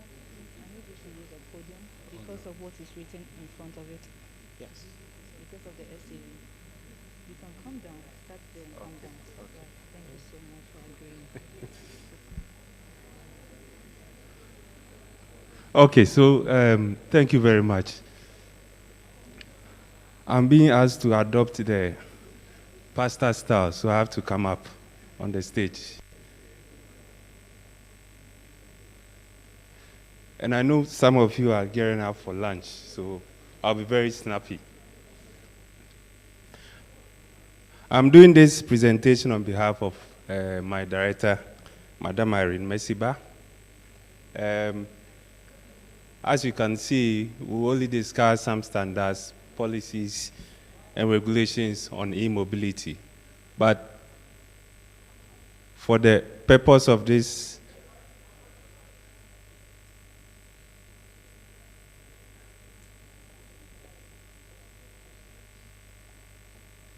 okay, so for the purpose of this presentation, I will give you some insight in terms of the urban transport space, what is ongoing, the development issues that we need to take on board, some policy rationale that is currently ongoing, and then the uptake of EV. Mr. Ejako has given some highlight on this already, so I'll be very snappy on it. Then I'll give you some key focus in terms of the policies, the standards and regulations, and then some key consideration going forward. So on this slide, what you can see is our population on my extreme left. 10 years ago, we were just about 24 million. Now we are around 30 million and over. In terms of the vehicle population, we used to have, 10 years ago, same, we used to have 1.3 million vehicles. Now we are doing about 2.5. And I think for 2021, the figure is even high. In terms of the fuel types we have, I have not brought in the issue of the EV and then the hybrid vehicles we have. But in broad terms, we have the three main fuels: petrol, diesel, LPG. As you can see, petrol is just about 60, forgive me, I can't see, 61%, diesel is 28%, and then LPG, which is mainly used in the taxis, which is 11%. In terms of the modal split, we have the trotros being one of the biggest users on our road. In terms of the passenger carried, we have the cars and taxis, which is 42%, and then the bus. But for the railway system, it's just about 1%. This is what you see on our road. You could see, in fact, this is one of my favorite pictures. Somebody going in, somebody coming out. Don't look at the back, but I think it's something that goes on. Right there is Metro Mass. Then you have our conventional taxis, you have the Ayalulu, and then the Almighty Railway, which runs Tema to Accra, and then one in Sekandi Takrade. Then the last picture there gives you an indication of the urban space, what you normally see. Now, these are some information from the the Environmental Protection Agency. They did some monitoring on our corridors, and they found out that the 75% of the samples they collected exceeded the national limit of 70 micrograms, and same for NOx. So in terms of the development issues, these are what we've been confronted with: the congestion, the air pollution, accidents, which recently have been on the rise, our energy dependence on the fossil fuels, so petrol and diesel. We have noise pollution from the trucks and cars on our roads. And then the biggest challenge is the greenhouse gas that we need to deal with. So as a ministry, our focus has been on these three key areas. One, the need to avoid the unnecessary trips. That is key to us. And the next step is to shift. And I think that's the main reason why we are here. We need to shift away from our traditional means of transport in terms of the fuels that we have in our vehicles. Apart from the shifting, that's the transition to a cleaner alternative, and that forms the basis on which we are meeting here today. So the whole concept is on this climate change dialogue that we all need to discuss. On the policy space, we've done some work. As a ministry, we have revised our national transport policy. This was just last year, and we have received some approval on it. This policy now takes on board some of these new and emerging initiatives. We've also, there was a mention on the electric mobility policy. This is an assignment which is currently ongoing. This is live with the participation of some major players in the room. We've been engaging the automobile industry, the Ghana standards, the Energy Commission in particular, Ministry of Energy, Ministry of Environment. A number of institutions are involved in this. And I think they are at a stage where the draft policy would be soon suggested to stakeholder engagement. Then the almighty national determined contribution. This document is undergoing a review for the next planning phase. But overall, with the current regimes that we have in terms of the age limitations on vehicle imports, we seem to have fairly improved on the full economy of vehicles we have. We've also done some work on the sulfur content, and I believe we are now around 50 ppm, and we have some importers bringing in products as low as 10 ppm. So in terms of the fuel space, there have been some improvement. As a ministry, we are also promoting sustainable mass transport. I mentioned Ayalolo. In respect of Metro Mass, there's some development ongoing on the Metro Mass. This has been discussed already by Mr. Jaku, so I will just be very brief. But the first one is just the Paris Agreement and the various commitments under it. Now, this gives you an indication of the sale of EVs across the world. So the major players being China, this has been said already. So these are the 2015, 2016 figures. Europe being the second, and the US being the third largest market for EV sales. This has been said. China joined the countries to ban fossil fuels. We have major players and other service providers like the Uber also announcing that they are also willing to start the uptake of EV as part of their fleet. Then we have our own Minister for Transport. During his vetting, he made this commitment, and as a ministry, we are pursuing an arrangement to bring in some buses for public transport. So these are ongoing initiatives that we keep moving on. In 2018, the Environmental Protection Agency led this project. We were able to come out with some policy options for consideration of government. Then these are initiatives that Mr. Jaku has already spoken about. We have the new assemblies coming in, the VWs, Japan Motors, and the rest. That is Honorable Ahunka Limse doing the signing of the MOU between VW and the government of Ghana.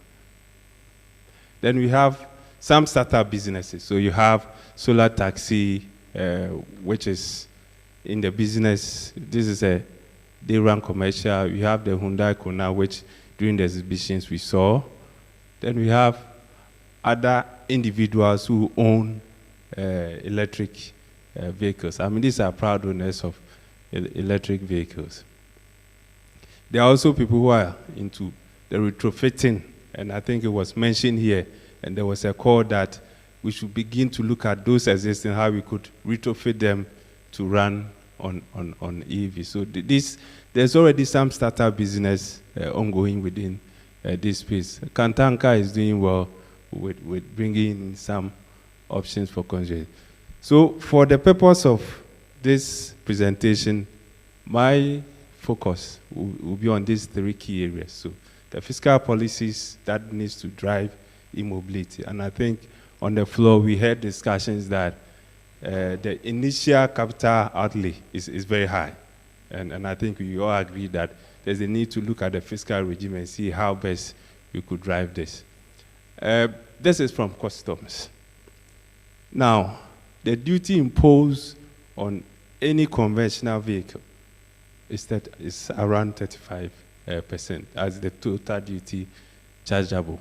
But under the automotive vehicle assembly policy, they've come up with some flexible terms for those who intend to import SKDs, CKDs, and then enhanced knockdown parts for assembly in Ghana. These are zero rated, so you don't pay anything on it. But my information is that this will be extended to cover those who are also intending to bring in electric parts or vehicles for local assembly. So I think this is good news for all vehicle assemblers. So these are some of the local initiatives. In terms of the regulatory issues, we have the Road Traffic Act, which kind of gives some standards for vehicles on our roads. Per the requirement, every vehicle is subjected to some testing. We have the DVLA. The DVLA is here. I'm sure they will further discuss it, but they have established some partnership with the private sector to develop testing centers across the country. And I think this is a good job that we need to commend them. So they're able to mechanically test to check the roadworthiness of the vehicle. They have a unified numbering system for all vehicles. Can we look at situations where if I drive a hybrid or an EV, could I get a unique number plate? Is that possible? Would that motivate consumers to adopt EV? So these are things that we need to start thinking about. For UK, they have what they call green number plate for EV. So if you own an EV vehicle, you have a nice customized green number plate showing that you respect the environment. Can these be considerations that we could look at? Now, in terms of enforcement, we have our old folks, and I think with police, we can't do without them. They're everywhere. At night, they will still put on their torch to check your roadworthy. So we cannot do without them. On the standards, we have the Ghana Standards Authority leading a homologation effort. And in 2019, I think they published about 26 standards. We've been part of this process, so I'm sure they are here, and if asked, they can further talk about it. The EPA also gazetted some emission guidelines. What they are doing now is the regulations to give effect to this guideline. On the ministry's part, currently, if you go to the PVTS, the Vehicle Testing Center for Roadworthiness, your emission is taken, but it's just for advisory purposes. We don't punish anybody for exceeding a certain limit, and that's where we are moving away from. In the few couple of months to come, the Road Traffic Act will be revised and will make it mandatory for all vehicles to undergo emission testing. And I think this would be a major shift for those who want efficiency in terms of the fuel use.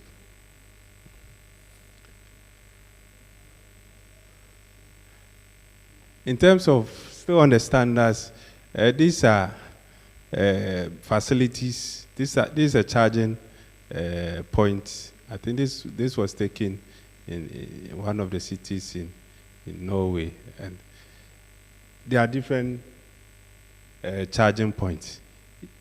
Apart from the charging point, each charging infrastructure have different requirements, and for each vehicle, they all have different output. I think that was one of the comments a panel wanted to make. We have fast chargers, some are slow chargers and all that.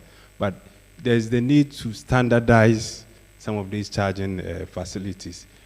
For EVs, depending on the country that these vehicles come, their connectors are different. And these are things that as a policy making or standard institution, we need to come out clearly on what we want to do. So in terms of the regulatory space, there's already an import restriction on the use of certain vehicles. If your vehicle is older than 10 years, you can't bring it in. In 2020, there was a law which was passed to ban salvage vehicles. I think the implementation became a challenge, but it's still a law that government has assented to. We have the mandatory vehicle emission testing coming in. We had some discussions on the valuation process. I'm sure during the discussions there will be some focus on the initial upfront cost on vehicles. Then on the fiscal space, already the Ministry of Trade have started something for the automotive industry. Can we scale it up to cover full electric vehicles? This morning I was impressed to hear the Minister for Energy saying that they are in talks with the Ministry of Finance for a full waiver of the duty on the EVs. I think this will be a good leverage for all of us. Personally, I have one small hybrid vehicle, and I think I cannot complain. So to go fully electric, it will be good for me. Special energy tariff. This has been discussed at length. Information in terms of the labeling and the registration of vehicles. Can we start tagging vehicles? If your vehicle is rated A, we know your vehicle, you are responding to the environment. If you have a brown rating or a red rating, so these are things that we can start looking at. EPA has done some exercise on fridges and then I think air conditioners and the rest. And I think we could scale this down to the vehicle market. On the ministry side, we are also promoting mass transport. We have a proposal to introduce electric vehicles. I think we are still working around the policy, looking at what can be done and what cannot, looking at how these vehicles can even come in, the charging infrastructure and all that. So these are things that as a ministry we are discussing. I'll skip this because I've just talked about them. But key focus that we need to do, I think for most consumers, where do I service my vehicle? The existing garages, can they do the maintenance? And I think these are things that we need to take on board and start training our people. Our people are used to just knocking on the tire and see whether the tire has the adequate pressure and all that. And I think we need to move away from that, start using equipment and technology to test our vehicles. How many garages even have diagnostic devices? Very few. And I think it's same for the former garages. But mainly the industry is dominated by the informal, and we need to build capacity. That one, there's no doubt about that. We need to train them to be able to do the maintenance that we all want. On the policy side, as I said, we have some support from Climate Technology Network Center to develop e-mobility policy, which incorporates implementation framework. So we are looking at a broad range of issues. One is the institutional framework. So you could see that from the discussion, we all have a role to play. And we have to clearly map out what each state agency, as well as the private sector, should do to drive this e-mobility. We need to look at the standards and regulations, the fiscal policies. This has been discussed already. The training and capacity building for our artisans, auto mechanics, and the rest. The charging infrastructure, and even whether the market is ready. There are some safety issues as far as EVs is concerned. They are extremely silent. So issues of people with disability, those who cannot hear, can they hear the vehicle coming? Those who cannot see. So these are things that we need to take on board when we come out with policies of this. I know in some countries, they've made it a requirement for EVs to have noises in it so that you could still hear the engine ram, but it's not an engine, it's just an audible noise attached to the vehicle. So on the policy space, we've done extensive consultation. We've done some prioritization exercise with the stakeholders. I'm sure a lot of them are in this room. We have done barrier analysis, looking at a broad range of issues. So on the barriers, we look at the fiscal policies, we look at the market uptake, initial upfront costs, the economic, the CAPEX and OPEX. These are things that we've looked at. I think the next stage is where we could share with you the draft policy and what is in it. And come to, next week or so, we would be inviting you all to a consultative meeting. My consultant working on it, if they can give me a wave, these are our local consultants. They are in partnership with some experts from Denmark doing this work. So on this note, I want to thank you very much. As Mr. Jaco said, this is not a new technology. It's been there. So you could see that even during the Cold War era and World War and all that, we still have EVs in the market. So on this note, I thank you very much for your attention. Thank you very much. Thank you very much, Mr. Dazi. I think it's been interesting listening to you as well, but I'm of the view that there's still a lot of questions, that's lingering on our minds. One major one for me is still timelines. I've seen a lot of policy initiatives up there that look interesting and exciting, and they will solve a lot of problems, but what do timelines look like? I'm not going to take any questions. Please hold on to the questions. We've eaten way into our lunchtime by about 30-35 minutes, so we're going to have to, chuck up the food and then quickly get back here. The Transport Ministry will still be around, but some of the issues he's talked about cut across a number of regulatory institutions. The DVLA, I think, has a major responsibility and should be answering a lot of the questions as well. GRA is there.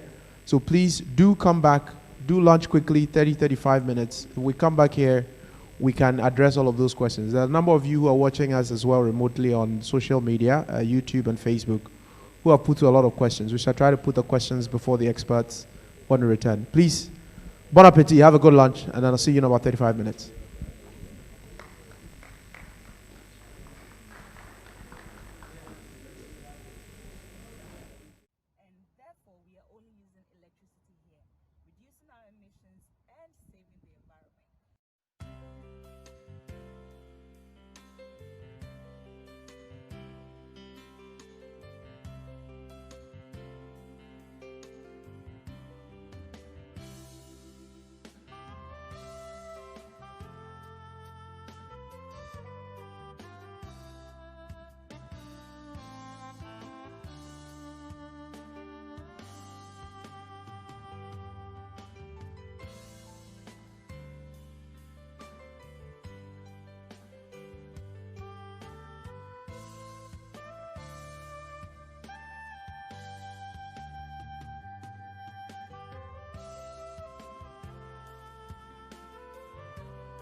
battery is low or when you have time.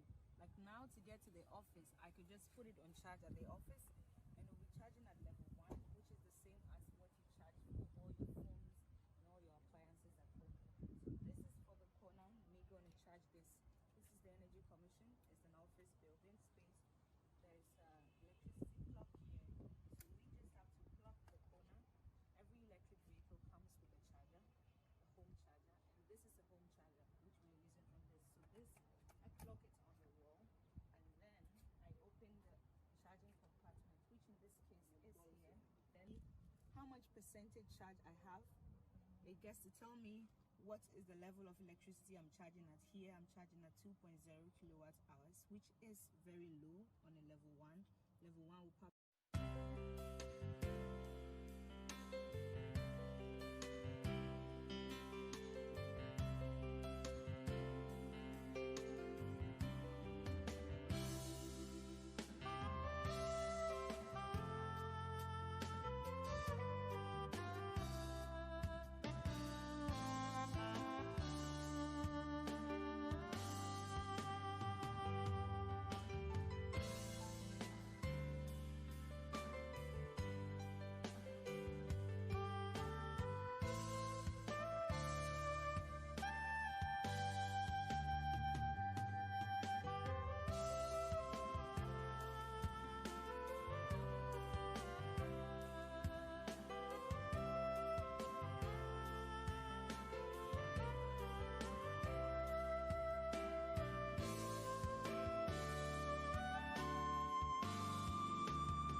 part of the Energy Commission's mandate to recommend national policies for the development and utilization of indigenous energy resources, the Commission, in collaboration with the Ministry of Energy, started promoting electric vehicles to create demand and drive the productive utilization of our excess electricity supply in the system.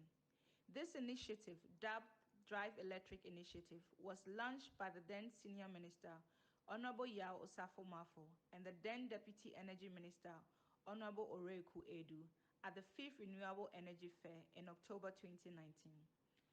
The objective of this initiative is to create productive demand in order to utilize our electricity productively, usher in an era of green and sustainable technology for the future, reduce pollution, and contribute to our efforts towards climate action while helping to resolve the electricity generation overcapacity in the short to medium term.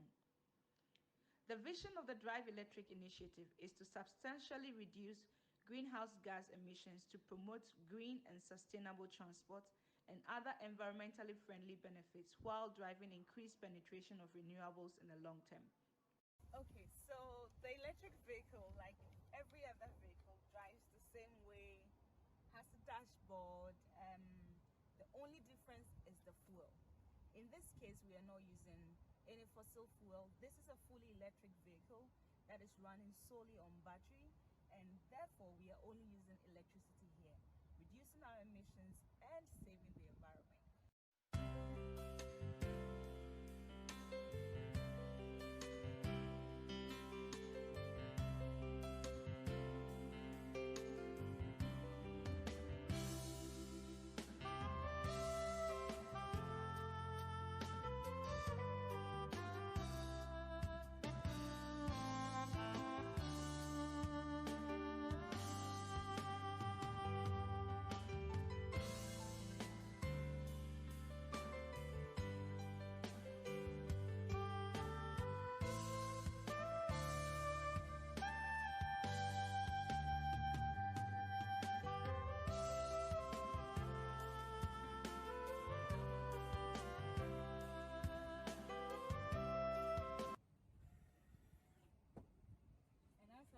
Since you don't need to use fuel, you probably will need to charge it on some occasions, and when your battery is low or when you have time. Like now, to get to the office, I could just put it on charge at the office and it will be charging at level 1, which is the same as what you charge for all your phones and all your appliances at home. So this is for the corner, me going to charge this. This is the Energy Commission. It's an office building space. There's electricity plug here, so we just have to plug the corner. Every electric vehicle comes with a charger, a home charger, and this is a home charger which we're using on this. So this, I plug it on the wall, and then I open the charging compartment, which in this case is here.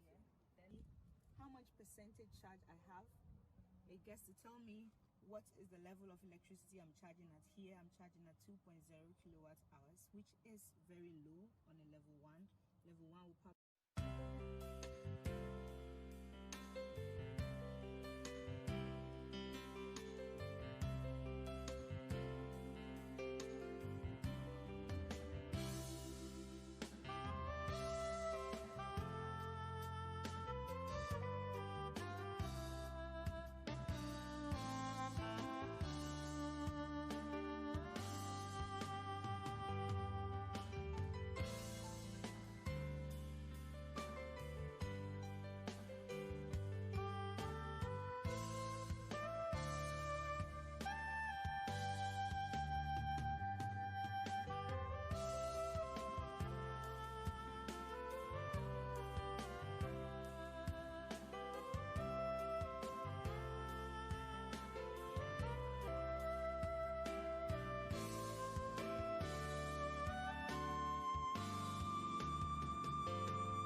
part of the Energy Commission's mandate to recommend national policies for the development and utilization of indigenous energy resources, the Commission, in collaboration with the Ministry of Energy, started promoting electric vehicles to create demand and drive the productive utilization of our excess electricity supply in the system. This initiative, dubbed Drive Electric Initiative, was launched by the then Senior Minister, Honorable Yao Osafo-Mafo, and the then Deputy Energy Minister, Honorable Oreku Edu, at the 5th Renewable Energy Fair in October 2019. The objective of this initiative is to create productive demand in order to utilize our electricity productively, usher in an era of green and sustainable technology for the future, reduce pollution, and contribute to our efforts towards climate action while helping to resolve the electricity generation overcapacity in the short to medium term. The vision of the Drive Electric Initiative is to substantially reduce greenhouse gas emissions to promote green and sustainable transport and other environmentally friendly benefits while driving increased penetration of renewables in the long term. Okay, so the electric vehicle, like every other vehicle, drives the same way, has a dashboard. The only difference is the fuel. In this case, we are not using any fossil fuel. This is a fully electric vehicle that is running solely on battery, and therefore we are only using electricity here, reducing our emissions and saving the environment.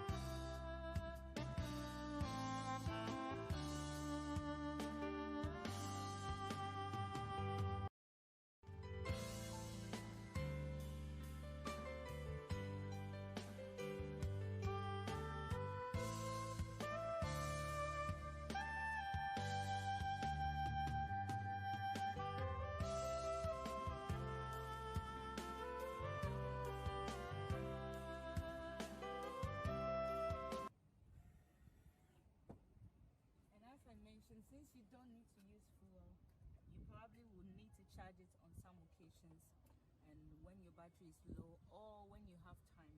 Like now, to get to the office, I could just put it on charge at the office and it will be charging at level 1, which is the same as what you charge for all your phones and all your appliances at home. So this is for the corner, me going to charge this. This is the Energy Commission. It's an office building space. There's electricity plug here, so we just have to plug the corner. Every electric vehicle comes with a charger, a home charger, and this is a home charger which we're using on this. So this, I plug it on the wall, and then I open the charging compartment, which in this case is here.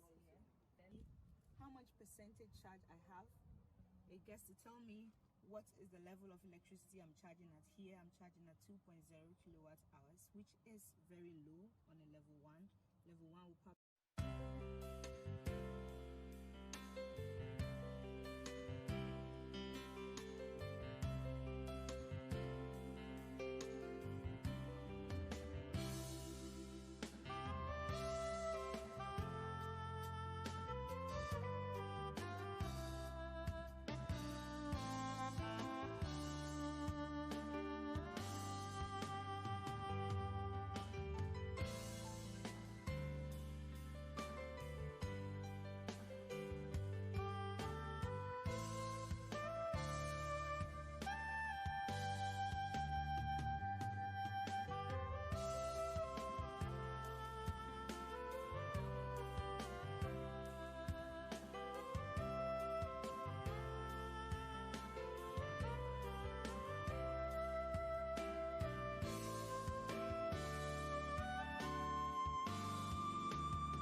part of the Energy Commission's mandate to recommend national policies for the development and utilization of indigenous energy resources, the Commission, in collaboration with the Ministry of Energy, started promoting electric vehicles to create demand and drive the productive utilization of our excess electricity supply in the system. This initiative, dubbed Drive Electric Initiative, was launched by the then Senior Minister, Honorable Yao Osafo-Mafo, and the then Deputy Energy Minister, Honorable Oreku Edu, at the 5th Renewable Energy Fair in October 2019. The objective of this initiative is to create productive demand in order to utilize our electricity productively, usher in an era of green and sustainable technology for the future, reduce pollution, and contribute to our efforts towards climate action while helping to resolve the electricity generation overcapacity in the short to medium term. The vision of the Drive Electric Initiative is to substantially reduce greenhouse gas emissions to promote green and sustainable transport and other environmentally friendly benefits while driving increased penetration of renewables in the long term. Okay, so the electric vehicle, like every other vehicle, drives the same way, has a dashboard. The only difference is the fuel. In this case, we are not using any fossil fuel. This is a fully electric vehicle that is running solely on battery, and therefore we are only using electricity here, reducing our emissions and saving the environment.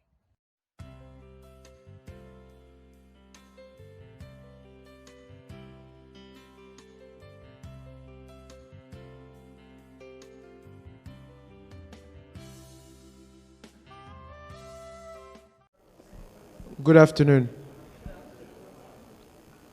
Good afternoon. Hello, good afternoon. So please, if you're in the conference room, may I entreat you to come forward so we can have a much more closer interaction. Those at the back, if it's not a bother, please occupy the spaces in front. And like they say, on these streets, after lunch, usually something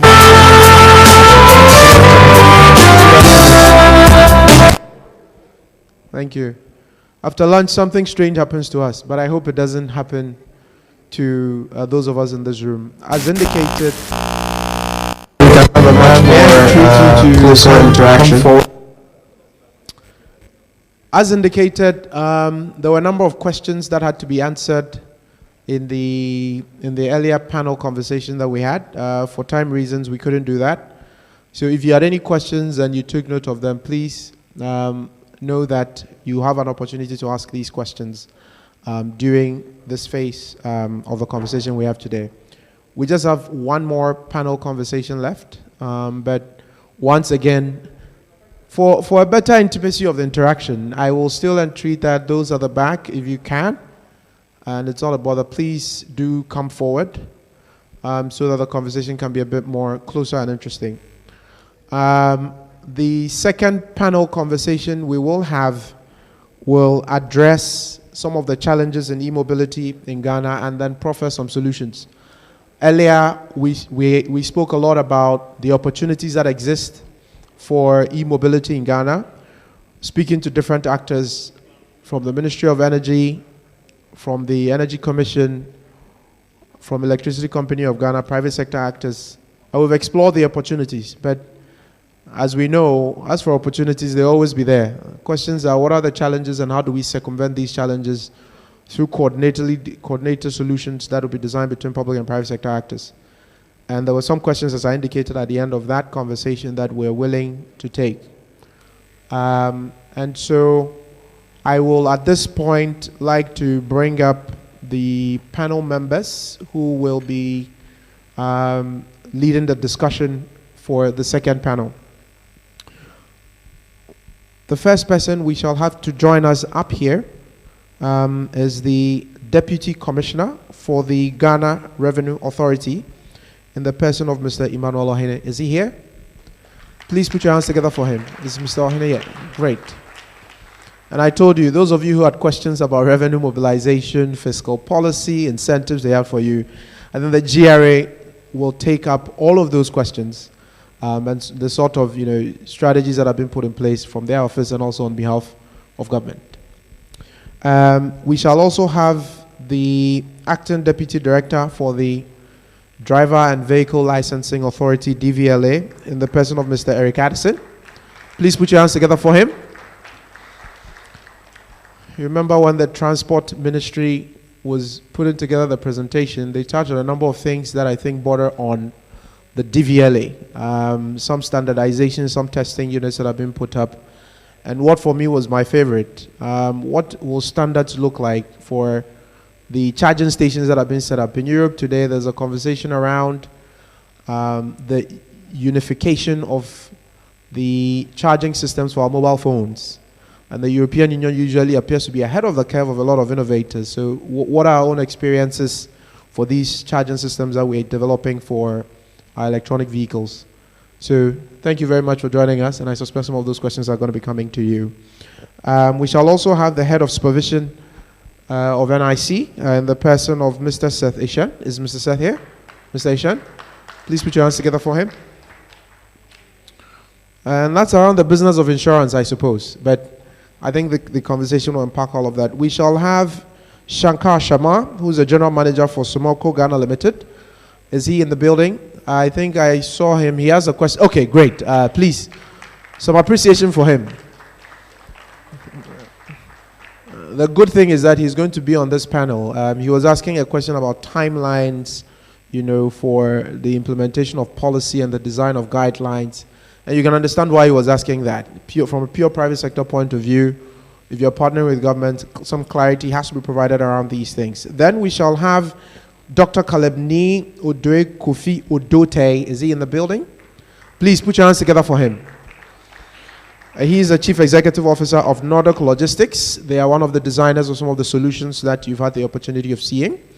And so in terms of challenges and possible solutions for those challenges, he's one of those that can share insights. Then we shall have from the Ministry of Transport, Mr. Prosper Ameude. Is he here? So this is a power-packed panel as well that I think gives us an opportunity to explore the details of the challenges that exist and how we can circumvent them. To help us moderate this afternoon's panel, we shall have the project coordinator for the Drive Electric Initiative Ghana from the Energy Commission in the person of Ms. Doris Agbevivi. Please put your hands together for her. She's been brilliant in supporting and working with the Energy Commission and assembling this, and she will be leading this afternoon's conversation. We know you are still doing logistical arrangements. This is not logistics. Come and help us deal with what opportunities or challenges and how these challenges can be circumvented. Doris, your panel for the next 1 hour.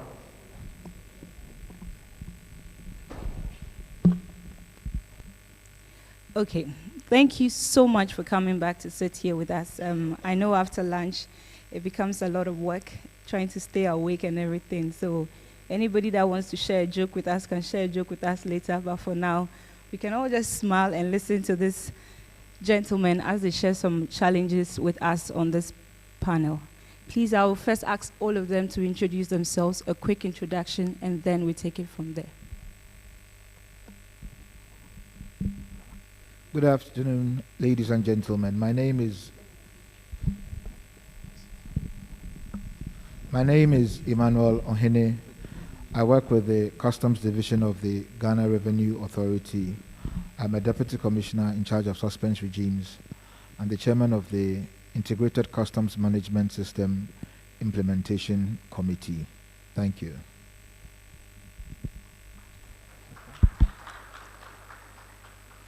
Good afternoon, ladies and gentlemen. My name is Eric Addison. I'm the Acting Deputy Director in charge of Vehicle Inspection and Registration at the DVLA. Thank you. Hello, I'm Seth Kwesi, and I'm in charge of supervising insurance companies and other insurance regulated entities. Hello, good afternoon. My name is Dr. Caleb Odote. I'm the Chief Executive for Nordic Logistics Limited. We have our buses outside. I also moonlight as a doctor on some days. So, yeah. Thank you. Good afternoon. Doris, perhaps my quick joke is that the panel is not gender balanced at all. But yeah, my name is Prosper Meode. I'm with the Ministry of Transport. I'm a deputy director. And the ministry, as we all know, has policy oversight of the transport sector. We are in this enterprise together with our colleagues from Energy Commission, Ministry of Energy, and all that. Thank you.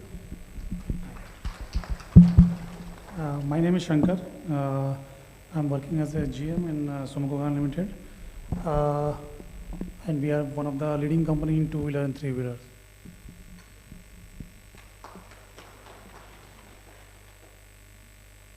And my name is Doris Agbevivi. I'm the project coordinator for the Drive Electric Initiative at the Energy Commission. We are so happy to have you all here with us on the panel. I want to kick off this panel by bringing one person on board to tell a story about what they have been through with bringing cars into the country. This person is Dr. Odote. He's with Nodoc Logistics. Nodoc Logistics is a logistics firm that is running e-buses. They started with one e-bus, and now they have a fleet of 5 buses, fully electric vehicles, fully electric buses. When they come through the ports, they brought the bus through the ports. They've been able to go through DVLA, insurance, registration, and I want them to tell us a story. Just one story showing how you dealt with a problem, one problem at the port, a problem at DVLA, and a problem with the insurance company. Thank you. Okay. All right. Just to rehash what she said, yeah, we provide transport solutions, but it's not just EVs that we run. We actually started with ICE vehicles, that's internal combustion engines, and then as part of our strategy, we changed up our vehicles in 2020 to electric vehicles. Our first electric vehicle came in August 2020. We went through the normal process of getting an import declaration form. Our bankers sent money to our suppliers outside the country. The buses get to the port, and that's where our troubles begin. It seemed there was, for lack of a better word, let me say, it was that they were not aware of electric vehicles, or they had their own concepts about electric vehicles. Most people, as in those who were in charge of taking the vehicles out of the containers, assumed it was a hybrid electric vehicle. And despite our explanations that this is an electric vehicle, they were not willing to listen. And I'm sure anyone who has brought electric vehicles into this country has probably gone through something like that. So they tried turning one of the vehicles on, and it was actually on, but they assumed it was faulty. And by the time we got to them, they had unplugged things and were reconnecting things. Long story short, they ended up shorting a few of the batteries for one of the buses, and then we came in, and then we managed to start the other bus, and we're good to go. When it came to getting the actual duty for the buses, they said they didn't have any electric vehicles in their database. So they assumed, so they actually looked at the type of bus that we had brought in and then compared it to what Toyota Ghana was selling as in their market price to give us a value, let's see, which was very unfortunate for us. And we had to argue. I'm mixing stories up just so that we get the whole picture, because there's a lot of issues. In the end, we had to get the help of Mr. Ohene, who is seated right there, to come in to get us the actual duty value. We get to DVLA, and the same issues. They have no concepts of electric vehicles. Again, they assumed it was a hybrid electric vehicle. They kept insisting on engine capacity, when we kept explaining to them that electric vehicles are essentially computers with wheels. They insisted that every vehicle has an engine capacity, and then in that case, they're going to rate us as a motorbike. And since it's such a huge vehicle, they cannot give us the rating of a motorbike, so then they're going to use a 4.8 liter equivalent to rate us. And we had to argue and speak to other people and bring examples before we had our way. And then we get to testing, that is before actual registration with DVLA, and it's the same thing, they don't know what to test. So to avoid embarrassment, they just whisk us through, ask us to just go through. Everything is checked, everything is fine. And I found that quite troubling because people could bring inferior goods into the country and they'll just whisk them through, just ask them to go on because they don't want to display their ignorance. Yeah. And then after registration and everything, we go to our insurance company, and then questions arise. Okay, so what happens if your electric vehicle breaks down right now? What are we going to do? How are you going to charge it? Do you have someone to repair it? We had good answers for them, but then it was not satisfactory. And as I speak now, since 2020, after the 5th vehicle has arrived, we've not been able to comprehensively insure any of our electric vehicles. I don't know if the other players have been able to do that, but there's a challenge that we are having because they don't know what premium to put on our vehicles. They don't want to quote too high, they don't want to quote too low. And then the question is, in case we have issues, how are they going to solve them? And they don't want to end up with a liability, with a computer with wheels that they don't know what to do with. So in a nutshell, I've summed up a number of stories, and this didn't happen to just one vehicle, it wasn't just once, but I've mixed all of them up, and I think I've summarized all the issues with regards to bringing electric vehicles into the country. Thank you so much, Dr. Odote, for sharing this experience with us. Thank you. I know what Dr. Odote just shared with us is not just from the perspective of NODOC Logistics. There are a lot of firms here who probably may have gone through the same thing. Solar Taxi, that is represented in our midst, have brought in vehicles into the country. Hyundai, represented here, have brought in electric vehicles into the country. They actually have 3 in their showroom right now. Eagle Motors has brought in a lot of EVs into the country. They've sold a couple of them last year. NODOC Logistics sitting here is not just speaking for NODOC, they're speaking for all these other companies. We just couldn't bring all of them here. So whatever he's going through, I'm sure there have been similar things going on. So, Mr. Ohene, GRA, having listened to all that he has said, I know at some point I had to come in and call you to get to their aid for one of the issues they had. But I know that a lot of people in Ghana will just want the system to be streamlined without having anybody to come in. So what is the situation at the ports with EVs? Please enlighten us. Thank you very much, Doris. Let me first of all thank the organizers of this program for this very rare opportunity for us to sit together and identify the challenges that are confronting this very novel industry. I believe that it's come at the right time, and for those of us, who are in this industry and acknowledge that some of such, mistakes have been made, this is an opportunity for us to map out the way forward and see how best we can introduce not only best practices, but innovations that will advance the cause and the economy of our nation. The first thing I'd like to say is that in customs, whenever you are importing anything into the country, you need to do a little investigations, a little due diligence to know exactly what your rights and your privileges exactly are.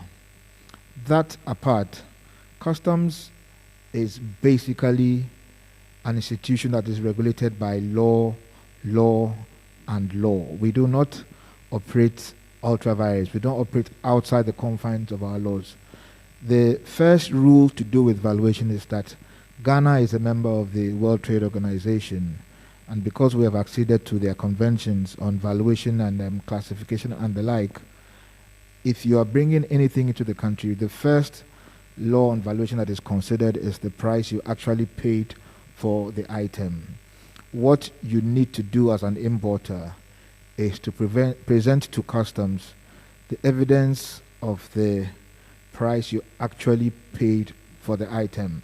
Now, in the instance of electric vehicles, I must admit that the importation of such cars have recently seen an increase. Hitherto, we were very used to hybrid vehicles, but with the EVs, it's a very recent introduction. If you look at the data available to us in customs, we would not be able to hit our chest and say that, you know, we have been very accustomed to the importation of electric vehicles in the dimension in which we are seeing now. So it will be needful that for any importer of any such merchandise, you provide customs with the evidence of the actual price you paid for the item. And many ways we can check is through, most often, your bank transactions, which I believe, you know, Dr. Odote was able to satisfactorily prove that this was the price he actually paid for it with the invoices that he purchased. Unfortunately, because it's a novel area in valuation, at the onset of, you know, his transaction, he had this little hitch, which, you know, we don't intend to remain the same again. So every importer of any commodity, not only restricted to vehicles, should provide evidence of the price actually paid for it. And I know for a fact that the players in the automobile industry always provide us with their invoices evidencing the fact that this is how much they actually paid for it. And so that is one area where, if you are able to prove to customs that this is how much you actually paid, the basis for the computation of your taxes will be based on the value that you have provided to customs. In addition to that, we have respective tax rates that are applicable for any commodity or item that is imported into the country. Now, prior to 2015, before the introduction of the common external tariff from ECOWAS for the sub-region, the tax rates on vehicles, depending on their cubic capacities, were determined, you know, in a particular fashion. Now, with the introduction of the common external tariff from ECOWAS for the sub-region, some of the taxes were adjusted. And one of such, which is uniform for the ECOWAS, was for saloon cars. And that did not distinguish between an electric vehicle and an ordinary saloon vehicle. So the tax rate for saloon cars, which seat less than 10 passengers, is now 20% instead of 5%. And that is one of the issues, you know, we have to admit that is a sore point if you intend to import vehicles which are not only energy efficient but are also beneficial to, you know, the climate controls. And so I will pause here for that now, and then we'll continue later. Thank you. Thank you, Mr. Ohene. I'm happy that you agree that there's a problem. There's a situation at the port now, and EVs are a bit new to you, and we have to restructure some things. We'll come back to you again to hear of your plans and what you're doing towards that. But now I'll move to Mr. Addison from the DVLA. And Mr. Addison, you heard the story right now. I want to know DVLA's response to that. And in addition to that, we know that electric vehicles are coming in and we have internal combustion engine. Are the processes for registration of internal combustion engine different from e-vehicles? And if they are, please help us to know that. Thank you.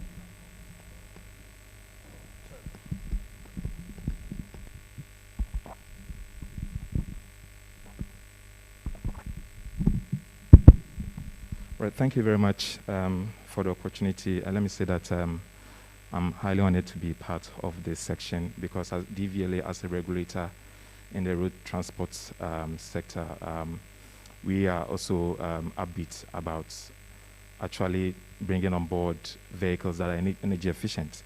Now, before I actually address your question, just as the doctor said, for me, I think it's very revealing and it is expected because I think a fortnight ago I was reading a similar article somewhere, and even in Kenya, similar issue happened there.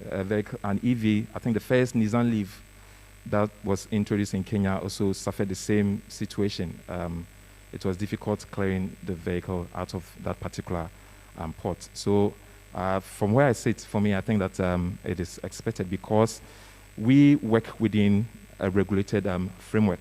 If you look at DVLA, our object is very simple, and to put it in context of this particular program, is to ensure the use of roadworthy vehicles and safe vehicles on our roads and other public places. So clearly, we have a role to play. So as far as the LI, the regulation regards to road transport is concerned, LI 2180, it talks about conditions and testing of vehicles. And so DVLA, as a regulator, has the responsibility of ensuring that the vehicles are tested in requirements of its condition use specifications. And so just as our processes goes, before you bring the vehicle to DVLA to test, DVLA had gone ahead to license about 28 vehicle testing stations across the country. And so they are actually charged to undertake vehicle inspection for and behalf of the authority. So some of the test areas that we consider most, the braking, suspension of the vehicle, the lighting systems, and other testable areas, and then the rest are visual inspections. But over the years, if you look at the law that actually gives us that mandate, emphasis has been placed on internal combustion engines, in the sense that if you even look at the classification of vehicles, clearly you realize that it's very deficient when it comes to EV vehicles. I'll give you an example. If you look at how we classify motorcycles in the country, we talk about two-wheel, 50 cubic capacity, 150 and beyond. And if you look at the light-duty vehicles, we classify them as vehicles below the engine capacity of 2.0, and then the others above 2.0. And clearly, you realize that we don't test or measure EV vehicles with their engine capacity, because clearly with ICE vehicles, we are looking at the mixture of fuel and then air in the combustion space. But with the EV vehicles, we are looking at an induction motor, which is different from, the orientation is different from ICE vehicles. So really, it is expected that we'll have these challenges. But to come to our processes, as far as registration is concerned, there isn't any difference with registering an ICE vehicle with that of an EV vehicle. If you pass the regulatory inspection test, then obviously you pay the statutory fees and you get a license plate. So the processes are not different from each other. Yeah. Thank you so much. Mr. Shen, the ball is in your court now. As head of supervision of National Insurance Commission, would you say that insurance companies have made room for EVs in this country? Please enlighten us. I think that it's quite unfortunate the problems he's gone through, and it seems like he keeps hitting one wall after the other. And what we are all saying here is that it's because these things are not new, but since they are coming in, and thanks to you for bringing this to all of us, all the regulators' attention, there's work for all of us to do to try and make sure that we adapt it, because that is where the world is going. It's a niche product now, but from everything we've learned today, we all have a duty to sort of think about how we can allow for this. Within the insurance space specifically, there are two main kinds of insurance when it comes to vehicles. There's what we call third party, and I hope all of us know about it, where you have to pay $327 if it's a saloon vehicle for an annual license. And then there's what we call comprehensive. So the third party protects, if you have an accident, it protects the other person, not you. And then there's a comprehensive, which adds protecting your own car and your own life to it. That's what we call the comprehensive. And so by law, all of us needs to have the third party, but the comprehensive is voluntary. And so when you have electric vehicles, we have to think about how much is it a step back. With all insurance products, we determine the premiums you pay, that's the price you pay, based on how likely it is that the event will occur, which we call the frequency. And then we look at, if it occurs, how much will the price be? And so with electric vehicles, I think the difficulty is that we don't have the historic data to be able to estimate the likelihood of accidents occurring because of electric vehicles. And secondly, if it does occur, how much will the cost be? And because of that lack of data, it is preventing all of us from making and I understand his point where he says that the insurance industry didn't want to charge him too high or too low. And because of that, they declined to give him cover. But we've started those discussions with the insurance industry because even though it's a niche product, we think that is where it has to go. And then there is room for all of us to start thinking about the cost. So some of the work we are doing now is looking at other countries like the UK and comparing on average what sort of premiums do they charge for ICE vehicles and what do they charge for electric vehicles. And that is helping us come to an appreciation of what sort of premiums we do have to charge for the comprehensive insurance. So I do know that there's difficulty in being a first mover, but I do also know that there are benefits in being a first mover as well. So these are some of the issues that we face, but as the insurance industry, we recognize that there's work that we all have to do, and I'll take his details, and when we get to some sort of finality on this, we will definitely let him know, and let him know some of the insurance companies that are happy to provide cover for comprehensive vehicles. Thank you so much. I have a follow-up question, but I will quickly move on to Mr. Sharma, and then I'll come back to you, Mr. Shen. Mr. Sharma, just when you heard about this e-mobility conference, in the last week of it, you jumped on board so excitedly. I want to be part, because I don't want to be left out. And we had to quickly make room for you. Given that you are going into e-bikes, Somoko is one of the first companies, the few in the country. So far, I know of Bamboo Bikes, whose CEO Bernice joined us earlier, is trying to do e-bikes in the country. I know you are also coming up with 2- and 3-wheelers from your end, and I know that Eagle Motors has a couple of them as well.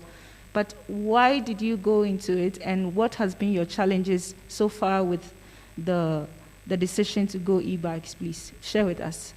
Okay, thank you. So basically, we'll start the brief of our company. We started business in 2013. Basically, we are coming from the industry of family of the Polytank and KFC Electronics.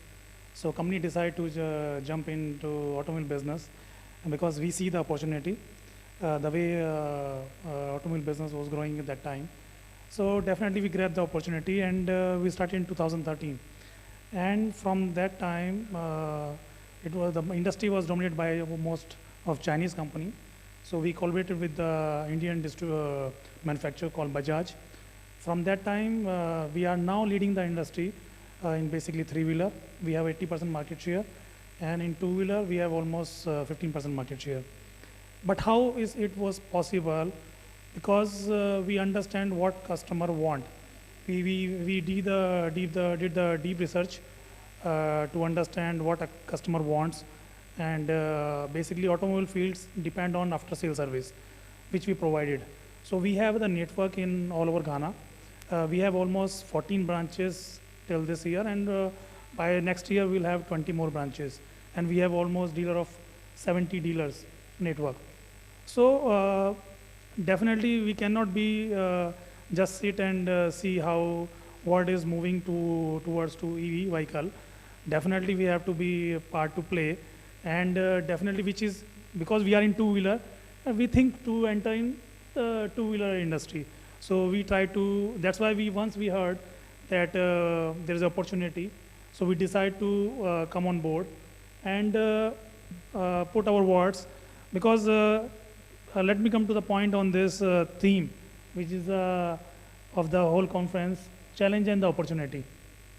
So when I heard all this conference from morning to till now, I think nobody discussed about the two-wheeler and three-wheeler, you know.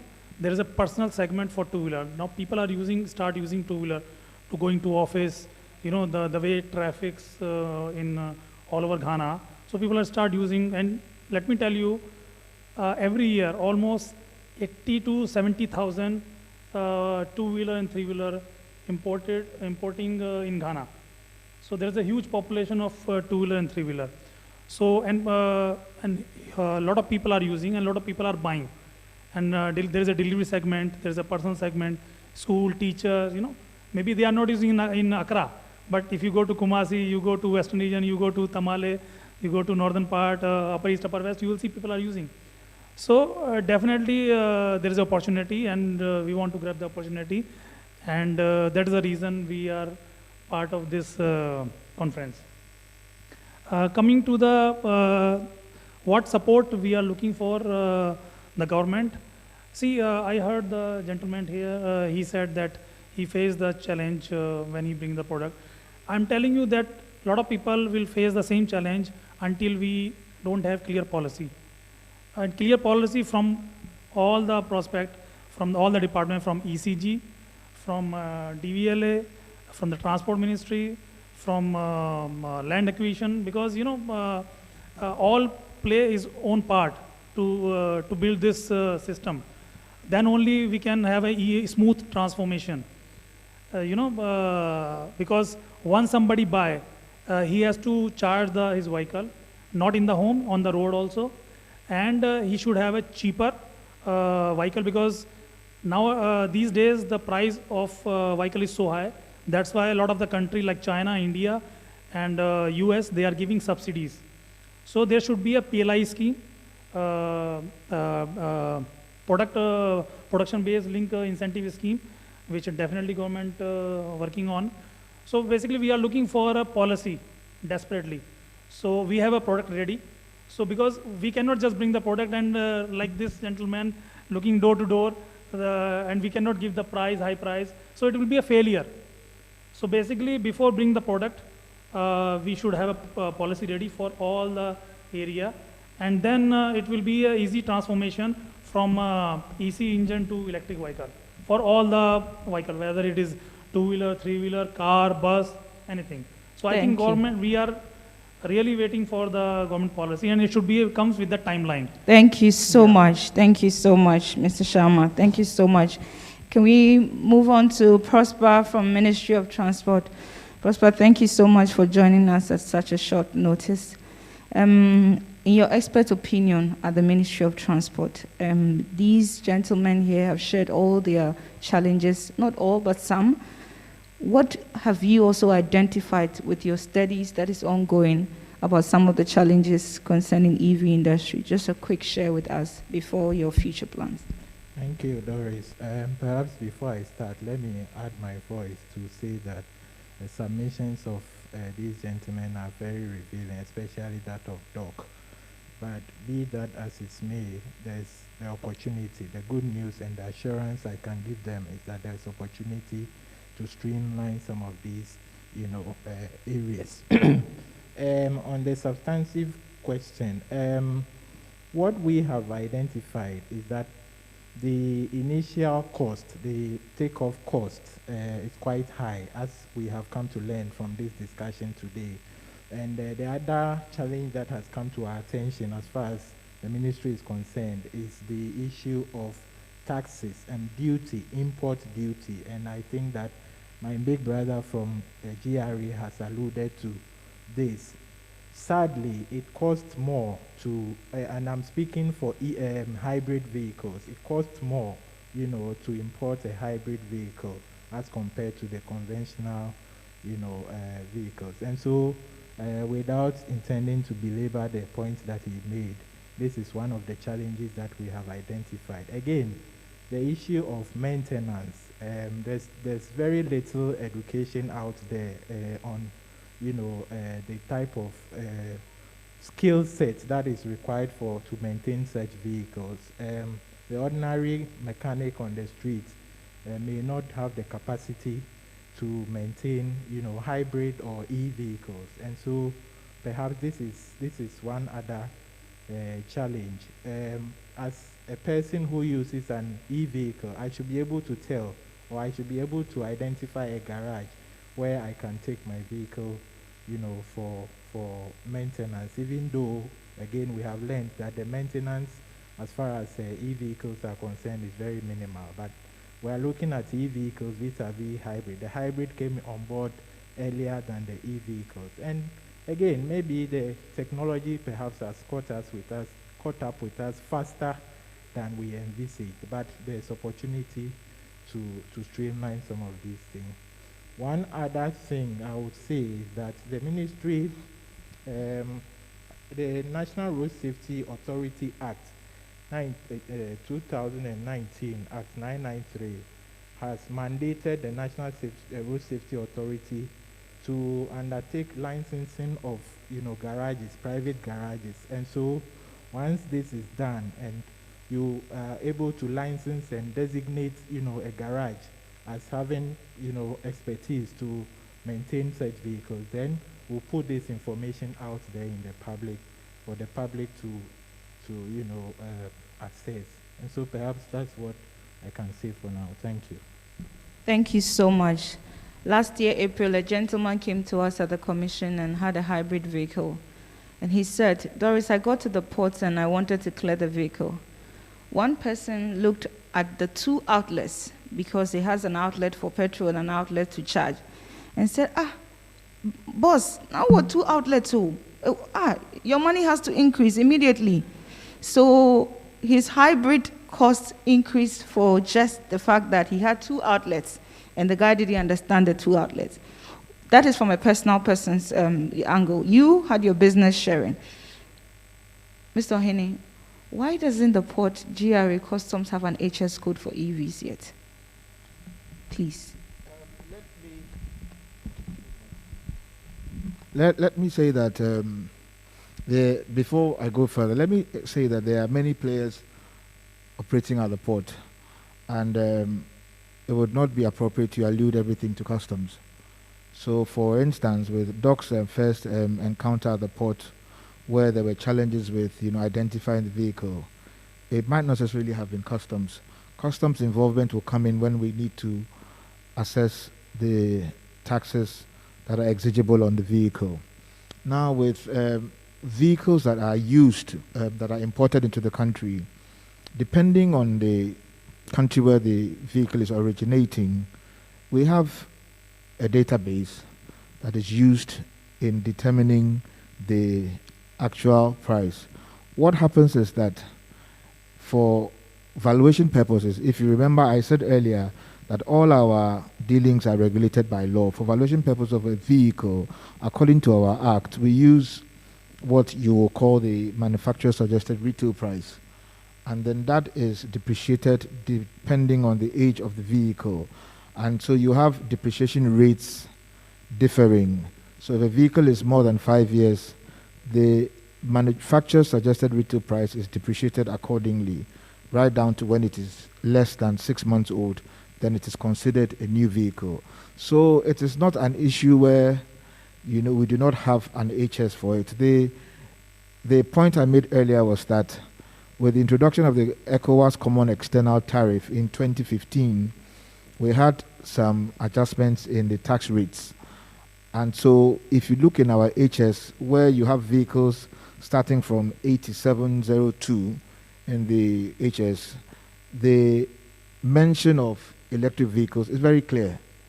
So it is not as if we operate determining tax rates of electric vehicles in a vacuum. Thank you so much. This panel is supposed to be for challenges and proposed solutions. So we need to hear some proposed solutions. And I will start with Dr. Odote. Give us quickly, in 1 or 2 minutes, your proposed solutions, please. Okay, thank you very much. All right.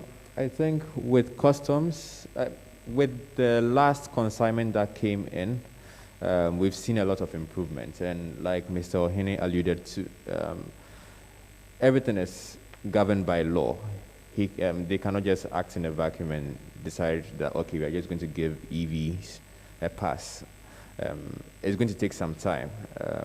I think for their part, and that cuts across with DVLA and then with the insurers, if they could sensitize their officers about the electric vehicles, that this is new technology, this is something that is coming out. So anytime you are dealing with something like this, pay closer attention or give a listening ear to whoever is coming to you instead of just shutting them down. It will go a long way, because it's quite frustrating. If anyone has been to the port, a young man like me, and I meet someone like Mr. Ohene, and then I try explaining to him that this is a challenge I'm having.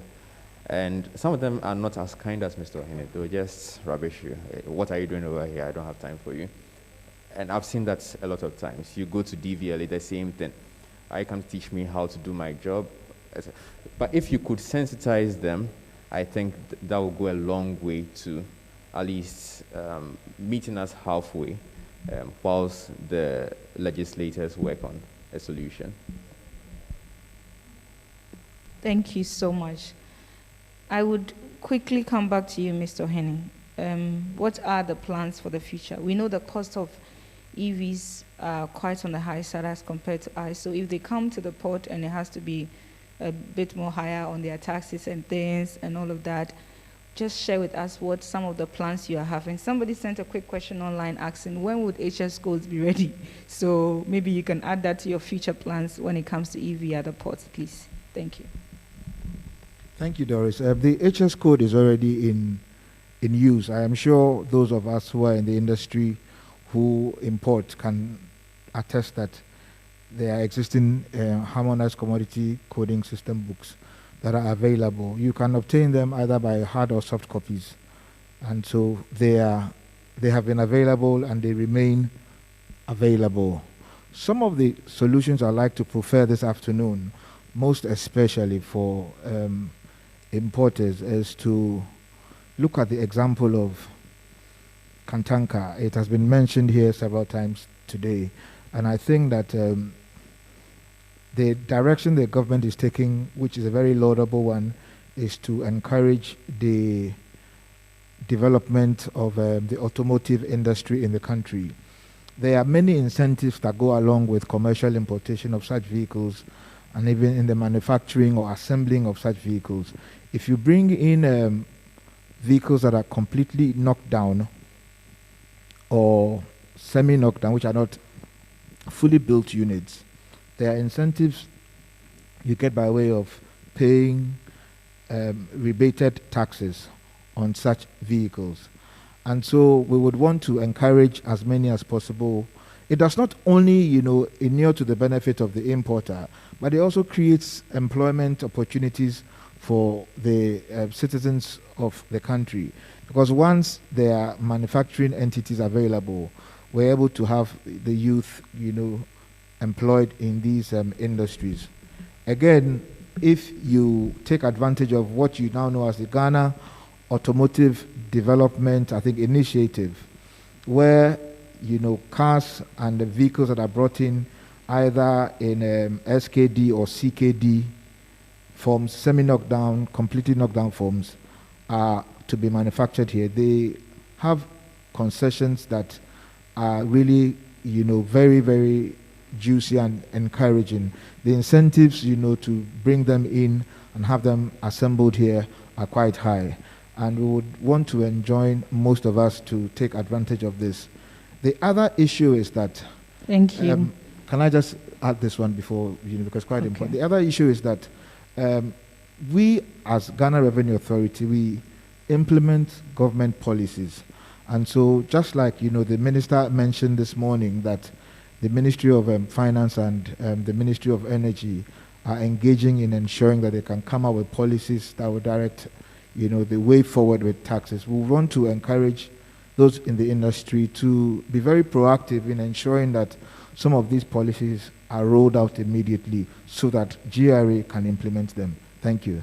Thank you. So the person asking, Mr. Ohini says we have HS code for EVs in the system now. When you go and there is no HS code, I will be putting Mr. Ohini's contact on the screen so we can all email him directly.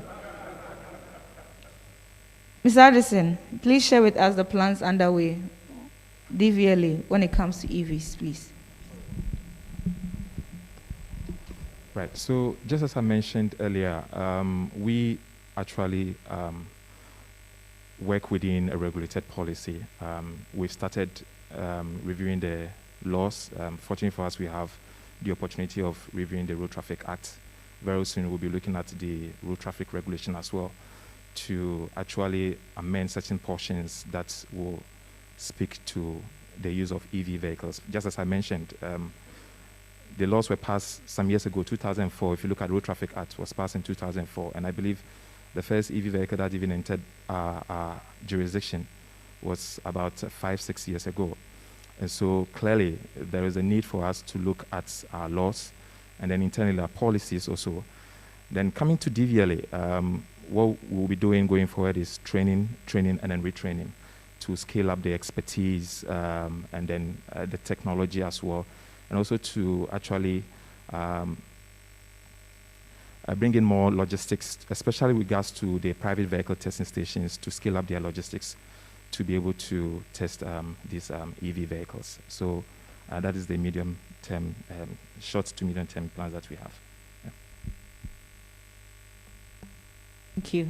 Mr. Shen, somebody is saying that, are we saying that accidents caused by e-vehicles are different from accidents caused by internal combustion engines?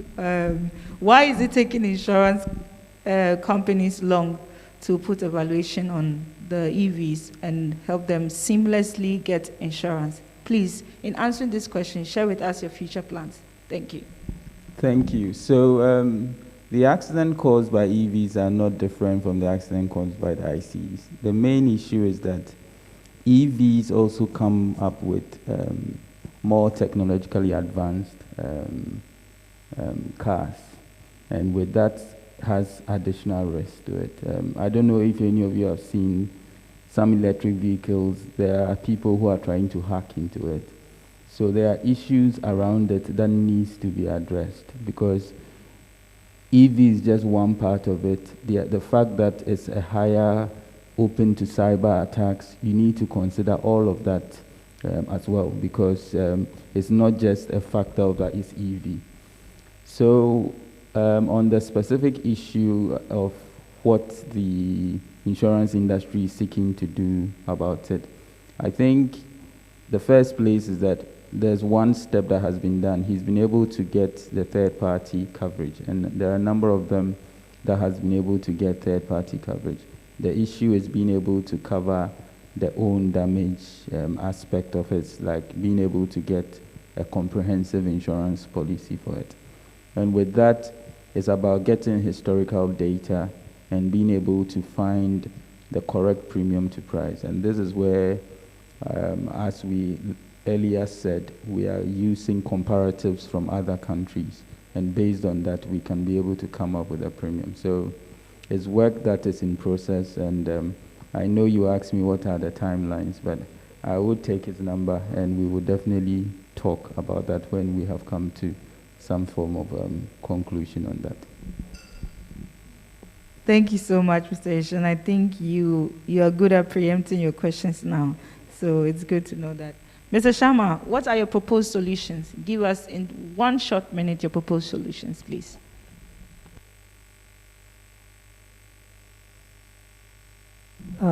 It's the same thing again, policy in all the department. That's it. Because once we have policy for, it will solve all the problem. Because all the department, you heard everybody. I think everybody is busy in making policy. So once the day policy will be ready, everybody will get the answer, and everything will be smooth. I think that's what I want to say. Thank you. Prosper. You see where everything is drawing to? It's a line that is leading to Ministry of Transport. Everybody said policy, policy, policy, policy. Yeah, what are your plans, please? Thank you, Doris. My head is heavy now, but yeah. So, Mr. Sharma and colleagues on the panel, I think my colleague Daniel in his presentation quite elaborately mentioned, and that was mentioned by the Deputy Minister as well, that we have a draft policy. We are having to go through consultative processes on the draft. And I want to believe that all the key partners here, stakeholders here, would make sure to invite you to be part of the discussions. Indeed, we need a policy. And like I alluded to, it appears that the technology has caught up with us faster than we envisaged. But the assurance that I can give is that we are in the process of developing the policy, and all these parts and pieces would be brought on board to make sure that we have a solid, policy. The other thing is to promote incentives, and it is pleasant that the Honorable Minister for Energy mentioned the issue about the 100% import waiver on EV vehicles. And so some of these interventions, coupled with the policy, will go a long way to help us. Thank you very much. Thank you so much. So if nothing at all from this panel, we know that GRA has an HS code. GRA is training their people. They'll handle you better at the port. We know DVLA is training their people. They are not going to charge you more than ever. They are trying to do work on that. Insurance Commission is doing a whole evaluation, and whenever you get to any of these institutions and you have problems, you can go to Facebook and mention their names and say that they promised you this and they didn't deliver. But on a more serious note, the Energy Commission is working towards drafting regulations for charging station operators, both in residential areas and, of course, public areas as well. We know that DVLA is working towards getting the system ready for us. We know that GRA has put an HS code in place and is also training their people for us. We know that Ministry of Transport is working on policy for the vehicles and is going to be ready, they said, by next year, or even latest end of this year, they tell me. So, and we know that our minister has told us that he's working closely with the Ministry of Finance to get import waiver for fully electric vehicles. Please, fully electric vehicles. So if you want to get to know the meaning of that, you can go to the back of the brochure. You have the vehicles there, and they've explained what each vehicle type is and what it explains. The back of your brochure in your folder, there's a brochure in the folder. At the back of it, we told you BEVs, what they mean, what this vehicle means, what this one means, and the last page of your brochure tells you that. On this note, I want to thank all my panelists and open up for discussion. I can see Gad Ashiagbo's hand up even before I said questions. Wow, wow. Gad, let's hear you. And Gad, you can't give 5 questions in one. No, just 1 question in one. Thank you. I'll be accused of asking many questions. So please, this is to the representative of the Ministry of Transport. It seems that we cannot say everything here, but I'm very happy that about the policy. We want to know, when would this policy be made available for us to review?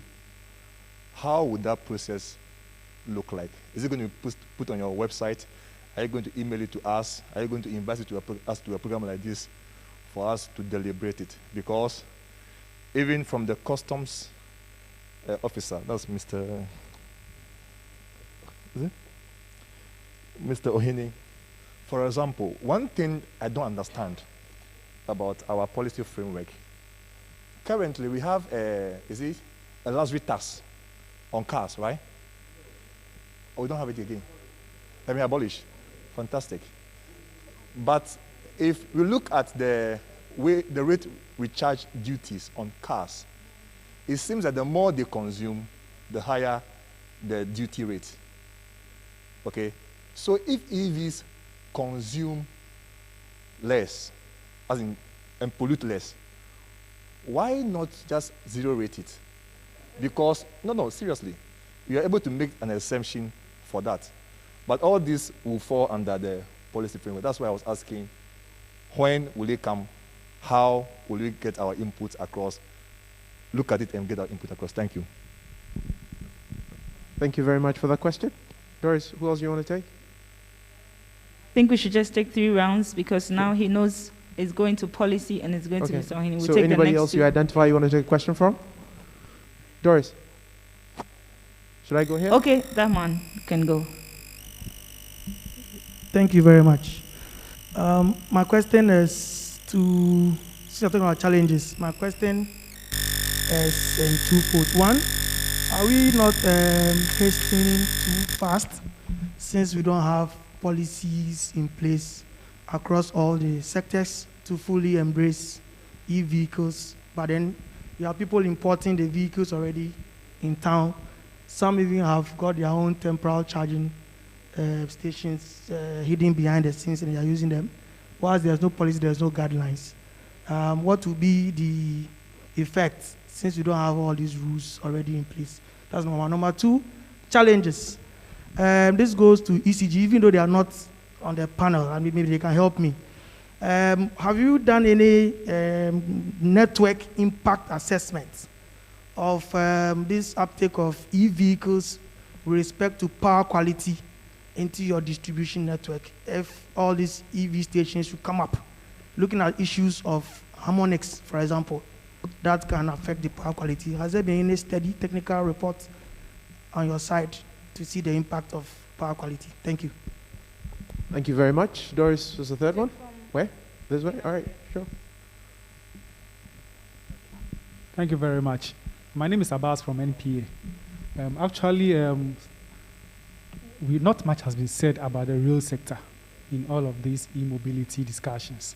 I was hoping that maybe the Ministry of Transport in the presentation that was made or the other sectors would have mentioned what we are looking at with respect to rail, especially since we have the opportunity to rebuild our railway network. Thank you very much.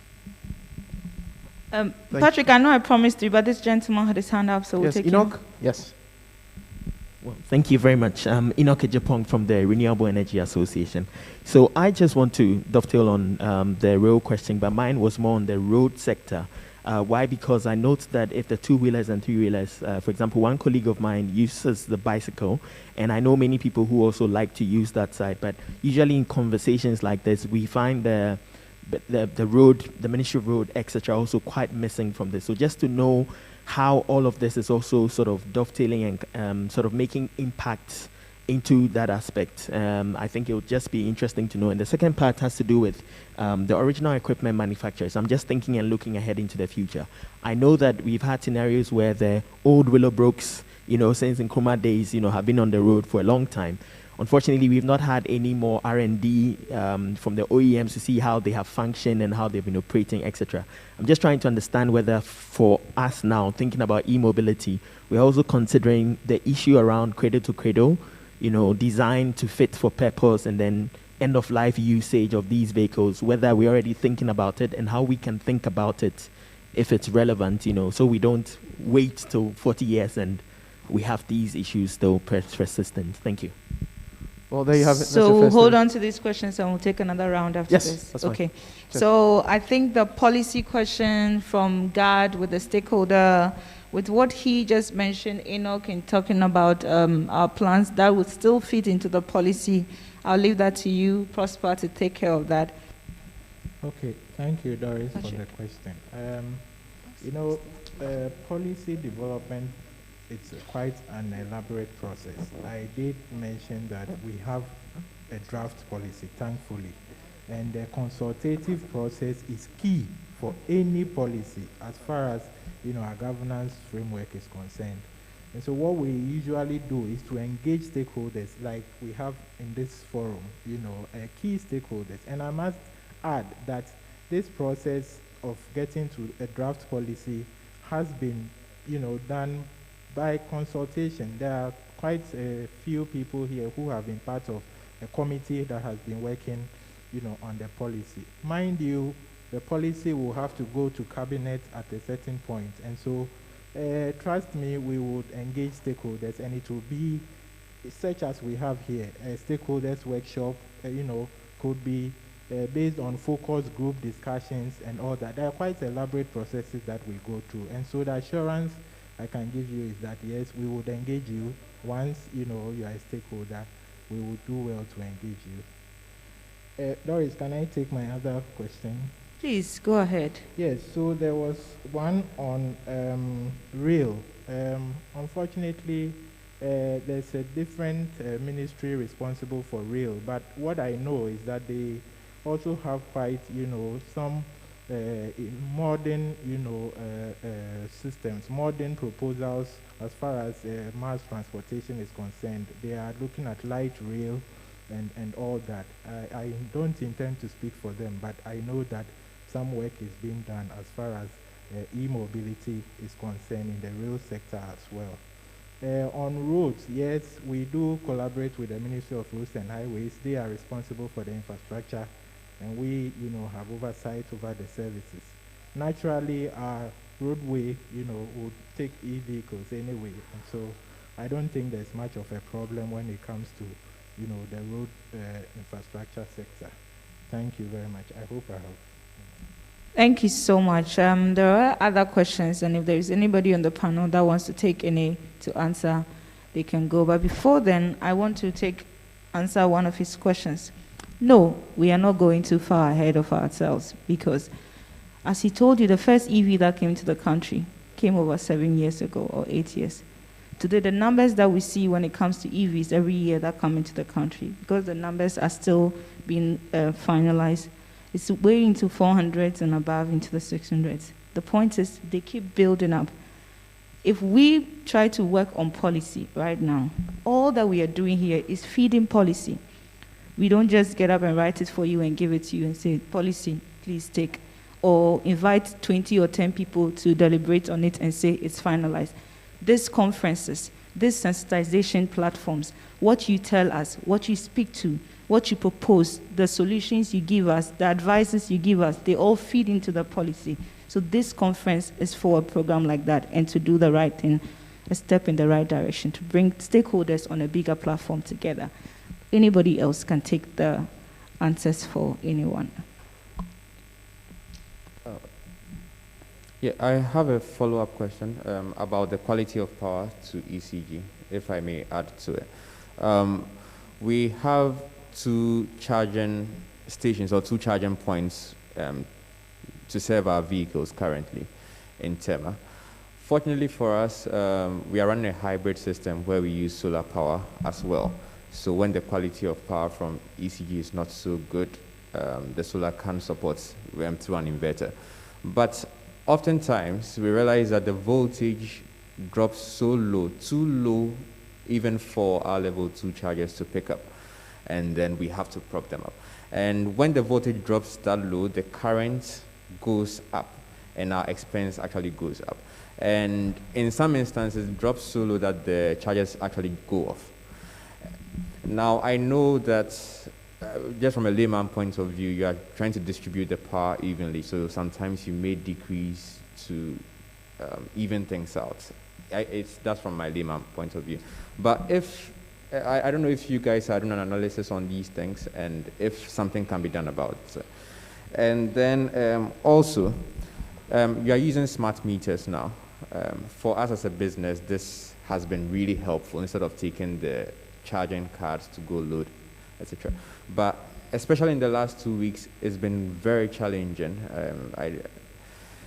Loading, you buy maybe 1,000 cedis worth of ECG credits, nothing happens, and then your vehicles are stranded. And you call ECG and they tell you, oh, it's working. Or they just give you an excuse that is not palatable. With the widespread adoption of EVs, I just wanted to bring this to your attention, and then if maybe you guys have some solutions, that would be great. All right, thank you. Thank you very much. First of all, may I know, are you in the Tema industrial area? Yes. That is, no, not, that's Tema Community 25, just close to the VRA Tema plant. Okay. That's one. The other one is at Afienya. Okay. Yes. So we have standards and specifications, which, first of all, we guarantee good quality of supply, and we have teams going around assessing the networks and all that to make sure that the quality of supply is good. Now, when we come to EV, this is something new. As much as we are trying to guarantee the quality of supply, we need to, like Mr. Kate said, has there been any tests or any studies? Yes, as we speak, it's currently ongoing to see, like harmonic levels, we have the standards, but let's see what harmonics these EV chargers are generating so that we can offer solutions to that. But in your case, we need to come there and do the assessment and see what is actually causing that problem. So maybe after this, we'll talk and then see. And then the other side is, why is ECG so much interested in making sure that the EV charging stations that are coming up, we are involved? These are some of the reasons, okay? So I don't know whether anybody from ECG is aware of your installation. Oh, yes, they are. Wait, Tema. Okay, so... Okay, so you leave that, we will take it up. Okay, thank you. Well, thank you very much for those responses. You want to say something about that? They should contact us. Okay, so I'm being told those who are charging stations, you can contact the ECG, and then if you have any difficulties, they'll help you address them. I think there was another comment somewhere here regarding the relationship between ECG, the companies, and the new charging stations that are coming up, and whether there's an opportunity for them to feed power back into the grid. Is this something that you're thinking about as ECG? I know you're not on the panel, Doris, but maybe they can speak to that. So I was asking a question that came on the floor, whether the engagement between ECG, the private companies that are setting up power charging stations, whether there's a thinking around the reverse flow, I mentioned it, that we are currently carrying out the studies, okay? We have our standards for harmonics already, the percentage that you can generate, and if it's too high, you bring in the filters or do that, but not on EV chargers. We are now doing it. Thank you. Well, thank you very much. Doris, you take another 3? Okay, we'll take 3 more questions if there are. If not, okay, there's a question on the panel. Sounds very interesting.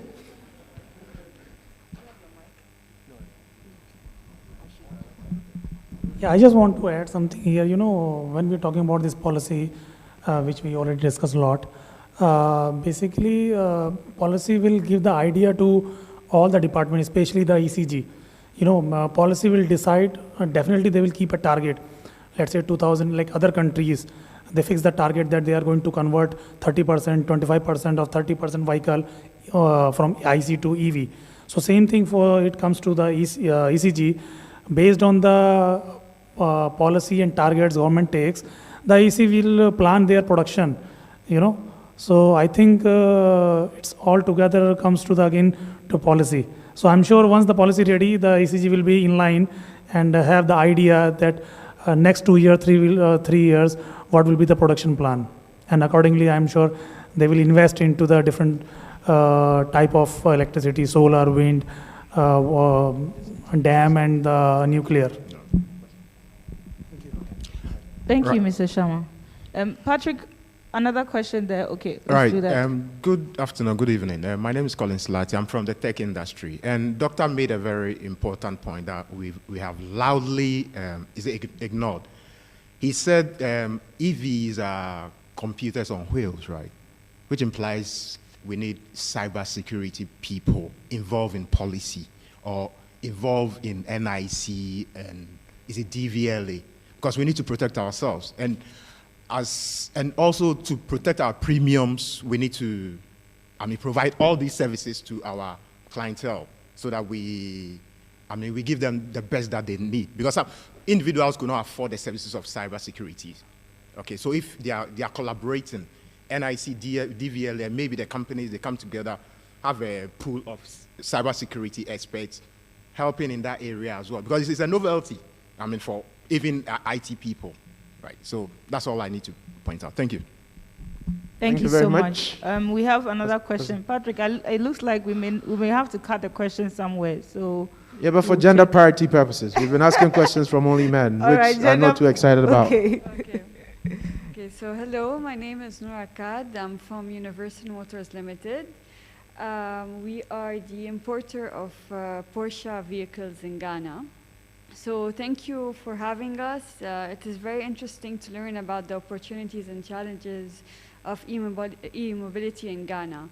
So first of all, I would like to inform that we are planning and to get the full electric Porsche cars. So coming here today, I've learned a lot about the challenges that some of you have faced while getting the vehicles, so it's good to know. We also had to go through some few steps, prerequisites to get the car to the country. So these steps are installing the electric chargers in Ghana.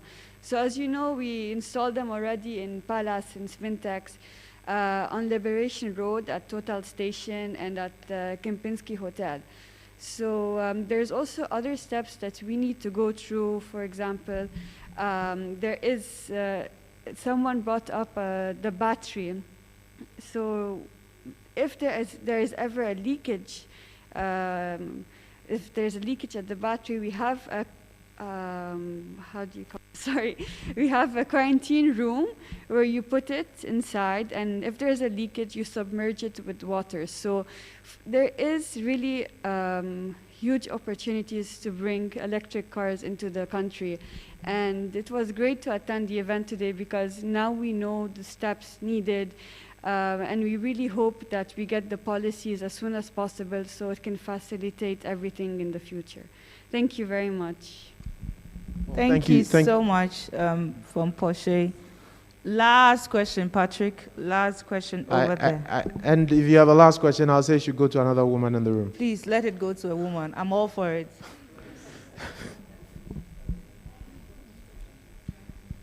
My name is Judith. I represent Women in Energy.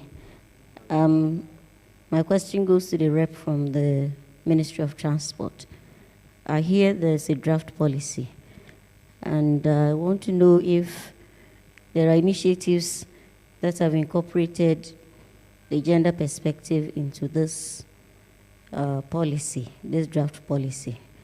And Women in Energy will be glad to have a copy so we can also add our inputs. Thank you. Thank you so much. I just want to throw a few questions back to the panel from our people, but just a quick one on Porsche and their charging stations already in the country. I did mention to Porsche that they have to officially send us a letter at the Energy Commission and notify us of these positions, the type of chargers you brought in, the standards for those chargers, because we need to know. We understand that the market has taken a run on its own, and we are all working together to make sure that the regulations fit perfectly and be able to meet all needs. So please send us a documentation at the Energy Commission. And if you go to page 4, we've told you what to do if you want to bring a charging station to the country. Please send us an email, dei@energycom.gov.gh. Tell us what you want to do. Send a documentation to the Executive Secretary of the Energy Commission, and then we take it from there by liaising you with the ECG team, and it will be a seamless transition as we all put together the regulations for this. So let's make it easy for all of us. Doris, there were 2 questions that came from those who are watching online. Actually, so I'll tell you those questions. You can figure out. Oh, there how are questions you're going. online. Yes, okay. They came from online. So, right, there was a question about the durability of the batteries for the e-vehicles that are coming in. And then there was another question around what's that about? I'll probably catch up with that and then let you know. Okay, so I have one here too that says this around issue of sustainability and the end life of EVs in comparison with the old ones like the Kaneshi vehicles, and then one about the responsibilities of the equipment manufacturers. Prosper, I want to believe that the policy would be able to cover some of these issues that I'm seeing here, but please enlighten us on that, and also enlighten us on the cybersecurity issues that were mentioned from the back there, please. Just before Prosper responds to the question, the second question came to mind. Also on the batteries, they're asking how long it will take for the vehicle to be fully charged. I suspect these two questions are going to the private sector actors, right? So we can split it And forward. for the vehicles fully charged one, though, I can come in. It depends on every vehicle, the battery capacity that it would take, and it depends on the levels of charging. Still, if you go to the back of the brochure, there are 3 levels of charging that have been explained to you. Level 1, level 2, and level 3 charging. When you're on level 1, which is what you'll be doing at your home, typically, it will take longer. So let's say the e-vehicle I use out there, it's a Aura Black Cat vehicle. It has a 350-kilometer range on a full charge. I charge that vehicle overnight for about 6 to 7 hours, and I have a full charge. That is at home. It will run on a normal 2 5-kilowatt level, so it takes very long to charge. But if I take that same vehicle to ANC Mall to go and charge, the last I charged, I sat down to eat for about 45 minutes, an hour, and I was done charging. And it was, so it depends on the speed of what you are charging. It depends on how fast it is, because if it's a DC charger, you are going to get 22 kilowatts to run it or more. So it depends on the car, depends on the battery, it depends on the charger you are using. Level 1, level 2, or level 3. There are lots that goes into it. So there is not a one answer fit all for EVs, just that to know. Right, that's for those watching online. So yes, there you please. have it. And can we hear from Prosper on what you're doing for sustainability of the EVs? Is that going to be included in our policy? On the angle of batteries and that, what are we doing? Would it be mentioned in the policy, please? Thank you so much. And gender. And gender. Yeah. Yes, gender. Okay. Thank you very much. The policy sort of, has strategies to address all these issues. These are issues, that, are informing policy. And so as part of the process, and in the policy document, we'll have strategies to cover all these areas. On the issue of gender mainstreaming has been on top of our agenda, as far as our activities and programs are concerned. And so, yes, Dan, yes. So gender has been very much taken on board. But right from here, Dan, maybe we can meet with Madam and, engage her further. I think that will be a more appropriate way to reassure you of what I'm saying. And so, yeah, basically that's it. Unless there's something else I left out. Has all our questions been answered? If not, the panel will be out there because we have a coffee and networking session after this. We will be out there drinking coffee and having conversations. So let's carry all the questions. Please make sure Mr. Hene does. You can lock the door, ask him all the questions at the gates, and then whilst you're having coffee, you're having a chat with him. On this note, I want to say thank you to everybody for listening to us and having a good conversation with us. Thank you, my dear panel Please put your hands together for them. You. I mean, it's been, lunch didn't weigh too much on us, and we managed to get this conversation through. A few house cleaning rules. There was a suggestion here about the gender conversation, that all the men who will be buying vehicles for their wives, all the wives will be buying vehicles for their husbands. Well, you should buy e-vehicles. So any gift you have for anybody, don't go and buy a fossil fuel combustion engine. At this point, we are getting to the end of the program lineup that we have for today. And I would like to bring up somebody from the Energy Commission. He's a board member of the Energy Commission, to give us a sense of what has happened and then maybe share a few closing words with us. He's in the person of Dr. Isaac Frimpong Mensah Bonsu. Please put your hands together for him.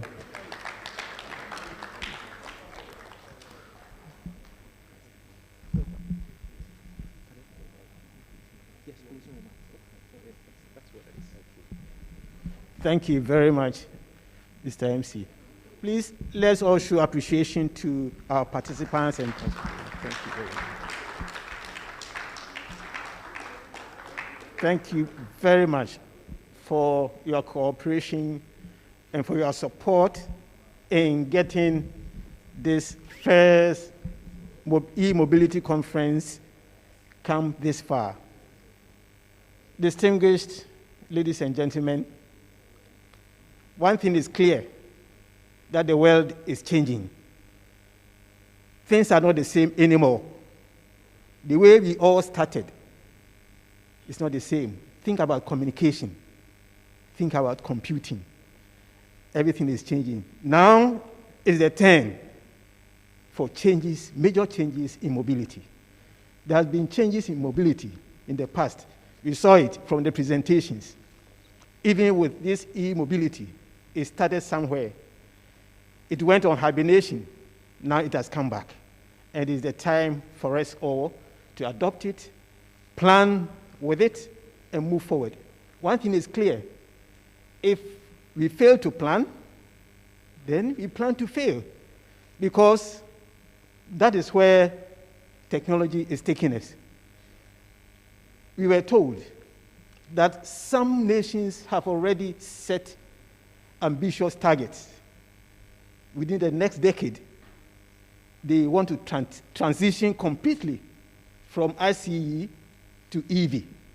Are we sitting down till we get there before we start doing something? No.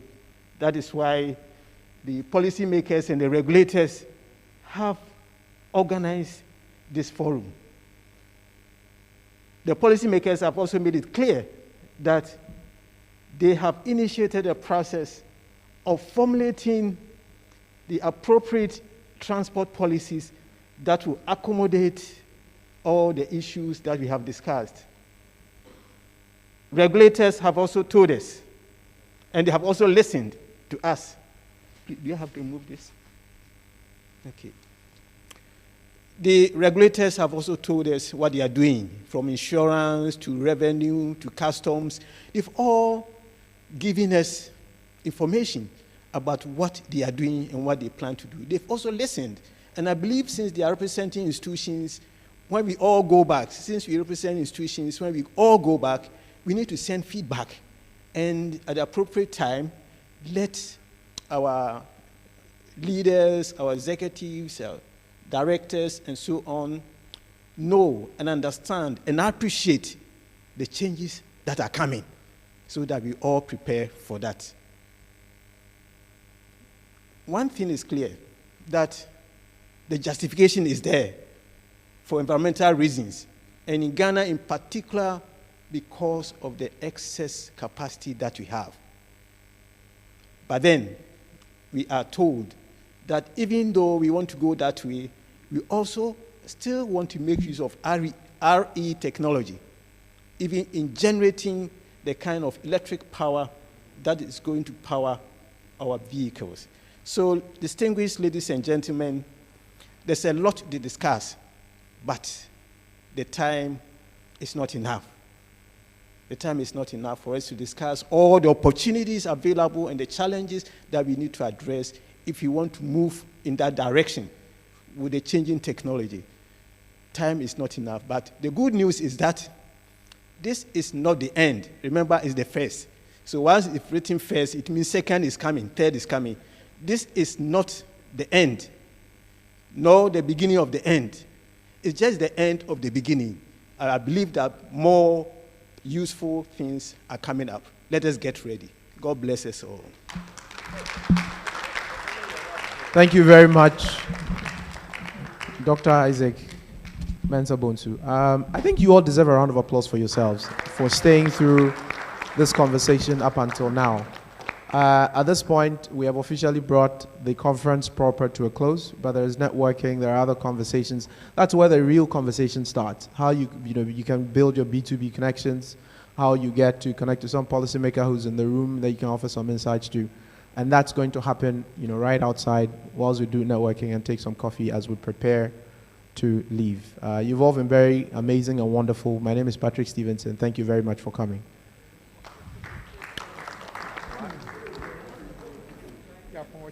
Oh yes, one final thing. I hear if you still want to do some test drives, the vehicles are still out there for you, so you can explore it.